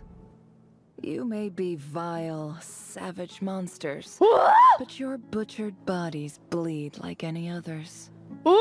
You're no different. Girl, what You're the? not at all. The monsters who destroyed my home, they're just ordinary, petty human beings. What a joke. I think we're even now. Maybe I've even done the desert a favor. It's a better place without all these people around. Oh, Sinuhe. My gullible fool of a father. Is she being serious? Perhaps if you'd been as ruthless as I was today, our tribe's people would still be alive. In this dog-eat-dog world, a chief needs to be tough to survive. Is this actually her talking? Please tell me she's like possessed or something, because what the actual... But you couldn't do what had to be done. So I did it for you. Nefer, it's okay. All of this is in the past now. She actually did that! I believe I remember you promising to remain silent. Yeah, but even so... Yehoda, is there anything you can do to ease the tension? She actually did that? Are you being serious? She actually did that. All right, time for a sharp turn onto a completely different topic. I don't... So, anyway, that's enough of that. When are we getting out of this place? I see your argument, chat. Like, I see your argument of being like, well, she didn't kill them, or like, it's just revenge. But like, did you see the way she acted, bro? She was laughing in enjoyment. She enjoyed that shit. That's so weird. That's so weird for her to be like, ah, ah, ah, ah, ah. Like, what the fuck? I just don't know if I can defend that. That's weird. Ah! That's so weird. That's weird. Feels like we've been walking forever. I'm getting pretty tired. Oh, Alma, you tired? Yes. If we can find somewhere to sit down, I could certainly do with a rest. It's not far now. There should be a temple just up ahead. Is this situation about to reach a conclusion? Yes. Really? A temple? That's where this story ends? I guess that's how things go in the desert. I've been to a similar place with a friend from the desert before. Desert dwellers can never escape their destiny. Or so everyone says. I never wanted to believe it, but looking back now, I'm as desert as they come. You mentioned a temple. What's waiting for us there? My biggest trade secret of all. Ah. Then I'm guessing it's where you got your power from. The power to peer into other people's minds. Oh yeah, I was curious about that too. I didn't know you were clued up on any other religions. Religions? I'm no expert in the history of Sumeru, but since you come from the desert, I would imagine it has something to do with King Deshret. Oh! A little cheeky bit of forbidden knowledge? Are we? And the 7 pillars who served him. They're major figures in the desert belief system too. Sounds impressive. I have some friends with connections to this stuff. Specifically, with Ermanubis. Oh, I know who you mean. General Mahamatra Sino. Yeah! The spirit of Hermanubis dwells within him. That's Boss Neff for ya. She knows everything. I love how she calls her Boss Neff. It's so cute. Sino's hardly a figure of obscurity. But I know about Sethos, too. She knows about Sethos, too! What about him? Is he a big deal or something? Is he a big deal, Yehoda? Well, he's not a small deal. Let's put it that way. You sure know your stuff. Please. This is the bare bone basics. Save the flattery. Thanks for your patience, everyone. I'm sure it's been a lot to take in. With any luck, that's our exit just up ahead. Exit. Exit. Wait, I'm seeing if there's any notes. You always gotta check for notes. Check for paper. You know? Cheeky notes. Books.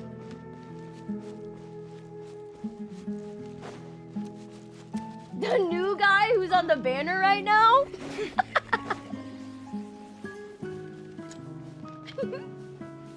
This is the devs acknowledging how long this quest was. Ooh! Ooh!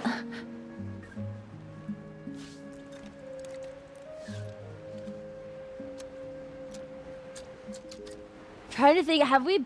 I haven't seen this place. Wait, maybe I have. There's a similar area, but there's a top part and a bottom part, though.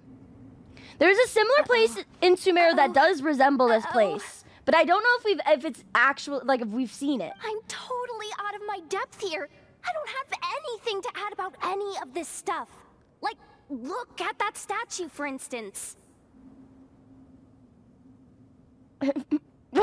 I want to do the whole name-dropping, this girl knows her stuff thing too, but I've never seen anything like it before. It's okay, Yoda. You don't need to know. A statue with the head of a bird. Yoda's so cute. I love her. Looks like something out of King Deshret's mausoleum. That's Thoth, the Ibis King, one of the 7 pillars of King Deshret. The legends say that he, the Crocodile King, and the Goat King were the 3 retainers of King Deshret. Let's take a look. Oh my god, cutscene. Oh. Oh!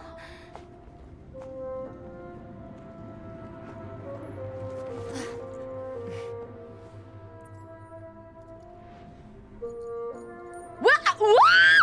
Ashru! Wait, what? Wait a Just Ashru. Wait, what? So, all is well?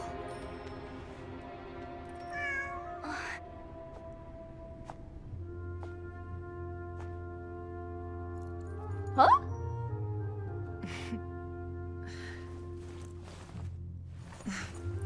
Typically Baby. speaking, at this point, the world disintegrates.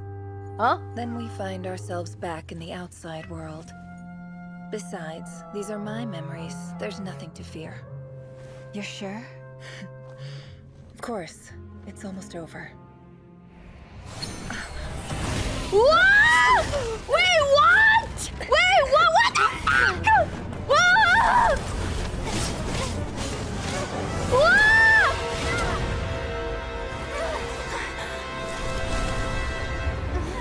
Never! Hey! Hold on!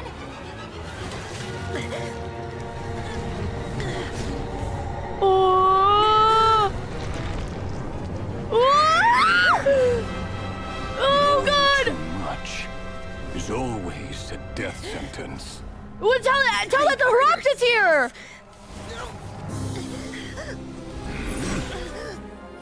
Oh my god, what the Oh, the thing Dory gave her! Oh!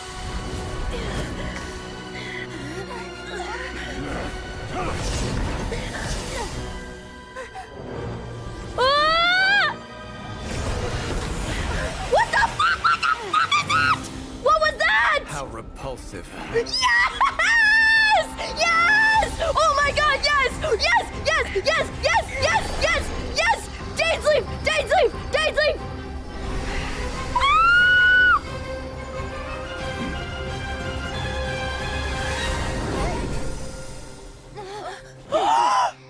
Oh, Calabina! Ah! Oh my god, he's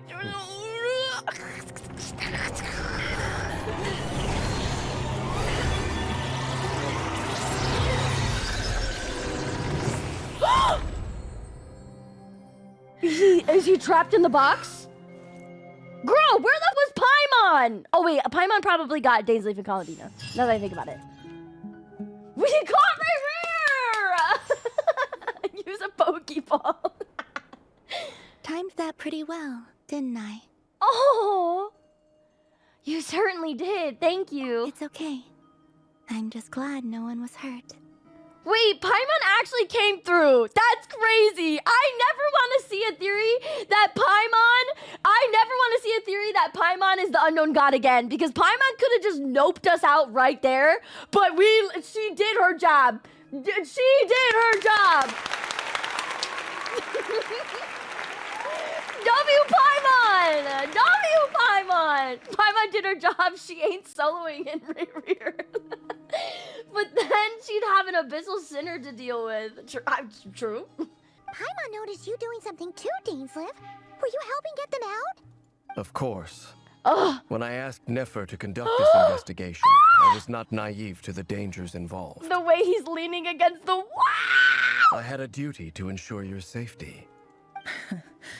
Good to know your sense of justice is still intact after all these years. I take that to mean that you saw the truth. That comes as a great relief. I certainly did. And thanks to your help, I also managed to trap Rerir inside the chess set. Whoa, really? How'd you manage that? Well, to be honest, I sensed that something was wrong long before we made it to the temple. By using this fragment to probe into Rerir's past, well, the monster formerly known as Rerir, it seems I alerted him. I was tracking him, then he caught on and started tracking me too. Can't say I'm surprised. But how did he track you through your thoughts alone? That shouldn't be possible. Rerir was a secret agent who reported directly to the Vinster King. He is an expert at finding a trail and hunting down his pursuers. No wonder. He infiltrated the chess set, read my thoughts, and built a new virtual chess set inside of it. That's why we weren't able to leave Crazy. at first. So, were those memories real? Speaking of your chess set, it's quite a remarkable item. Would I be right in thinking you have some connection to King Deshret? You overestimate me. I only have a connection with one of his underlings, the Ibis King. Oh! You all saw how this came to be. Wait, that's cool. A long time ago, the Eab massacred my tribe, the Shimti, in our home village. A few years later, I enrolled in the academia, where some new information came to light. The Unut and the Iab fought a bitter battle over the rights to a well, all for the sake of a non-existent 50 million mora. The Iab ultimately won that confrontation, but their victory came at the cost of almost every warrior in the tribe. The final blow to the Iab came at the victory feast, when an Unut assassin beheaded their chief right before my eyes. Oh my god. The remaining Iab fled and have been scattered to the winds ever since. What the? Having gotten my revenge, I returned to my hometown, where to my surprise, the nearby temple was still standing. There it was, seemingly immune to the relentless hostility of the desert, while my tribal home lay in ruins. As I stood there gazing at the temple, I noticed a cat just outside. Asher! This cat, as it turned out, was home to the spirit of the Ibis King. Oh! He led me to a gate deep inside the temple. Yeah! And there, he made a deal with me. Oh! Ashru is the Ibis King? That's crazy! Well, the spirit of the Ibis King. But that's crazy! This chess set is my gift from the Ibis King. The chessboard within is made to the same specifications as the one in the mausoleum of King Deshret, and represents his power of piercing analysis.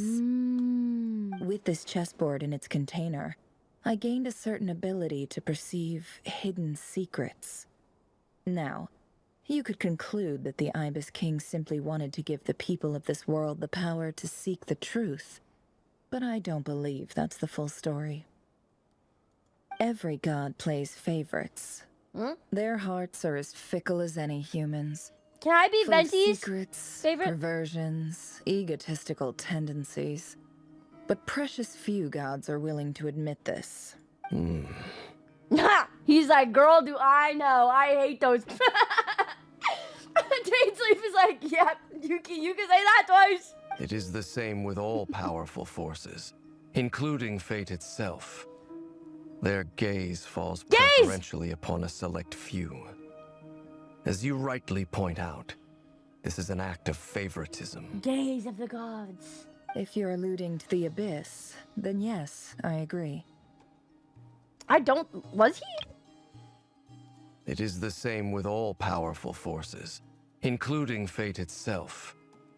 Their gaze falls preferentially upon a select few. Yeah. As you Yeah, I think he's also alluding to the five sinners. How they were spoken to, and five of them, what's it called? 5 of them became sinners. Gather the others. It's time to share everything I've learned. For long, the group isn't gathered in the office. Oh, Ashru. So cute! Thank you all for being here. As promised, I did some further investigating into the Raker of Solnari's background. I am pleased to report that the investigation has been most fruitful indeed. The Raker of Solnari, real name Rerir, was once a Conrian subject who served the Vinster King. I will now share the important details of his story. Please save any questions or comments for the end. We should have just went in there with, like, Charlotte's camera. So we could show him pictures. Nefer narrates Rerir's backstory to the group. At the Vinster King's behest, he gathered intelligence and assassinated descendants of the Crimson Moon dynasty. Unwilling to take down his beloved Tholindis, who was secretly of Crimson Moon heritage, he then got dragged into court politics. Vedrfolnir's voice, which spoke to him of his fate, was like a reflection of the moon. Though he could disturb the waters to gain some temporary relief, he was powerless to erase it entirely. In contrast, Rerir's own life was like a reflection of a broken moon.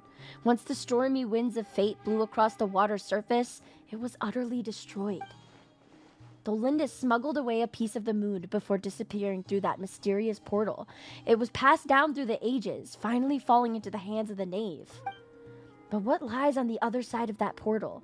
Is it really a whole other world? Dolindus never had the chance to share what she found there. Neither did Rayrir, who followed her. So that's why he's so obsessed with the moon. A tragic tale, to be sure. But it does not excuse his many transgressions. Tell him, Barca! Say it louder for the people in the back. No matter how much Rayrir suffered in the past, the fact remains that he is what we know today as the Wild Hunt, wreaking havoc upon innocent lives in Nod Krai. He becomes more dangerous with each passing day. If left unchecked, it is simply a matter of time before all of Tevat suffers the consequences. This is a threat that the Knights of Favonius cannot ignore. A question for Miss Columbina. Forgive me if this is presumptuous, but have you ever seen the spatial gateway that appeared in Rayrir's memory? Good question, Flins. Good question. Never. But Damn I it. have heard stories of something called the Moon Gate, and this seems to fit the description. Miss Lauma, any thoughts on this? In the lore of the Frost Moon Lore! signs, the moon is believed to hold many secrets. Some sources speak of ancient knowledge, others of a gateway to the unknown. The term Moon Gate is one I have heard before. But as is the case with all of our legends, there are no records of any first-hand witnesses. We cannot know whether it truly exists. Then back to Miss Columbina. As a moon goddess yourself, do you have some idea of where the Moon Gate leads to? Not at this stage, sorry. The Light Realm. I do hold the power of the Frost Moon. Could you imagine? And my strength is recovering well. I can sense that the gate would open at my command, but... What about Arlecchino? Could she open the gate? But there's more to the power of the Frost Moon than Because especially because excuse me, because the fragment. Correct me if I'm wrong, but the fragment that Dolindus had was the Crimson Moon fragment, right? So could Arlecchino know something about it, or like try to open it up? Maybe. Maybe I don't know. Typical. Yes. A moon goddess has the right to open the Moon Gate, since it is a path to the moon. But as never mentioned, holding open a spatial gateway takes a huge amount of power. And right now, I need to conserve my energy to fight the Rayhir of Solnari. I'm afraid this is one mystery we may have to leave unsolved for now. I agree. Better to save your strength. But if you'll humor me for a moment, I have a bold conjecture of my own regarding the world beyond the gateway. Oh? I highly suspect that neither Tholindus nor Rayrir made it through unscathed. The evidence pointing to this is the fact that the Rayhir of Solnari exists in the form of countless fragments. With the abyssal power he wields, no ordinary foe can touch him, let alone tear him to shreds. And yet, the Wild Hunt proliferates wherever his scattered fragments lie, drawing hordes of monsters to many different locations across the land. So your theory is that Rayrir was physically torn to shreds by some powerful force? Hence, why the Wild Hunt is a distributed phenomenon, rather than a unified one? Makes sense to me. Explains why the Wild Hunt is so pervasive, and why he's been trying to piece himself back together. He was whole to begin with, and he wants to be whole again. Without the power of the Abyss on his side, he almost certainly would have perished the moment he was torn apart. But the Abyss, much like a curse, has kept him alive. Oh my god, so Dolindus is like Ash. She dead. Oh. I could not agree more. The power of the Abyss is most surely a curse. To be fair, she was a descendant of the Crimson Moon dynasty, so, and with her going through the gateway of the Crimson Moon, it's possible that it's like some kind of like she was a descendant, so she was kept alive, or she was safe because she had the Crimson Moon blood in her veins. Maybe, I don't know, but that would be like the only reason why I would think that she'd be alive is because she was a descendant of the Crimson Moon, but I don't know. It is a compelling explanation, and one that accords with my present understanding of Abyss creatures. Whether the life form in question is primitive or advanced, if a curse has extended its lifespan unnaturally, it will continue to survive in spite of everything. This raises some interesting questions. I will run some experiments and see if there is any validity to my suspicions. That being said, regardless of whether my research bears fruit, I would like to thank Miss Nefer for conducting such a thorough investigation. Already, it has greatly enriched my understanding of the entity we face. People clap Nefer. When she actually wants to help us, she helps a lot. When she actually feels like she wants to help us, it's actually very, very useful. Very, very useful. My pleasure, Mr. Albedo. I too hope that the information I have shared today proves useful as we look to formulate the next stage of our plan. Hey! What is it, Danes? You look really upset!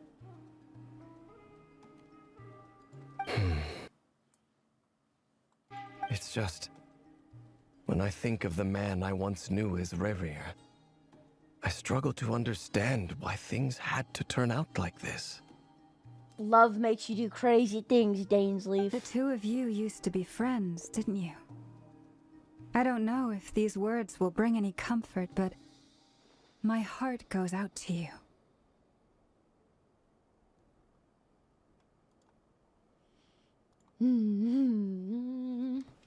Mine too. We could never know all the hows and whys of the way things are. The moon and stars are full of untold secrets and lies, and the skies are host to many more mysteries than these alone. Yet, none of that can begin to compare with the complexity of human life. Those are the first comforting words I've heard in a long time. Oh. Thank you, both. Oh. Well, I think this is a good place to end today's meeting. I'm sure Nefer needs some time to recover. She's been through an awful lot today. That's very thoughtful of you, Llama. Of course. Sounds good to me. Take some time to rest and digest before we reconvene to nail down a plan. Hotel! Hey, is this a bad time? Hope I didn't kill the conversation. Nice room. Oh, I'm not coming in, though. What? Why? Why not? It's just a hotel room. If it's all the same, I'll just stay out here. I might not look the part, but I'm technically a knight. Barging into people's private quarters isn't the kind of thing we do. So you're saying me and Huffman could never be together is what you're saying? God damn it. Ugh! Anyway, Nefer went back to the curatorium to get some rest. But before she left, she shared some things with me that I thought you should be aware of. Wait, does he really not say that for Aether? Wait, seriously? Wait, no, does he stay in the room with Aether? No way. That's funny. That's funny! Oh my god! It's because I'm a girl? Wait, that's so funny. Oh, that's actually sweet. I'm glad that the writers wrote that. That's sweet. Oh, that's so cute. They made him like a little gentleman. Oh, he has to go outside, but the dialogue's different. Wait, that's actually so cute. That's actually adorable. Oh, they made him a little gentleman. Oh. Firstly, although she managed to trap the Raker of Solnari inside her chess set, there's no guarantee that the power of the Ibis King is any match for one of the 5 sinners. Their powers are beyond our comprehension. It's only a matter of time before he finds a way to break out. We have to come up with a plan and take care of him before that happens. Honestly, my mom figured that might be the case. So, Well, I asked her that same question. She talked for a long time, but for the most part, it seemed like she was trying to convince me how precious her chess set is. What a long and storied Oh my history God. it has. I thought he said chest set. Sorry. It felt like some kind of sales pitch, you know? The kind where you end up handing over Mora against your will? Anyway, after all that, she finally answered the question. 2 days, at most. Can we even recruit enough help in that time? Oh my god, that's true. I've also avoided that song since Nefer came out. That remains to be seen. Which brings me to the second issue. Dainsleif is obviously conflicted about this whole thing. But given how little time we have, there's no way we can pull this off without his help. Oh. You have some history with him, right? Do you think maybe you could talk to him for us? I'll see what I can do. Great. I appreciate it. All right, on to item 3. So, Albedo, Durin, and I put our heads together and came up with a plan. Can't promise it's gonna work yet, but at least it's a start. We figured we'd bounce the idea off you first. We'll explore it further once everyone's recovered. Oh, please ask away. Oh, Paimon's dying to hear this. All right, so here's what we're thinking. What? No, tell me! Wait, I want to hear! It's a shocking plan, but nothing can faze the greatest traveler and trustiest travel guide in Tibet. It doesn't take you long to get behind it. We felt a little uneasy about roping you into this. I mean, firstly, you're not locals, and secondly, none of us are your boss. You're well within your rights to refuse if you so choose. Roping us in? Why would you even say that? We know the stakes here. It's all of us against the Rayher of Solnari, or none of us stand a chance. Even Paimon gets it! Even Paimon gets it! But not Nefer! Paimon gets it! It's all of us against the Rayher of Sonali, or none of us stand a chance. Looking at you, Nefer! If Paimon, who just learned how to read, gets it, girl, wake up! You're better than this, Nefer. I know you are. I choose my words very intentionally, I'll have you know. I like to think there's an art to striking a down-to-earth tone even when the stakes are through the roof. Is he not so unk-coded? Like, am I crazy? He is so unk-coded. Like, I can't even put it into words. Like, he's like a fun uncle. Like, he's just like a cool uncle. Sir Varka, I have a few thoughts about this plan. She talks. I'm all ears. I think we can be more flexible with how the roles are allocated. In my view, the most sensible lineup would be like this. Stop! Let me know! Come on! Yeah. But if that's how we're going to approach this, you'd better make sure you're ready. To be clear, I don't doubt your abilities. Far from it. I just want to make sure. Are you really willing to take all this on? I want to do everything within my power. The Rayher of Solnari is a truly fearsome opponent, and if I do my part, it'll greatly reduce the risk for everyone else involved. Well, that tracks with what I've heard. Jean's mentioned in her letters that you're so diligent it's almost abnormal. As in, most people weigh up the risks and rewards in situations like this. But you seem to just march towards danger without a moment's hesitation. Of course, everyone appreciates a fearless pioneer. But all that aside, I'm the Grand Master of the Knights of Favonius, and you're our honorary knight. I want to make sure your courage doesn't come at the expense of your safety. I know. I like the Traveler gets voiced more too. I hope they continue to do it. Like, let them talk more. They have such fantastic voice actors for the Travelers. Like, it's a shame they don't talk more. Thank you, Sir Varka. I should be the one thanking you. It means a lot to have you on board. I'll give some serious thought to your suggestions. I sometimes forget this is Jean and Barbara's dad.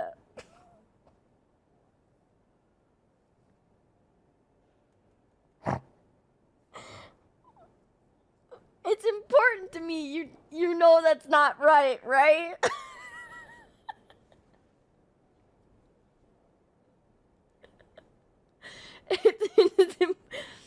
Yeah, not quite, but the spirit is there.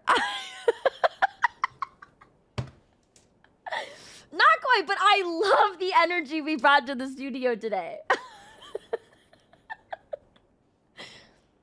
Varka gives a very knightly bow and says he'll see you at the hotel again later. He has arranged for everyone to meet and finalize the plan of action. In an effort to lighten the mood, he booked out the hotel for this meeting. Oh my god, he's rich. So we could all chat over a drink. Oh wow. As the moon rises in the sky, you and Paimon leave your room discussing whether Paimon has any other options than fruit juice. Everyone is already there waiting for you. They're chatting and smiling. Clearly the rest has done them good. As well as the existing crew, some unexpected help has arrived. Still, you remain conscious of the fact that the future of Nod Krai rests on what is decided tonight. So many lives are at stake. You may never meet most of them, but whether they know it or not, all of them are counting on you. Oh my god, this is like the first time I've been able to see Yao Yao in so long. I missed you, girl! What is up? I missed you! Just healing myself up. Ooh! Ah! Dory! I saw Dory! This is a thorough plan, but I do have one last question before we take action. How can we be sure that our enemy won't leave the designated area? Great question. Albedo's been hard at work analyzing Rerir and the Wild Hunt's behavioral patterns. His conclusions are as follows. Wait, am I supposed to know the plan, or am I supposed to be a little bit in the dark? Because I'm confused. Firstly, from the earliest known confrontation until now, Rerir has never displayed any ability to manipulate the dimension of space. So it's unlikely he has any power in that domain. Oh, okay, I was supposed to be a little confused. Okay, got it. Secondly, he seems to have a particularly strong vendetta against our group. If we put him in a fight-or-flight situation, he'll choose to fight every time. Thirdly, finally, and most importantly, he is consumed by hatred, both for the moon and for his enemies. Varka's a good-ass leader. I know that's, like, obvious, but I just gotta say it. Like, he's a good-ass leader. Like, I can tell there's a reason why he is the head knight. Or, sorry, the master of the Knights of Favonius. Grandmaster. Like, he's, like, I would follow him. He's good. Turns out, we tick both of those boxes. We have a reincarnated moon in our ranks, and a spy who accessed his private memories without permission. He'll be baying for blood, not looking to escape. He follows the public speaking handbook. Listen, if he was talking to me like this, I'd be like, yes! Let's go to war! Like, I'm in it. He's got me. Hi, Sebastian, how are you? As someone who's had their fair share of interactions with the Wild Hunt, those all seem like valid observations to me. Understood. Then I will defer to the verdict of the group. Well, everyone, that's the plan in full detail. Albedo and Durin are carrying out their part as we speak. Plan approved. Oh my god! Okay, any firepower you need, I got you covered. Let's light this baby up. Let's light this baby up. The Frost Moon Scions are behind you as well. And the rest of you? It's kind of like a Honkai build, you're right. No objections? All right, then it's settled. This is the plan we're going with. Next up, an old tradition of mine. Anyone who wants to back out, now's your chance. Wait, we can still back out of this? Paimon's like, wait, that's an option? Everyone says things they regret, right? I don't want anyone feeling trapped because their mouth said yes before their brain had time to think things through.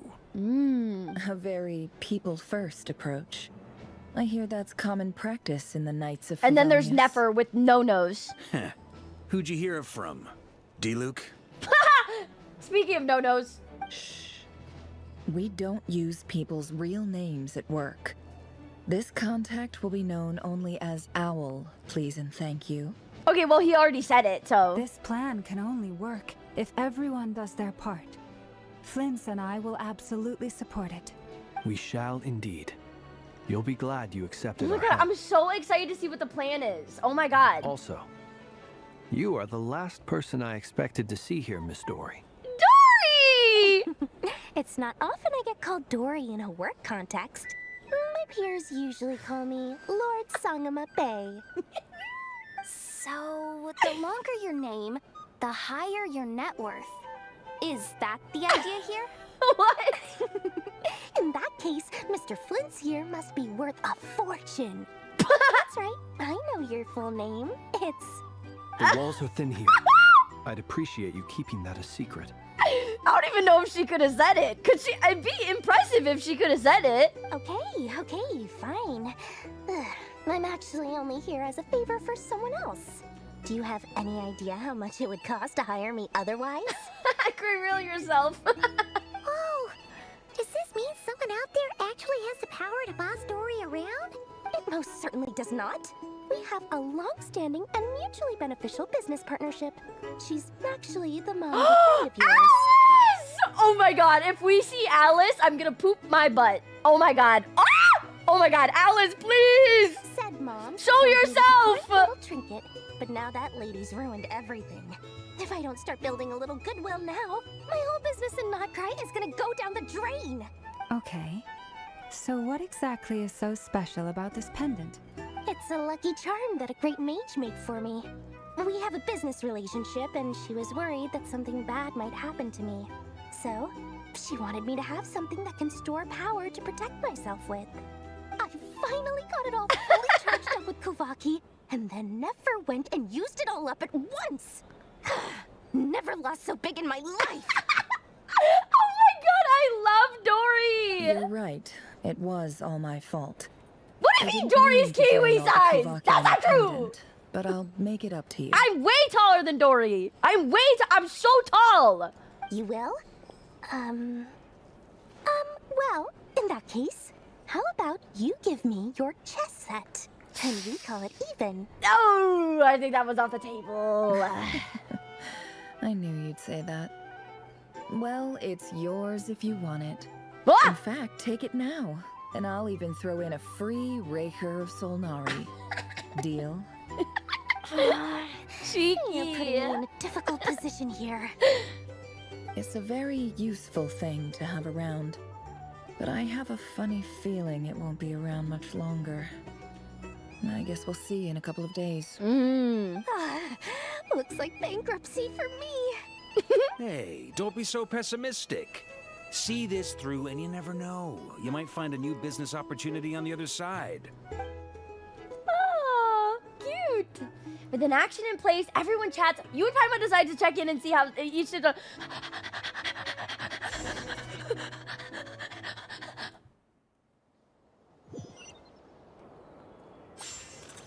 gotta be faster. Oh, Jory!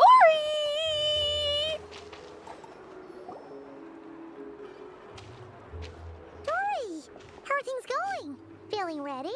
I am taller than Dory. Don't listen to them. I'm really tall. I'm very tall. Oh, I was born ready. We only have 2 days. You think Lord Sangamabe would let an opportunity like this slip by?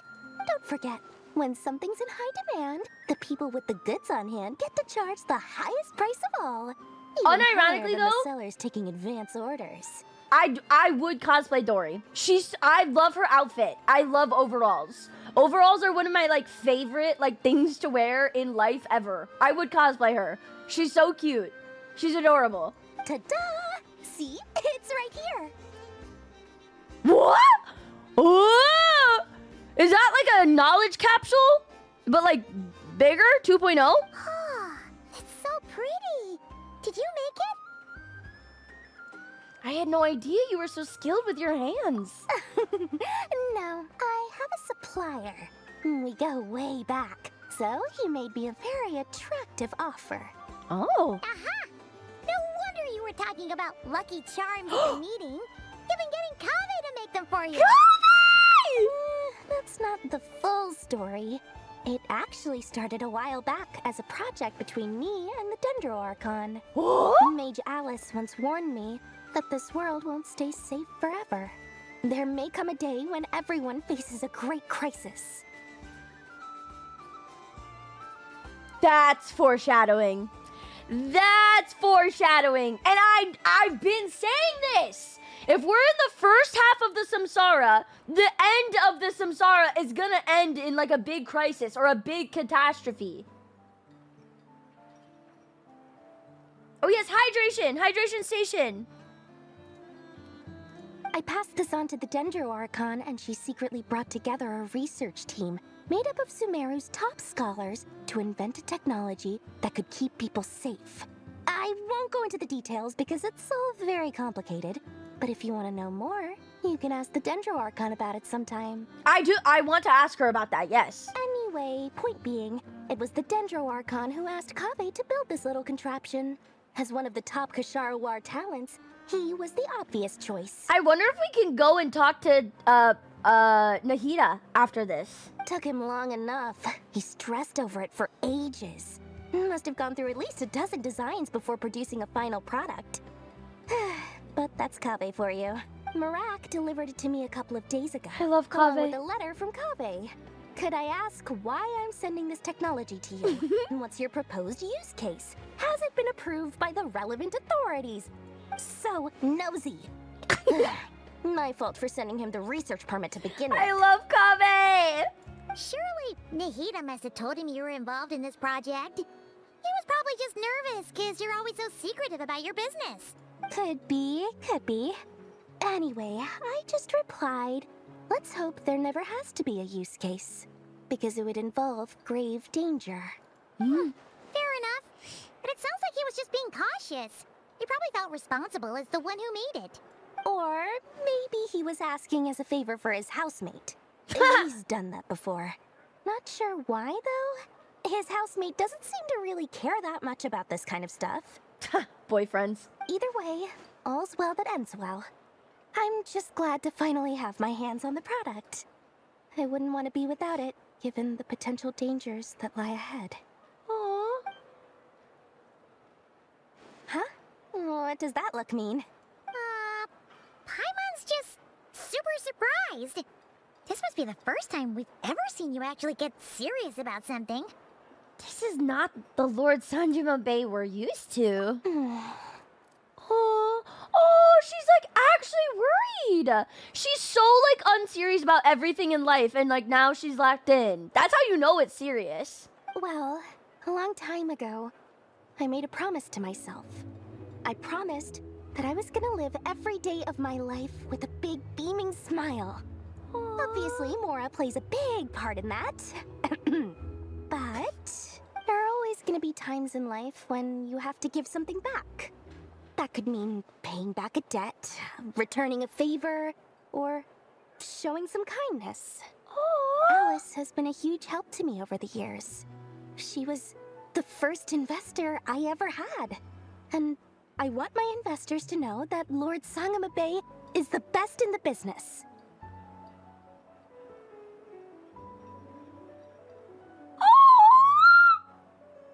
Oh my god! Dory! Oh. And that's why Alice trusted her. And that's why Alice trusted her. No, Dory my goat!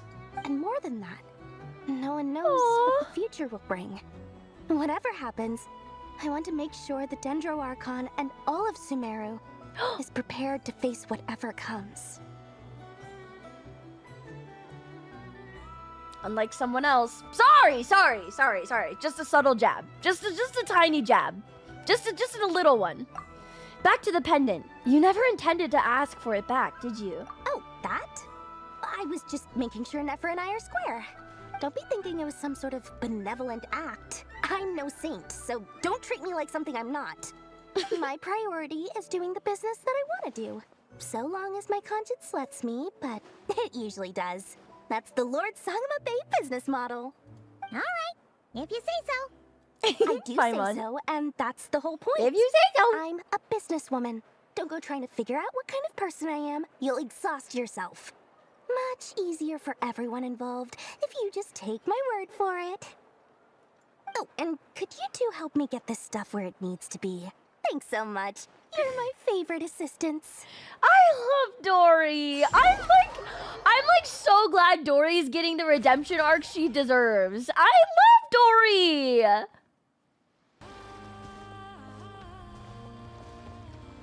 Traveler, Paimon. Durin! Good to see you. No, it's good to see you. I love you. Everything going smoothly over here? Sort of. As you're probably aware, Varka, Durin, and I captured some abyssal creatures from the Wild Hunt. Per the plan, we dissected and analyzed some samples of these creatures. Dissected? The process went very smoothly. The findings, however, come with some troubling implications. What? You can actually dissect the wild hunt? That depends on your definition of wild hunt and dissection. Harmless, lifeless. These words are accurate descriptions. The wild hunt is an interesting phenomenon. In and of itself, it doesn't seem to possess anything akin to a human personality. But taken as a collective, the medium through which the wild hunt is summoned does appear to have a soul. Oh! Master griped a lot about the wise we knew this, Horoptetyr, though. and seemed somewhat fascinated with the foul Certology. But she barely mentioned Rerir at all. She did not with Horoptetyr. Is what I'm realizing. Ragdoll did not with Horoptetyr. Which is so funny to me. I don't know why. Like, she talked so much shit. She was like, yeah, Veterfulnir's slimy, but not as slimy as Horoptetyr. She hated that guy. I don't think that was because of his lower social standing, though. Anyway, it's a pity. I should like to hear her thoughts on the nature of the life form he has become today. It's a strange mix. The furious energy of an abyssal being channeled through a fractured physical existence. A consequence of being torn apart by an unknown power. Oh, I missed Albedo's voice actor. He does such a good job. Perhaps the only explanation for his survival in this state is that he sacrificed a degree of individuality in exchange for a continued existence. Oh, sorry. Once I get talking about interesting research, I have a tendency to go on indefinitely. It's okay. Girl, same. Back to our research findings. Essentially, they confirm my hypothesis. Rerir's corpse is completely contaminated by the Abyss, and the effects are irreversible. You could think of this as Rerir in mutated form. But in my view, even that would be inaccurate. In reality, his whole being has been consumed by the Abyss. In other words, he is now nothing more than a manifestation of abyssal power. Oh, so he's like, he's only running off of vengeance and like abyssal power. Like, he's just not there. Like, he is not all there. It's literally just he is just abyssal power and just his like hatred for whatever, you know? Unfortunately, at present, we have no means of completely eradicating abyssal power. Well, hence, we cannot fundamentally destroy the Reihir of Solnari either. Wait, but I can do that though, no?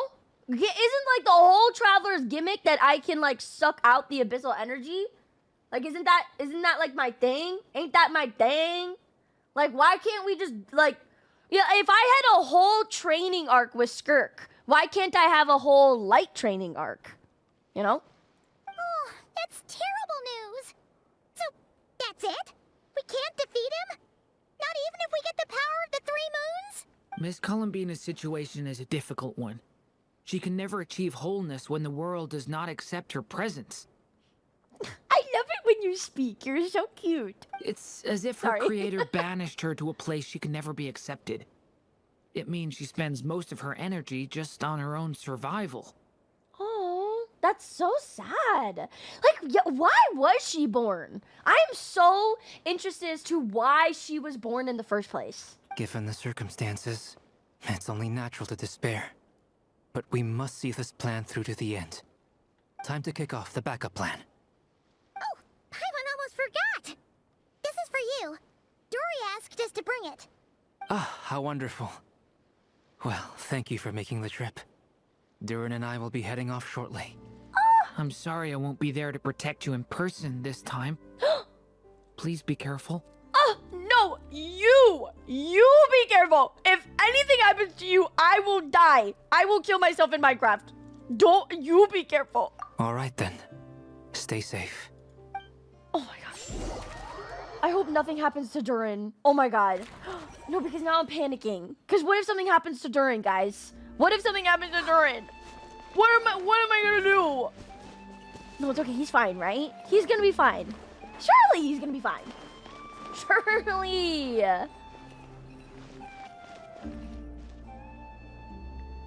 Oh my god, this is so exciting. What's gonna happen? Like, we're all like gearing Miss up. Alma, is everyone here? Yes. The fate of my flock is in your hands, Grandmaster Varka. Please keep them safe. Oh my god, I'm like so excited. Like, what's gonna happen? My lady, what are you saying? Within the next 24 hours, we will face the biggest crisis the world has ever seen. Have a crack theory is so absurd about how Columbina was born that it couldn't possibly be true, but spectating is fun. Or speculating is fun. Hey, I love a good crack theory. I love a good crack theory. Some of the best crack theories are when you have like literally nothing to back it up other than vibes. I'm listening. This is not a burden that we deserve to bear. But I believe that we reap what we sow in this life. So I intend to act. I must do what I think is right. For me, that means fighting for the future of Nod Krai. This gentleman is the Grand Master of the Knights of Favonius, Varka, Knight of Boreas. In my absence, please follow his lead. Hey, everyone. Hey, everyone! Hey, everyone! Who's ready to go to war? Guess I should introduce myself. Well, to start with, I know my way around a battlefield. You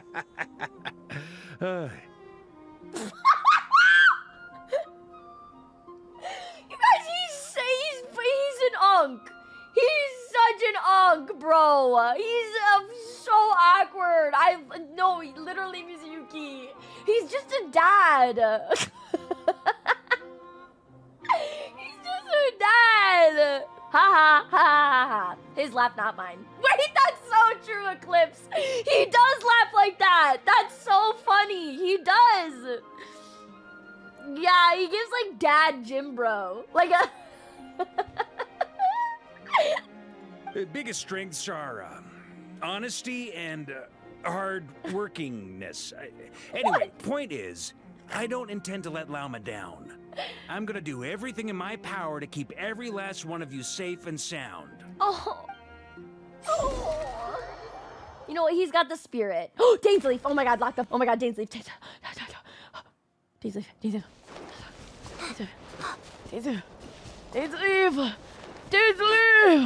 Luke. Dainsleif. Sorry. Something on your mind? She's so pretty. Miss Columbina, was it? I believe that's how the others addressed you. That's right. Names are funny things. Have you always been called Dainsleif? Yes. I take it your own name has a more complicated history. Oh? I have a different relationship with names than other people. Oh? To be honest, I'm not even sure that Columbina is my name. At least, not in the same way that Dainsleif is yours. But it's what everyone calls me, and I go along with it. A lot of my life has been that way. I get so used to things that I forget to question why they are so. I never used to think much about where names come from, or what they mean to people. Maybe something's wrong with me. No. You're different from other people. I sensed it the first time we met. You're more perceptive than most. I'm sure your long life and rich range of experience explains that. Do you ever find yourself missing Conria, Mr. Dainsleif? Oh my gosh, she's asking such good questions. Difficult to answer. I have dreamed of the past many, many times. Sometimes I'm fighting tooth and nail. Other times I'm lying on the ground, defeated. I don't recall any happy moments from that time. It has been too long. Is that because hatred survives longer than love and affection? Oh my god, oh my god, oh my god. Well, this is important, but I want to bring... Do you remember that one Natlin quest when, remember that one Natlin quest when the guy was, I forgot his name, but like Dainsleif's old master was like trying to suck his memories out of, Dainsleif, and the only memories he had of it was that, they were bad memories. He's like, the only memories I have of Conria were bad. And like everyone at that time, or maybe it was just me, but I was like, why is he only having bad memories of Conria? This makes so much sense now as to why he had bad memories of Conria. That, and because hatred survives longer than love and affection, but still, like, because of all the wrong that Conria did. That would not be for me to say. I make no excuses for the grudges I bear. But whatever the reason, I remember little that was beautiful or sentimental. Aww. Thank you for your help with the Rerir situation. Without your efforts, I never could have learned the hidden truth of his story. Aww. You're welcome. I know he's your friend. Oh my god, what a cute, like, friendship that's blooming. Like, stop. This is so cute. And does he know that she's, like, technically a god? What? Dainsleif befriending a god in 4K? What? Friend. What? He betrayed me. And I never really understood what he was going through in life. Some friendship, that is. Okay. So, do you plan to fight him with us? Dainsleif, lock in, brother. You see, you're torn. Now you know what really happened. You see the things he's done in a new light. I need some time. Of course. I completely understand. Anyone else in your position would feel conflicted too. Actually, I went through something similar myself recently. Something happened that changed my perspective on a situation. A situation I took for granted at the time, but now I feel very grateful for it. I feel like I should know what she's referencing.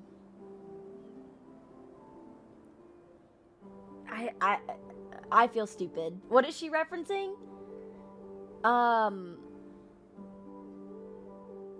I don't know. Keep going? Or just keep... Oh, okay. You mean the Harbingers who still support you, even though you've left the Fatui? Ah! Okay, okay. I was gonna be like, I feel stupid for not knowing, but they're gonna explain it. Yes. Dane on Archon's angry. Dane with Columbina. So cute! I always thought they were only helping me because Harbingers are forced to work together. But then I abandoned them. No. A warrant was even put out for my arrest. I don't think she abandoned... I think she just left because she knew what she needed to do. And even now, they still support me. Aww. Which means I was wrong about them all along. Only some of them. Clearly, they view you as a friend. I feel a little guilty now. I regret not seeing her help for what it was, and not treasuring it. Aww. I see the guilt that you're feeling now, because I feel it too. Hopefully, talking about it will do us both some good. Do you think people ship them?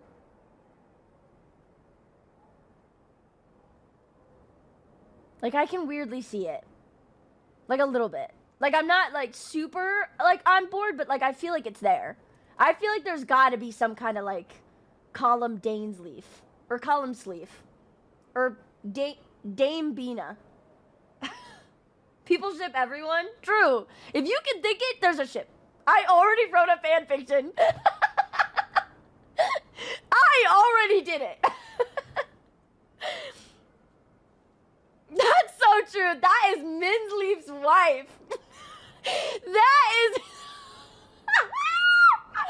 That is so true. This is Minleaf's male wife. That is so true. If we're gonna ship Dainsleif with anyone, it's my girl Min. That's so funny. I was wondering, I was like, I feel like people's gotta ship them. They're interacting way too much. If they speak to each other once, that's enough for someone to ship them. That's what I'm saying. Like, I feel like they're talking way too long. People definitely gotta ship them. Have you noticed that the Traveler and Paimon are over there? I think they've been listening. Oh my god, she's crazy. Can we ship Neko from Cat Shrine with Ashru? Down. So down. So down. Huh. Shall we say hello? Sure. Oh, he's so flirty. Hello. Shall we say hello? Hello. They caught us! Hi! Hi, Calavina! Sorry, we were just concerned about you.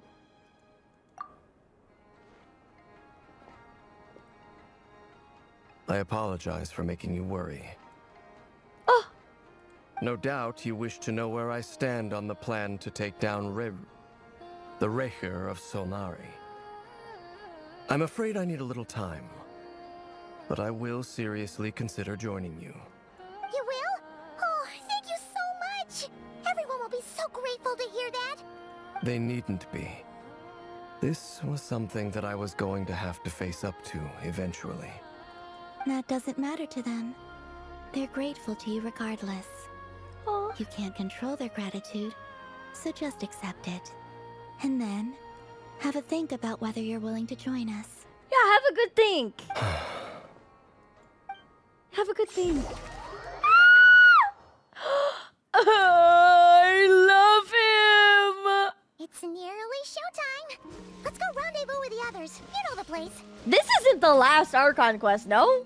We still have like 2 or 3 more parts. I don't think an Archon quest has ended on part 4 since like Inazuma. Right? Okay, that's what I thought. Like, there's no way. I know Archon quests end like weirdly early in patches, but I don't think this is it. Ah! Hi, Pookie! Ah, you're earlier than I expected. I wanted to hang out with you. Hey, Flint's! Been waiting here long? Not too long. I came a little early so I'd have some time to think. Are you nervous about the battle? Quite the opposite. I'm reminiscing on my past battles. Aww. When I was awakened by the Ratniki, I had not touched a weapon in many years. I felt like the battlefield was not where I belonged. Aww. But after waging war against the Wild Hunt for so long, I came to realize something. A life of absolute peace is simply not a possibility for me. The Aura Farm is so crazy. The Aura Farm is actually insane. It's so cool! My restless flame indicates that somewhere inside of me, there is a deep yearning to root out the evil in this world. Oh, that doesn't sound like such a bad thing. I agree. Well, in the past, when I was a Fae whose primary concern was hibernation, it was hardly ideal. No, I agree so bad. He would have been the perfect person to be a blue pyro user. Like a blue flame. Oh! It would have been perfect, man. Perfect! But it certainly serves me well here in the present. And I am delighted to be able to join forces with you in this endeavor. He's delighted to be able to join forces. Looks like I'm not the first to arrive. Ah, Miss Lauma. I like how he calls every woman Miss. It's so cute. Did you sleep okay last night? I struggled to settle down at first because of the nerves. But don't worry. I got enough sleep in the end. I'll be just fine. Honestly, I think if I was supposed to sleep a night before, like, going to war, I wouldn't be able to do it. There's no way. Please. I'm just doing my part. Never! Over here! She came! The goods have been delivered, and the backup plan is underway. Aino asked me to relay a message. She said Anefa will be on high alert and keep a close watch over all secondary districts where defense is required, providing support as necessary. Meanwhile, Ino herself will provide range support to us directly, using her latest invention. Ooh, latest invention! Excellent. My thanks to all involved. Oh, that sucker's gonna pop. The chestnut's looking a little unstable. It won't hold him much longer. We should be prepared to engage at a moment's notice. No sense sitting around waiting. Let's make the first move while we still have the option. I agree. Paimon, find a safe hiding place. Oh, yeah, go hide, Paimon! Got it! Be careful, traveler! Oh! I will. Ah! She spoke! Everyone, take your positions as soon as the battle starts. Oh my god, I'm so nervous. Oh my god, I'm so nervous. Every ounce of strength we have in our bones, let us bring to this fight. Yes! Ready? Yes! Let's go. Let's go! I've seen all your futile ploys before. You have become the authors of your own demise. Authors? Is such a weird thing to say. Because wasn't Tholindis an author? Is it possible that this entity is both Tholindis and Rayrir? Like, is it possible that the Rayhir of Solnari is both Tholindis and Rayrir of both of their pieces? She was a scientist? I thought she was an author. Because she would always say author, what's it called? When she was writing. Oh, she was a researcher, that's true. Was it that he faked that he was an author? I thought someone faked it. But still though, what if it's possible that it's both of them? I wouldn't be so sure about that. You are merely a moment of sport before I tear down the moon. Ah! Ah! Whoa! Oh my god, wait. Picture? Artwork? Cutscene. What the fuck? What? Wait, what? No! Please, God, no! I don't want to do this! I don't want to do this, please! Oh my god, no, please! No! Oh my god, no, I'm not ready! No! Oh, no! Oh my god, oh my god, oh my god, oh my god, oh my god, oh my god, oh my god. Oh my god, oh my god, oh my god, oh my god, oh my god, oh my god, oh my god, oh my god, oh my god. Oh no! No, I'm doing no damage. Why the f am I Hydro Traveler, bro? Why the f am I Hydro Traveler? Oh my god. Ow. Ow! Why am I Hydro Traveler, bro? Please.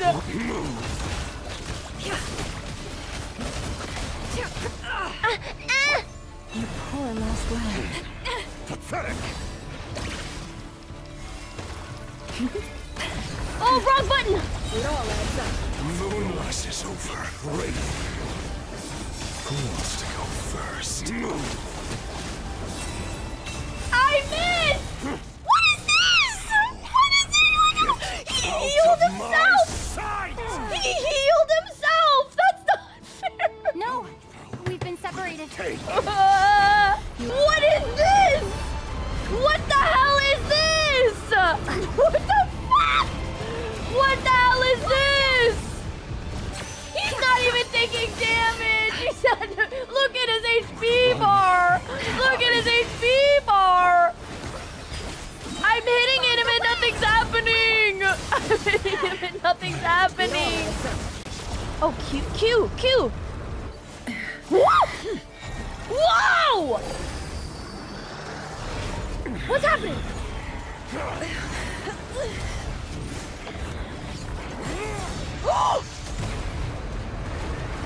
Did Nefer just die?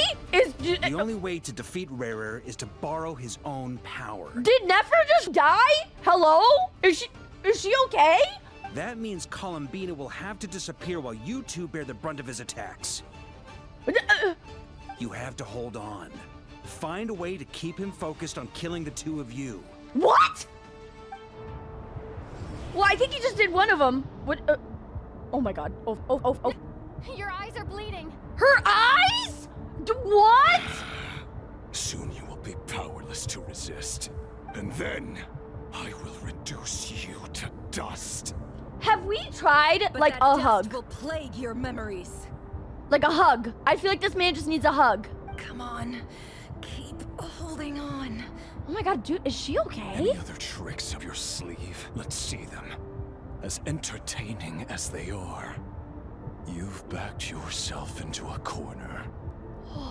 You don't fool me. I see your fear clear as day. I have to stoke his rage. Make him unleash everything. You fear what you could never defeat. You fear the thought of never being able to save your beloved. You cannot win the fight against fate, Rerir. Oh, is this a good idea? I don't know if this is a good idea. Is that what you think? Well, now it's your turn to feel afraid.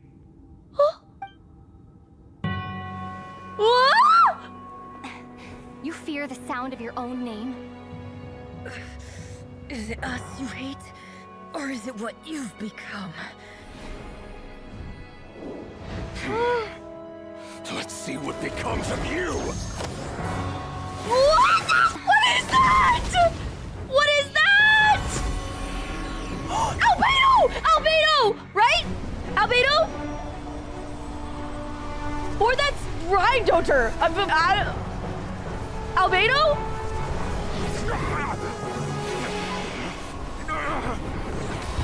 What's happening? That power. I've seen it before. Ah! Albedo! Yes! Oh my god, Durin! Oh my god, Durin! Durin! Oh my god! His power is on another level. Durin! We'll need to use an alchemical array to convert his power into a usable form. Then quickly channel it into Columbina, rendering her powerful enough to compete with him. I'll join you. I can help. Ah! If I release enough My abyssal energy baby! in a confined space, it'll My create a potential baby! difference, allowing us to extract a huge amount of elemental energy. Ooh! Next, Do you I'll see synchronize it? with everyone's minds using pyro, then give you temporary access to their abilities and fields of view. But it won't last long. Huh? You can do that? Can you see? Well enough. So, we have a student of Gold Rhyndotter in our midst. How about that?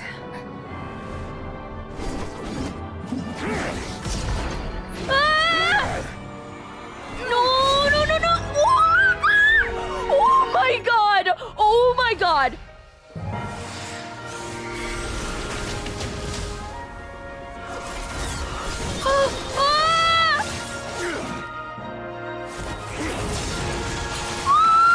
Oh my god, Galapino!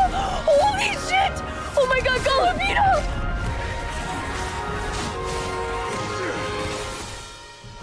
You use my own power against me? Just like how you stole Kuvaki. Yes! Clock his shit, girl! Clock him!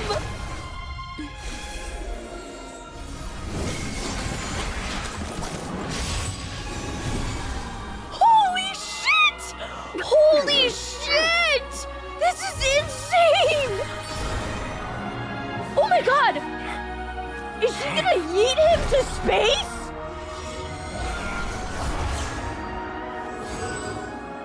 Don't you realize? You don't have the power to hold that gate open. I don't, but someone else does. No way! Goodbye, Rerir. No way! No way! He helped! And he can hold open the gate! What the? Durin, you did so good! You did so good, my boogie! Oh my god, people clap! Oh. Holy shit! Holy shit! Holy shit! Girl, are you okay? Girl, are you, like, is this a Jiao Cho situation? Oh my god, are you kidding me? Are you actually kidding me? That was insane. Wait, so Wait, Dainsleif can open the portal? Oh, how? Bina opened it, Dade held it. Yeah, but how did he hold it open? Is what I'm curious about. No, I know he didn't open it, but that's why I'm like, how was he able to do it? Yeah, we don't know enough is what I'm gonna ride on. Nefer, how are your eyes? They're fine. Apart from the blindness, of course. Wait, like actually? Wait, like dead ass? Like, is she actually blind? It's not too late. Let me handle it. Oh my god, kiss her on the lips, kiss her on the lips. That's the only thing that will save her, Lauma. Sorry. I had to try.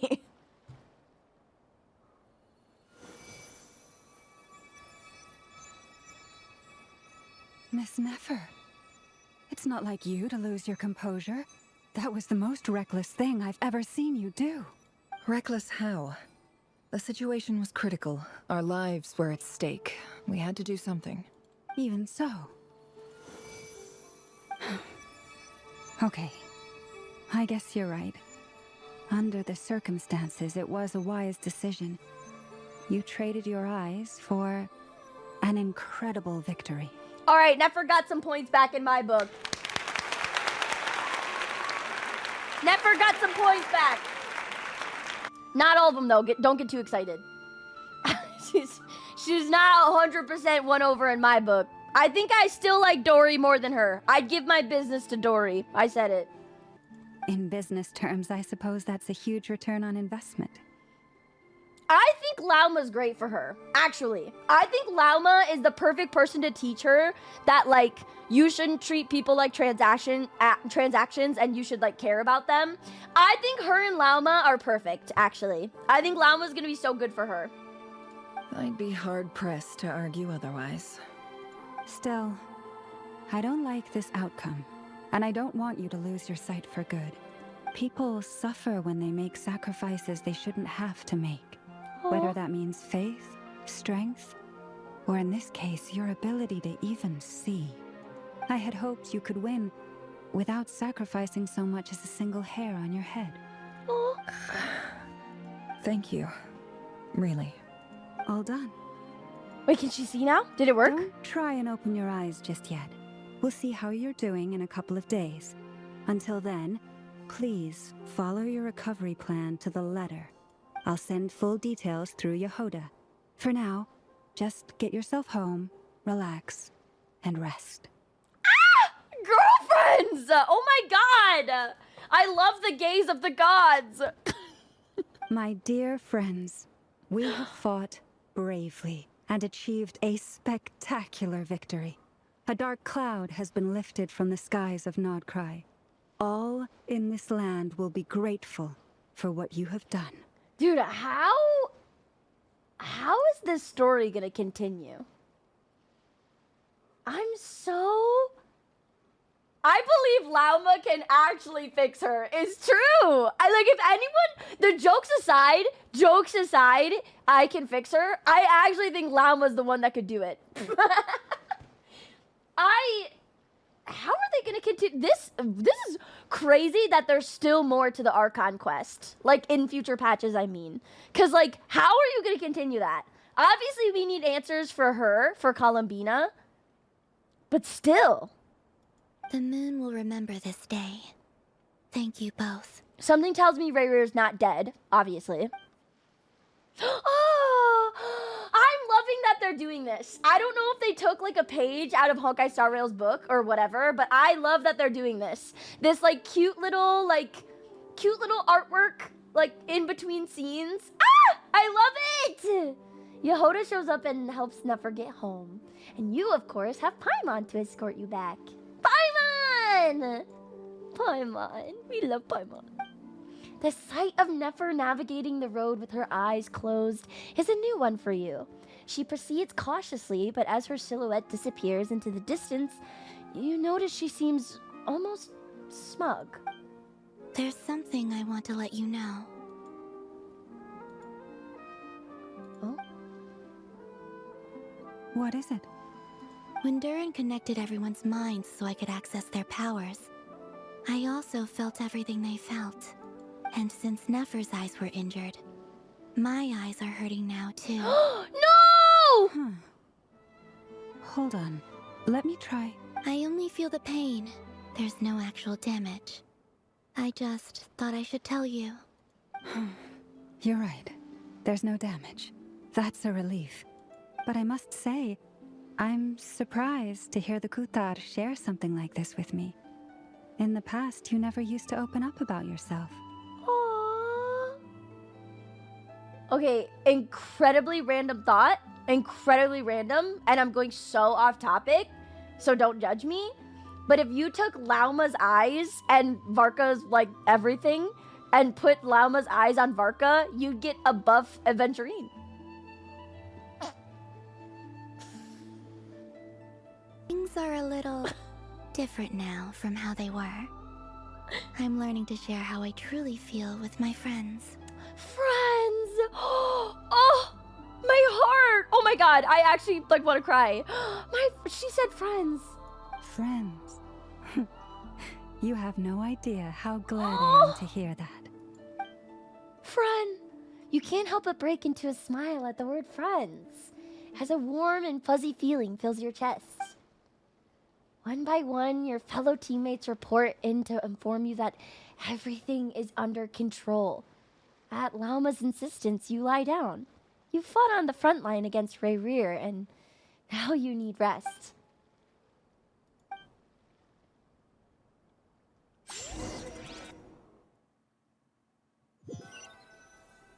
Oh. Oh, she cleep. I cleep. Yay! You're awake! Ah! Paimon! How are you feeling? Any aches and pains? Did you sleep well? Oh, I'm doing all right, Paimon. No need to worry about me. Phew! Well, that's good.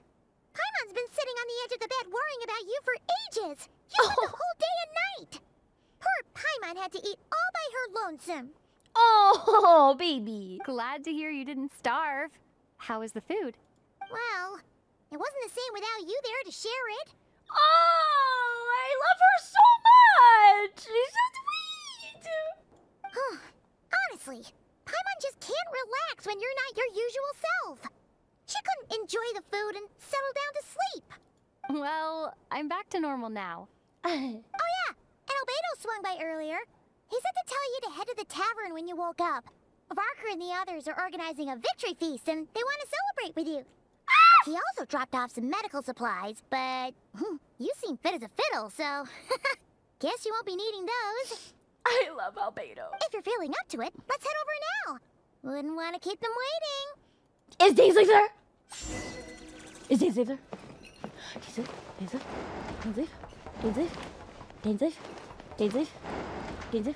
Oh! Dory! We're here! Look at Durin! Ah! Oh, Traveler and Paimon! Yehuda! Perfect timing! We were literally just saying how there's no way we're holding this victory feast without you any longer, and we would have postponed it till tomorrow. Does anyone get the weird feeling we're celebrating too early? How are you feeling today? I don't know why. I just have this weird sense of impending doom. Much better, thanks. Don't worry about me. Relieved to hear it. If that changes, just let me know. Happy to What check if you over at any time. Like, what if it was all a dream? Yep, we're here for you. Anything you need, just let us know. I feel like he's trying so hard to be like his big brother. It's so cute. Oh wait, where's Nefer? What's Dory doing there? She's part of the team! She's actually part of the team! How are her eyes doing? Nefer's right over there. Oh. I'm sure she'd love to catch up with you. Nefer's right over there! With his little baby hands. Flint is taller than him?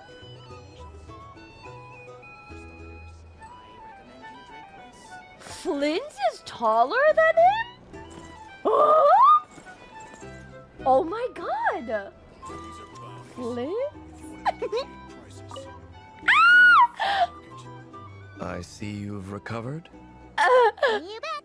Snooze your way to a full recovery. Paimon! Shut up! God! Making me look bad. I'm doing much better. Thanks for checking on me. Glad to hear it. Oh my god. He's glad to hear we're okay. Oh my god. A healthy body is paramount. Nothing else in life is possible without it. So take it slow. You can't afford an injury. I'm so grateful that you decided to help us in the end. Paimon, too. You really saved the day when you swooped in to open that gateway. I came to accept that although Rerir was my friend in the past, here and now, he was an enemy that must be defeated. Though I will never fully understand what happened between us, I could not let this crisis deepen any further. We fought a very necessary battle, and you played your part admirably.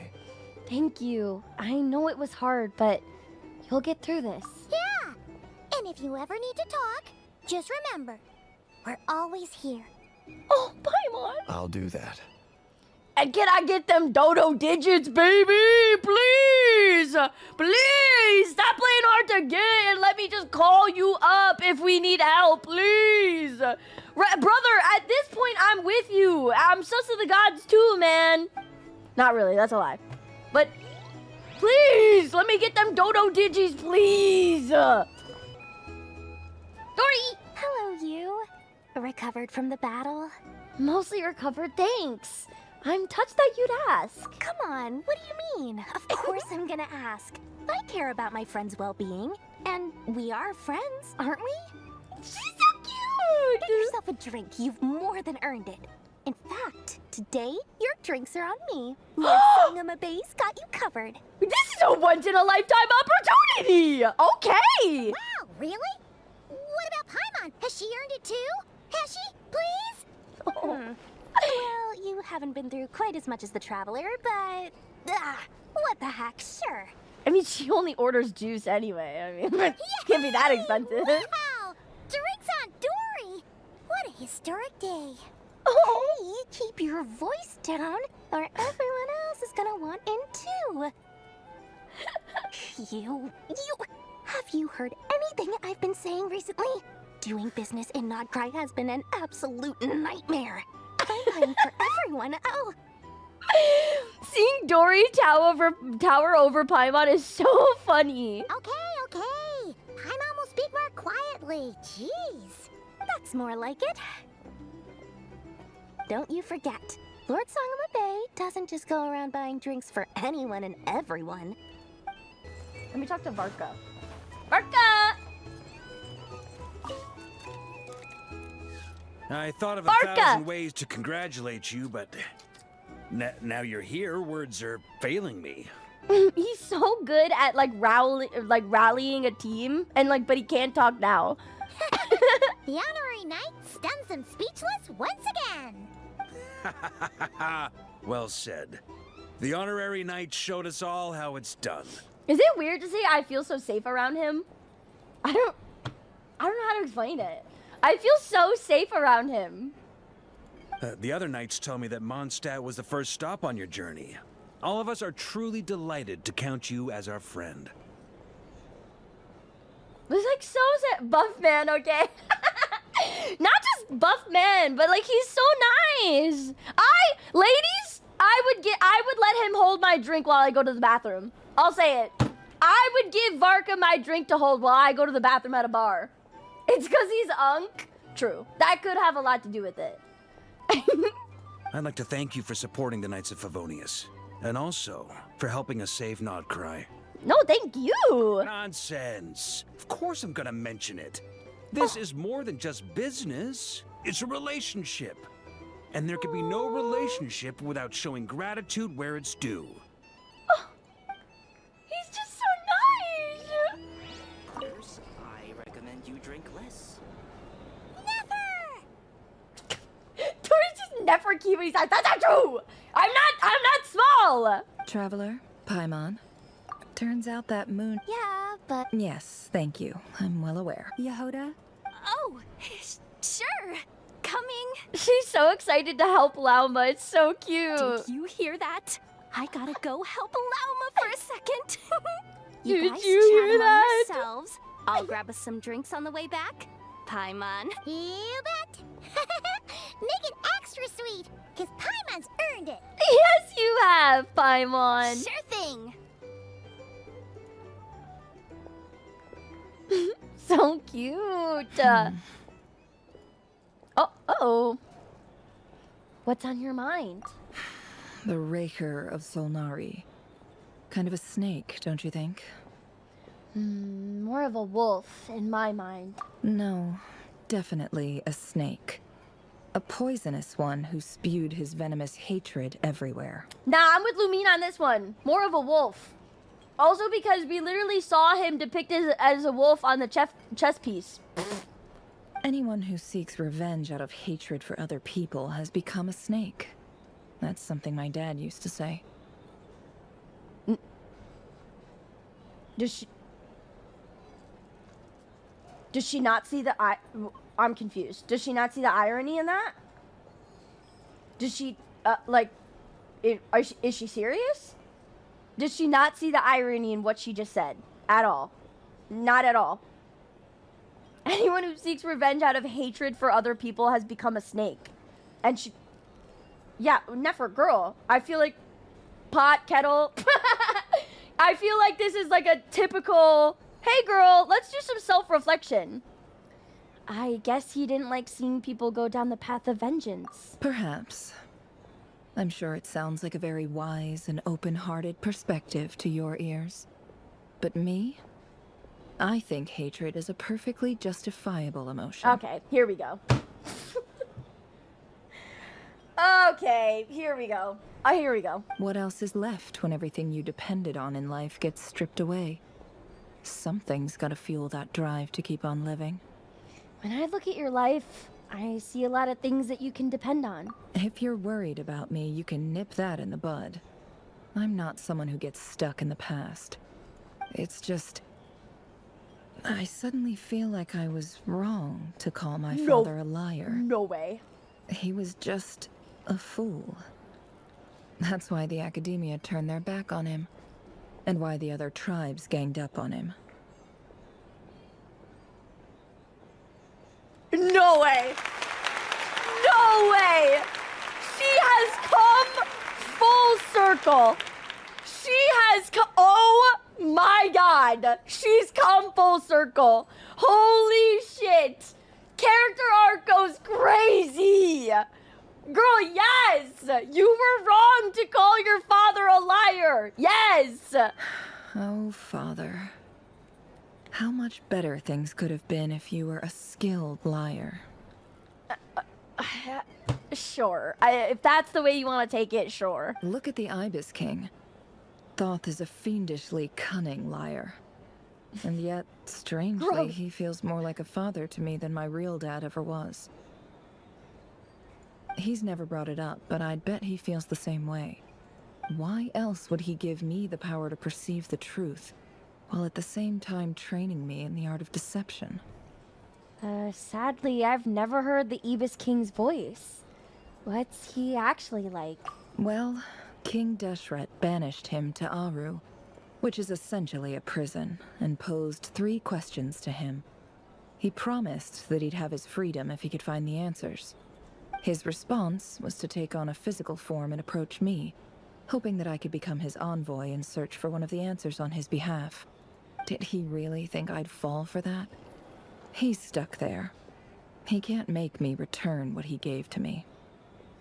Sounds like he was nice enough to you. You definitely sound like father and daughter. So that's enough for you to decide he's nice, is it? Girl, like... Girl! Chill out! Maybe I give people the benefit of the doubt. Like, calm down, girl. You should try it. You should try giving people the benefit of the doubt. He's a prisoner, and he was scared. So he decided to perform some good deeds to win people's approval. He lives in fear because he's a deceiver. How is Rerir any different? You can't work as a spy your whole life and expect a happy ending. It's preposterous. Yet I can't say I don't understand it. Liars live in the darkness of their own making. But it's still human nature to want to go on living. They say that a liar's soul is the most worthless thing in the world. What do you think?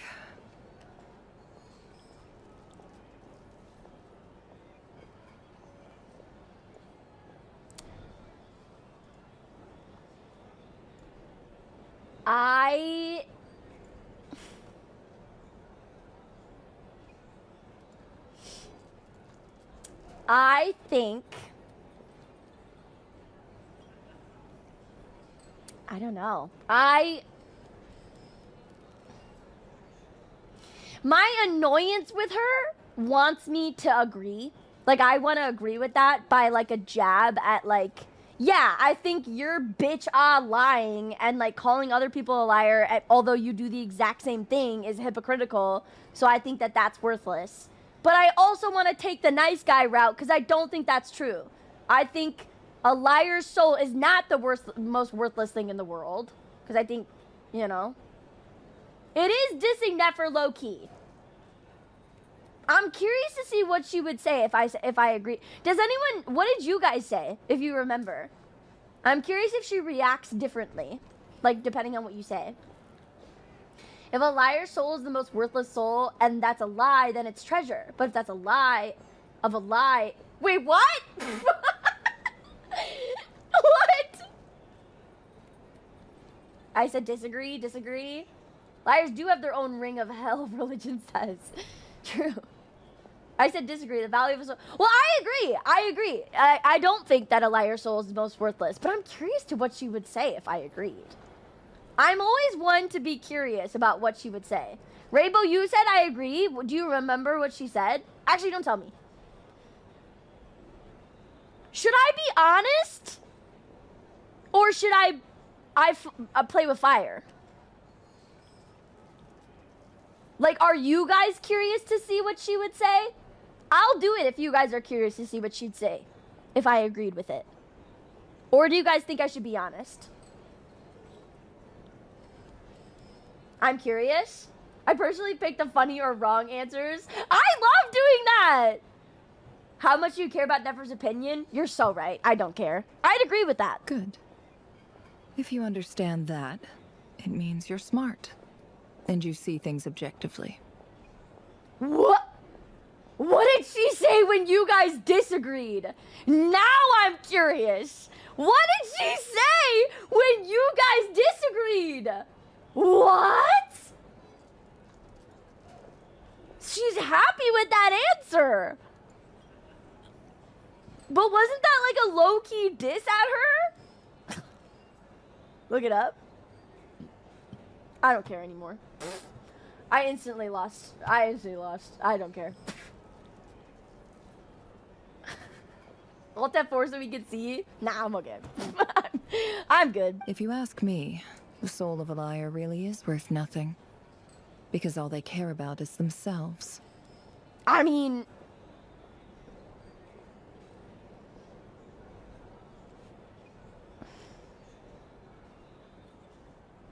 She's like sorta not wrong. Like, I don't think their soul's worth nothing. I think every soul is worth something. Unless you're like literally Ray Rear.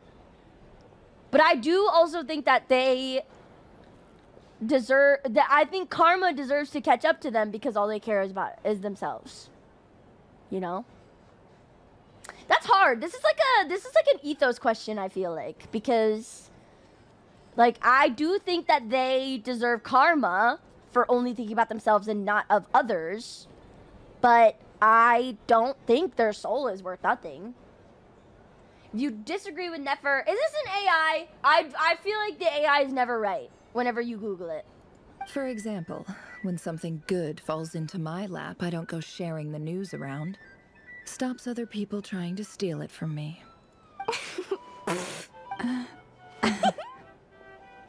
I have a feeling some people over there may have overheard that. So be it. They have sharp ears. I can't keep anything from them. Is that your way of saying you've warmed up to them now? Oh, is that what it looks like? What it looks like is you're starting to see us as your friends. Well, you all know my past now. And I can't simply eliminate everyone who knows too much. So I guess I just have to put up with you. For the foreseeable future, at least. Ah, you can call us your friends, never. When you find yourself in a situation you can't control, the safest play is to keep calm and start monitoring everyone involved like a hawk. In the intelligence world, you need to have a sense of perspective and play your hand accordingly. If you understand what's at stake, please ensure my secret is safe with you. I trust you'll respect my wishes as a friend. But don't forget, I will also be watching you like a hawk. Sure. Very good. Oh, wait! Now that the panic's over and we've all calmed down, Paimon suddenly remembered something. What is it? After all that build-up, our mystery ally never showed up even once. That's how it ends! Oh, a noise is coming from indoors? Huh? Am I imagining things?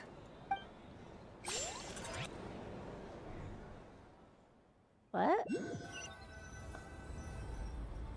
So, that close colleague who stayed behind with you? What's he been up to recently? Oh my god, are they talking about Dottore? Oh my god, no, please, I can't take it. If they give me a Dottore reveal, I actually can't because I genuinely can't take much more hatred in my heart. Like, I got so irrationally angry at today's quest with Rayrir and Dolindus. I cannot take Dottore. I can't. Don't know, don't care. I get more So normal true. human interaction from hanging out with Bosco too than him. Girl, hell yeah, snaps. That's what I'm talking about, Sandrone. Shit on that man. Don't know, don't care. Although, now you mention it, he hasn't bothered me in a while. Oh. I wonder if...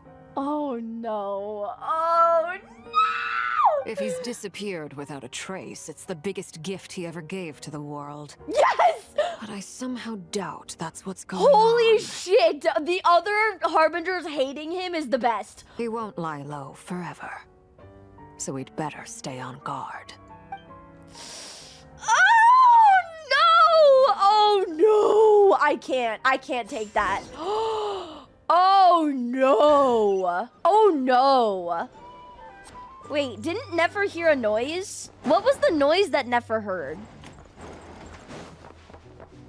Was it Alice? Like, what was it? What was the noise I heard? I'm so curious. It was a vase breaking? Was it really? Something breaks? What would that be hinting at? Wait, there's still more. Wait, there's more. Who do I want to speak to first? I'll speak to Nefer. Because we just talked to her. Dory! Ah, Lord Sangama Bay. How lovely to see you. I must thank you for the device you provided. It was an enormous help. Would I be right in thinking that it was developed by the Academia? Why come and ask me when you clearly know already? I mostly came to thank you. That's more like it. A little gratitude goes a long way with Lord Sangama Bay. Play your cards right, and you might even stand a chance of becoming my long-term supplier. The chance to work with such a kind and charitable investor as yourself would be a great honor for the Curatorium. Huh? Charitable? Who said anything about charity? First time hearing about it. Let's see. The first plot of land you purchased in Nod Krai, your desert interests, and... Stop! What do you think you're doing? Exposing my investment history! It's nothing to hide from. They're all perfectly legitimate investments. And some of the land you purchased was with the intent of building a sanctuary?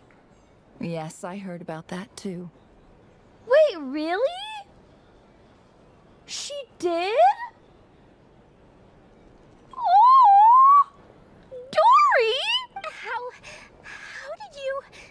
You're a curious case, Lord Sangamabe.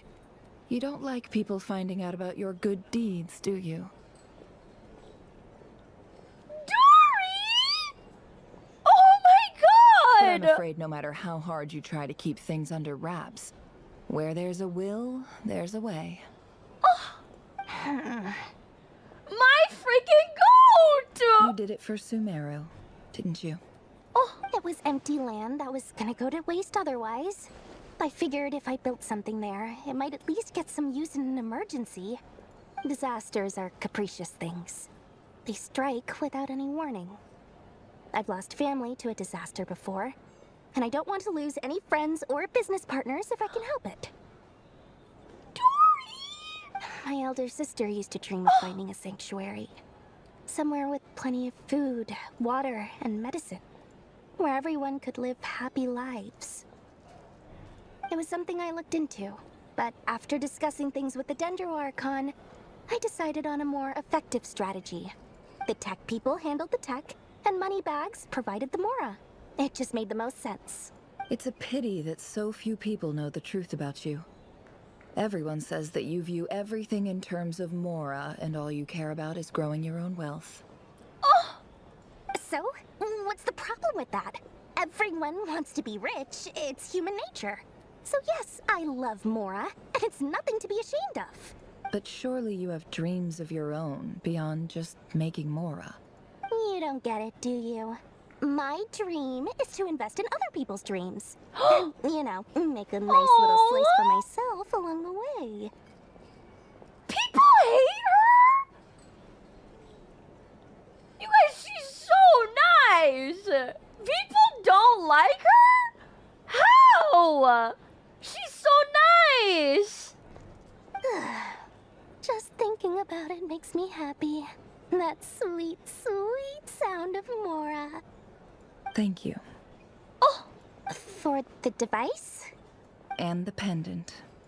Oh, that. I was just returning a favor. Don't worry about it. And I've always said there's a reason why Alice likes her.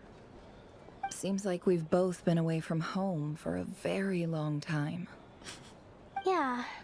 So long that I barely remember what my family even looked like. Oh. That would be your mother, father, and sister? Yeah. Though it's been years since my sister passed away.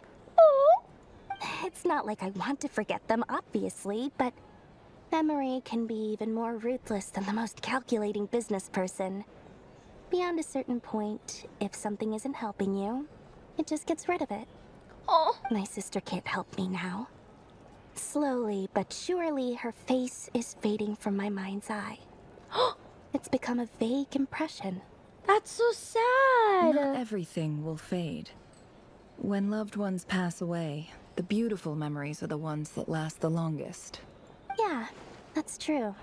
If you ask me, that's the one silver lining in all of it. This is such a cute moment between them. I really like this moment between Nefer and Dory. Well, that, plus, I'm sure that life is much better now than it was back then. Oh, absolutely. I have tons of Mora, a big beautiful house, business is booming, and I'm as happy as can be. You've got a lot going for you too. Boss of the Curatorium of Secrets? I'm sure there's plenty of Mora to be made in that line of work. I appreciate the vote of confidence. Aww. That was such a cute little interaction between them. I loved that. That was so sweet. All right, time to talk to the big dogs. How have you been holding up? Any adverse reactions? If you start to take a turn for the worse, make sure you tell me right away. You don't need to worry about me, Grandmaster. I'm fine. I mean, I barely did anything, so... No! You did so much! Don't talk about yourself like that. What? You're too humble, young man. You played an indispensable role in the battle for Nod Krai. We can't thank you enough for your support. Sometimes, when people praise you, it's because you deserve it. The best thing is to accept it calmly and with My grace. son. I love It's him important so to learn how to respond to words of admiration. Let's do a quick demonstration. Albedo, that was an incredible feat of alchemy. A quick The pressure was on, but you worked demonstration. flawlessly at lightning speed to get the job done. Stop. A quick demonstration. Oh my god. Thank you. I can't take all the credit, though. Durin played a big part in forming the alchemical array. See? Did you catch that? A masterclass in how to take a compliment. Oh, okay. Yeah, I did work pretty hard to help prepare for the battle. No point denying that. Oh, this is so cute. Hey, you guys! Seriously, great work, everyone. You all outdid yourselves. Hey, look who's bounced back. Looking good, traveler. Oh my, stop. Seems like you've recovered. You won't need to take any more medication.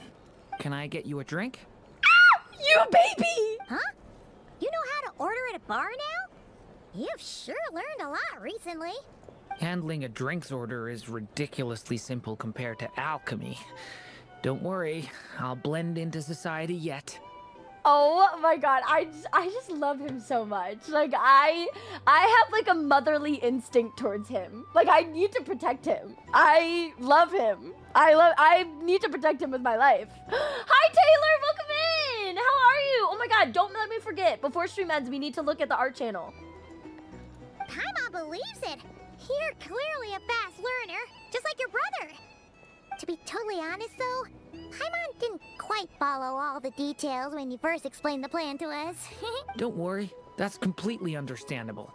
Unless you're a student of alchemy, it's hard to grasp the principle and how the process works.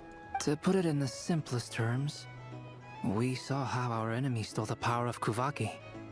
And that gave us the idea of stealing his power to turn it against him. When facing an enemy you have no hope of defeating, it's best not to engage them in battle. So, instead of looking for a way to overpower him, we decided to help Columbina get strong enough to at least stand up to him in a fight. For this to work, we had to analyze his modes of attack, confirm who his main target was, and make sure that he wouldn't go beyond the range of the alchemical array. Having Albedo on our side is like literally having like a mini Rheindoter on our side. It's like, I feel like we can't lose having Albedo on our side. I genuinely can't. He's so smart. And he's so nice and kind and like literally a genius. For added security, we prepared a total of 4 arrays. But to mitigate the impact of the battle, we identified one location in particular as the ideal spot, which is where the confrontation took place. The alchemical array absorbed his abyssal power. Then Durin processed it to render it usable by Columbina. That power enabled her to do what would otherwise have been nigh on impossible. What surprised me was that Dainsleif actually agreed to join us. Given his history with Rerir, he had every right to sit this one out. But we're extremely grateful for the decision he made. Confronting a former friend in battle? That can't have been easy. It must have been a painful choice to make. But I'm sure that making a decision was far better for him than staying in limbo. Absolutely. He was torn between 2 paths, but in the end, he made his choice and stuck to it resolutely. He doesn't strike me as the sort of person who'd stay trapped in limbo for long. Anyway, however you cut it, everyone gave a stellar performance. And now, it's time to kick back and celebrate. Can't. I feel like we can't. I just have this weird sense of impending doom. Oh. That's the only reason you're here. Yes. I've thought a lot about it. And I've realized that you, me, and Arlecchino should be friends. Friends! I think this is very important. So I felt I had to come and tell you. Well, this is a new one. I'm so moved. I can't even hold my teacup. If that's all, you can leave now. Sandrone, come on! Do you not want to be friends with me? Oh! Or is it that you prefer being co-workers? Look at you, just your baby! What is this, Columbina? Are you deliberately testing my patience threshold? Right now, my politeness module is active. But if you say another word, I swear I'll shut it down. Oh, ads? If your politeness module was active, wouldn't you say the word please at some point? She's so good at rage baiting her. She's so good at it. Colonia, please see Lady Columbina to the door. Will you still invite me to your next tea party? What? Yes, I think you will. Bye-bye, dear Sandrone. That's so good. I love that. Oh. Why did it have the end Archon Quest animation if it's not? Hoping or catching up with a friend? I hope I'm not interrupting. Last time the Wild Hunt escorted you out. Would you rather I handled it myself this time? We just wanted to, see how you were doing now that it's all over. Because of this? Well, my point was that they should have done the end Archon Quest animation after this. Why? Out of concern for my safety? I hope you didn't seriously think that the Rahier of Solnari would be able to lay so much as a finger upon me, given how prepared I was. Mostly because you kind of helped us out, so we just wanted to check you were okay. Looks like all your robots are fixed, huh? So, like, when are you gonna admit to us that your real name is Marianne? Like, what are we doing here? I spy books and teacups on the table. Afternoon tea. So we are all interrupting after all. Oh, don't you worry about that. Tea time is already a write-off. The visitor before you managed to kill my appetite. If you're in the mood for tea, go ahead and help yourself. Otherwise, it's going to waste. My coasters are still missing in action, though. Use this notebook instead. Whoa! Pretty hefty notebook. Look at all those calculations. I ran out of coasters. Use this book. You can ignore those. They're just dumb scribblings. I doodle and write in my free time. Sometimes I remember the distant dreamlike past. Sometimes I imagine the far-flung future. Oh! And other times, I grit my teeth and note down all the crazy nonsense going on in the present. Some people do the crosswords in the newspaper. This is my equivalent of that. Okay, girl. You know what? Sure. Hell yeah. Trying to predict the future is like daydreaming. And writing about the present just makes me furious. The past is my favorite. If nothing else, it's already set in stone, so I don't have to rack my brains trying to figure it all out. Huh. Although, having said that, the only vaguely interesting memory in my past is probably that guy they call Lord Artificer. There's no way. There's no way. There's no way. There's no... Oh my god! There's no way! There's no way! You're actually... Shut the up! Oh my god! Oh my god! Oh my god! Oh, Jeff, what have I been saying this entire time? From literally part 1 of the Archon Quest. You can go back and watch my playthrough. I have been saying it. I've been screaming it. I've been saying that Genshin has to take me by the shoulders and shake me and tell me that I'm wrong before I don't believe that she is just Mary Ann in a robotic form. There's no way. This is crazy. This is crazy. This is crazy. So what is she gonna tell us, you're Marianne? Hello, I am Mary. There's no way. I'm actually freaking out. Oh my god.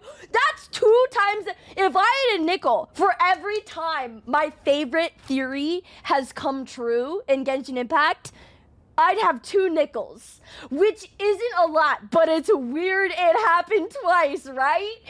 It's weird it happened twice.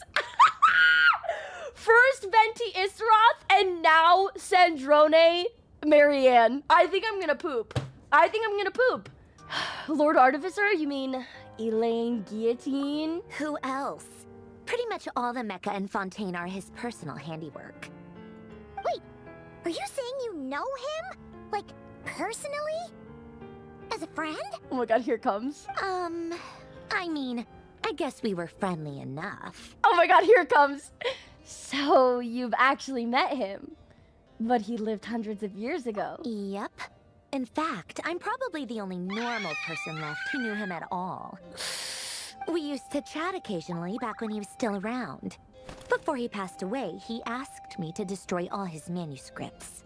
I honored his request, but I did read through everything first before destroying them. I mean, I couldn't let the genius of Lord Artificer Alain Guillotin disappear like that. Oh, That would have been such a waste. Oh, I butchered his name. Did I not? Alain Guillotin? Wait, what the?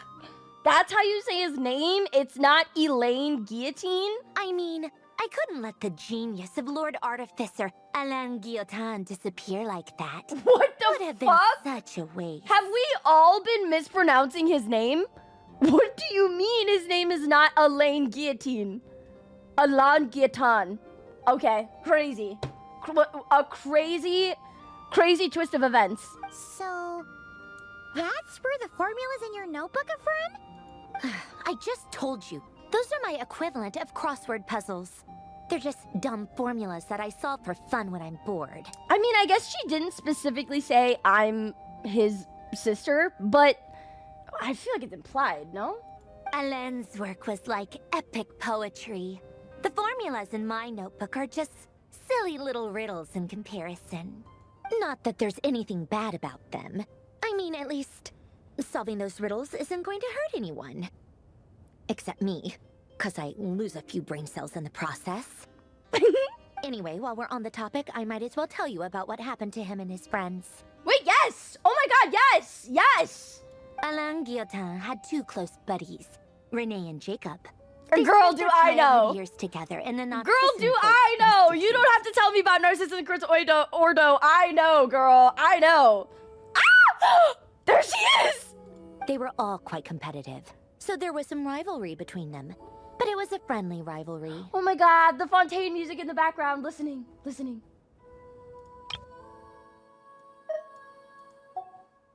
Oh. But beneath the friendship and the rivalry ran something deeper. A sense of nostalgia for the past. I know. I miss this song too. Ah! Oh my god. Seeing this picture again is crazy. Unfortunately, childhood would end. The prophecy would come true. The apocalypse would arrive. And the future would never be. A mad dream that would normally only capture the minds of lunatics begin to take root in their hearts. A dream of saving the world. And if Renee and Alain had been people of lesser wits, that dream would probably have ended up as something for them to joke about in their older years. But alas, they were some of the sharpest minds around. They nurtured that dream with the full power of their intellect, and it grew into something that ate away at their souls. The first of them to fall under its spell was Renee. Is this just a recap of the Narcissus Kreutz quest? Against Alain's wishes, he persisted in experimenting on a mutual friend of theirs to try and save their life. Alain did not approve and parted ways with Renee. It's complicated. Alain wanted to believe that Renee only did what he did for the sake of their friendship. But when he told me about what happened, I could tell he still had some suspicions about Renee's motives. Perhaps the seed that would grow into a nightmare had already sprouted in Renee's mind. I mean... The next time they met, Renee's soul had been completely engulfed by the dream of salvation. His futile attempt to change the tide of fate only resulted in a wave that swallowed up the world. Oh my god. Even before the apocalypse came. We gotta bring back the lore account, because I would sell my left leg to do the Narcissus and Kreutz quest again. Oh my god. I cannot wait we need to go back to it. Because oh my god, we're close to Inazuma. Then we have Sumeru, which is Cinema Peak. And like, oh my god, I would kill to do the Narcissus and Kreutz quest line again. Oh my god, please. Kiwi has legs? And although that wave died down eventually, I hear that it just recently came back with a vengeance. As I understand, Renee wanted to live out his dream of salvation once more. But I'm told that the attempted resurgence finally died out for good. At long last, Renee awoke from his deluded dream. Though of course by then it was far too late. What do you think of Renee? You haven't done the quest Flamed? Oh my god, it's so good. It's so good. Do you admire his transcendent genius? His view that any price was worth paying to achieve the lofty goal of saving the world? Or do you despise him? Dismiss him as an evil madman who wrought havoc on the lives of everyone around him as he pursued his delusional dream? Same difference, really. Just a matter of perspective. Ooh, I don't know. I don't know. I don't know.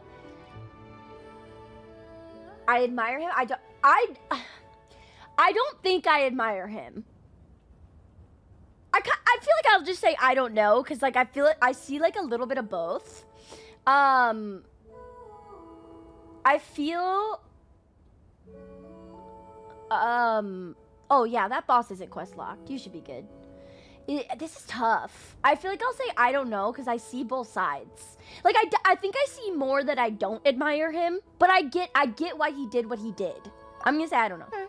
What a cop-out. Fuck! But I suspect you'd have a more incisive and insightful answer if we dug into it further. Well, what about you? What's your take on Renee? I don't like fanatics who give up their whole lives for their ideology. Nor do I like fools who let their delusions take control. Maybe I could understand if Renee had just been an ordinary person. But he had a sage-like intellect. And still managed to get himself lost in the labyrinth of his own desires. Anyway, that's enough about Renee. Now, moving on to Alain Guillotin, the Lord Artificer. He managed to put a stop to the first storm whipped up by Renee. But after that, Alain lost his friends and family. Hearing her talk about this is like putting a crazy smile on my face. Like, I love the Narcissus Kreitz quest line. I love it. Oh my god. Like, this is so crazy that this theory came true. Oh my god. To his credit, I suppose, the loss of his family This is so was cool. purely a tragic accident. It's not like Alain sacrificed them for his cause or anything. After that, the only thing supporting his work was the same dream that had dragged his closest friend down to the abyss. But although the desire to save Fontaine drove him to found the Fontaine Research Institute, Alain continued to reject any form of transcendental knowledge or power. He was suspicious and fearful of it, having seen the way it had affected his closest friend. I think that formulas and machines derived solely from human intellect were the only thing that gave him a sense of spiritual comfort. Yet Alain's intellect was simply too great. It barely left him space to breathe in his lifetime. Once he realized that the end of his life was approaching, he finally accepted the truth. The Narcissus Kreitz Institute needed someone, and a human being, to see its story through to the end. He quit working on his formulas, trading them in for the fairy tales that had played such a formative role in his childhood, but which he barely touched in his adult life. They really said, we're gonna... He told me that the director of the Narcissus Kreitz Institute used to read those fairy tales to the children as bedtime stories. They really said, hey, if you don't read the lore, don't worry, we're gonna recap it for you. They really said, don't worry, you don't have to read the lore. We got you. We're gonna re-explain everything. I think that all he wanted at that time in his life was to be able to sleep deeply without being plagued by depression. By that point, nothing else really mattered. Oh my god, I wish I could go back and like just do this quest line again. Oh, so good. And the music in this area is so good. End, he laid down to rest in the ruins of the former Narcissus Kreitz Institute orphanage, while the Fontaine Research Institute he had founded continued tirelessly with its work. Many years after that, tensions over competing dreams would once again cause a rift. this time between members of the Fontaine Research Institute. But the actions of those fools had nothing at all to do with Alain. And that is the story of two people from the Nazi-Kreuz Institute who both wanted to save the world. One went all in on his fantasy of salvation without ever looking back, and ended up calmly sinking to the bottom of the deepest sea. The other sought desperately to burn bright in his life, even though he wasn't sure where he was going. Dude, I'm really holding back right now. I could yap about the Narzissenkreuz questline for so long, but I'm really trying to wrap up this stream. I do sometimes I'm biting wonder, my tongue so why is bad. it that people like them have such grand hopes of saving the world? Even the grandest tree starts as a tiny seed. So perhaps, for each of them, their mission to save the world began with a very simple desire: to save themselves. Yeah, Sandroni's quest will go hard. This is an interesting tidbit. I mean, their mission to save the world began with a very simple desire to save themselves. We're getting a lot of theming surrounding only caring about yourself rather than other people. It's something I picked up on this quest in particular. Is a lot of the Nod Krai story quest is teaching, or not teaching, but like showing the viewers the importance of not caring about yourself. Well, like, you can care about yourself, but it's also important to care about those around you. And in turn, when you care about those around you, you will save yourself. Like, you'll care about yourself. So it's been really interesting to see that this comes back into play for so many characters. They were young children with friends and family who mattered to them, desires to explore the meaning of life, ambitions to have a successful career. They didn't want to see all of that taken away in one fell swoop. Or maybe they just wanted to find something to anchor themselves within the chaos, to stop them getting quietly swept away by the storms of life. But instead, the search for their own salvation took them down the rocky road laid out by fate. Do you think the desire to save oneself is enough of a justification to try and save the world? Yeah, I do. I do, actually. I think if you, in the sense of like, I am worried about myself dying, so yes, I'm gonna help you try to save the world. Yeah, I do. But I also, in turn, I think even if something doesn't affect me, I should still care about it. Like, even if something doesn't affect me, I want to help those around me. But I do, like, objectively, yes, I do think the desire to save oneself is enough of a justification to try and save the world. I do. But given the question of Renee, that's tricky. Because, I mean, the question of itself, of the desire to save oneself is enough to justification to try and save the world is, I think it's true. But when talking about Renee, I don't know if I would answer the same way. I don't know, because the way Renee did it is, like, questionable. I don't know if I'd say this. Hi, Cocos! I don't know if I'd say the same thing about Renee. I think for this one, I might say I don't know. No, I'm gonna say yes. The way you said that sounded just like Alain. I asked him the same question back when he was in his prime, putting all of his energy into his work. Guys, I think she liked that one. I think she liked that one. He gave the exact same answer as you did. No elaboration, just a quick short answer before getting right back to his work. He was always that way. All right, tea time's over. No! I owe Arlecchino a favor for telling me these stories. I'll have to bring a whole sack of gifts the next time I visit the House of the Hearth. I'm gonna go tinker with Polonia now. You guys can do whatever you want, as long as it doesn't involve interrupting me. I love Polonia, her so bad. Exit hibernation mode. Begin diagnostics. Dude, I love her so bad. I'm obsessed with her. She initially started as a Fatui Harbinger that I wasn't, like, super interested in. But now I'm obsessed with her. Like, so much. Is that it? Wait, shut up. Is that it?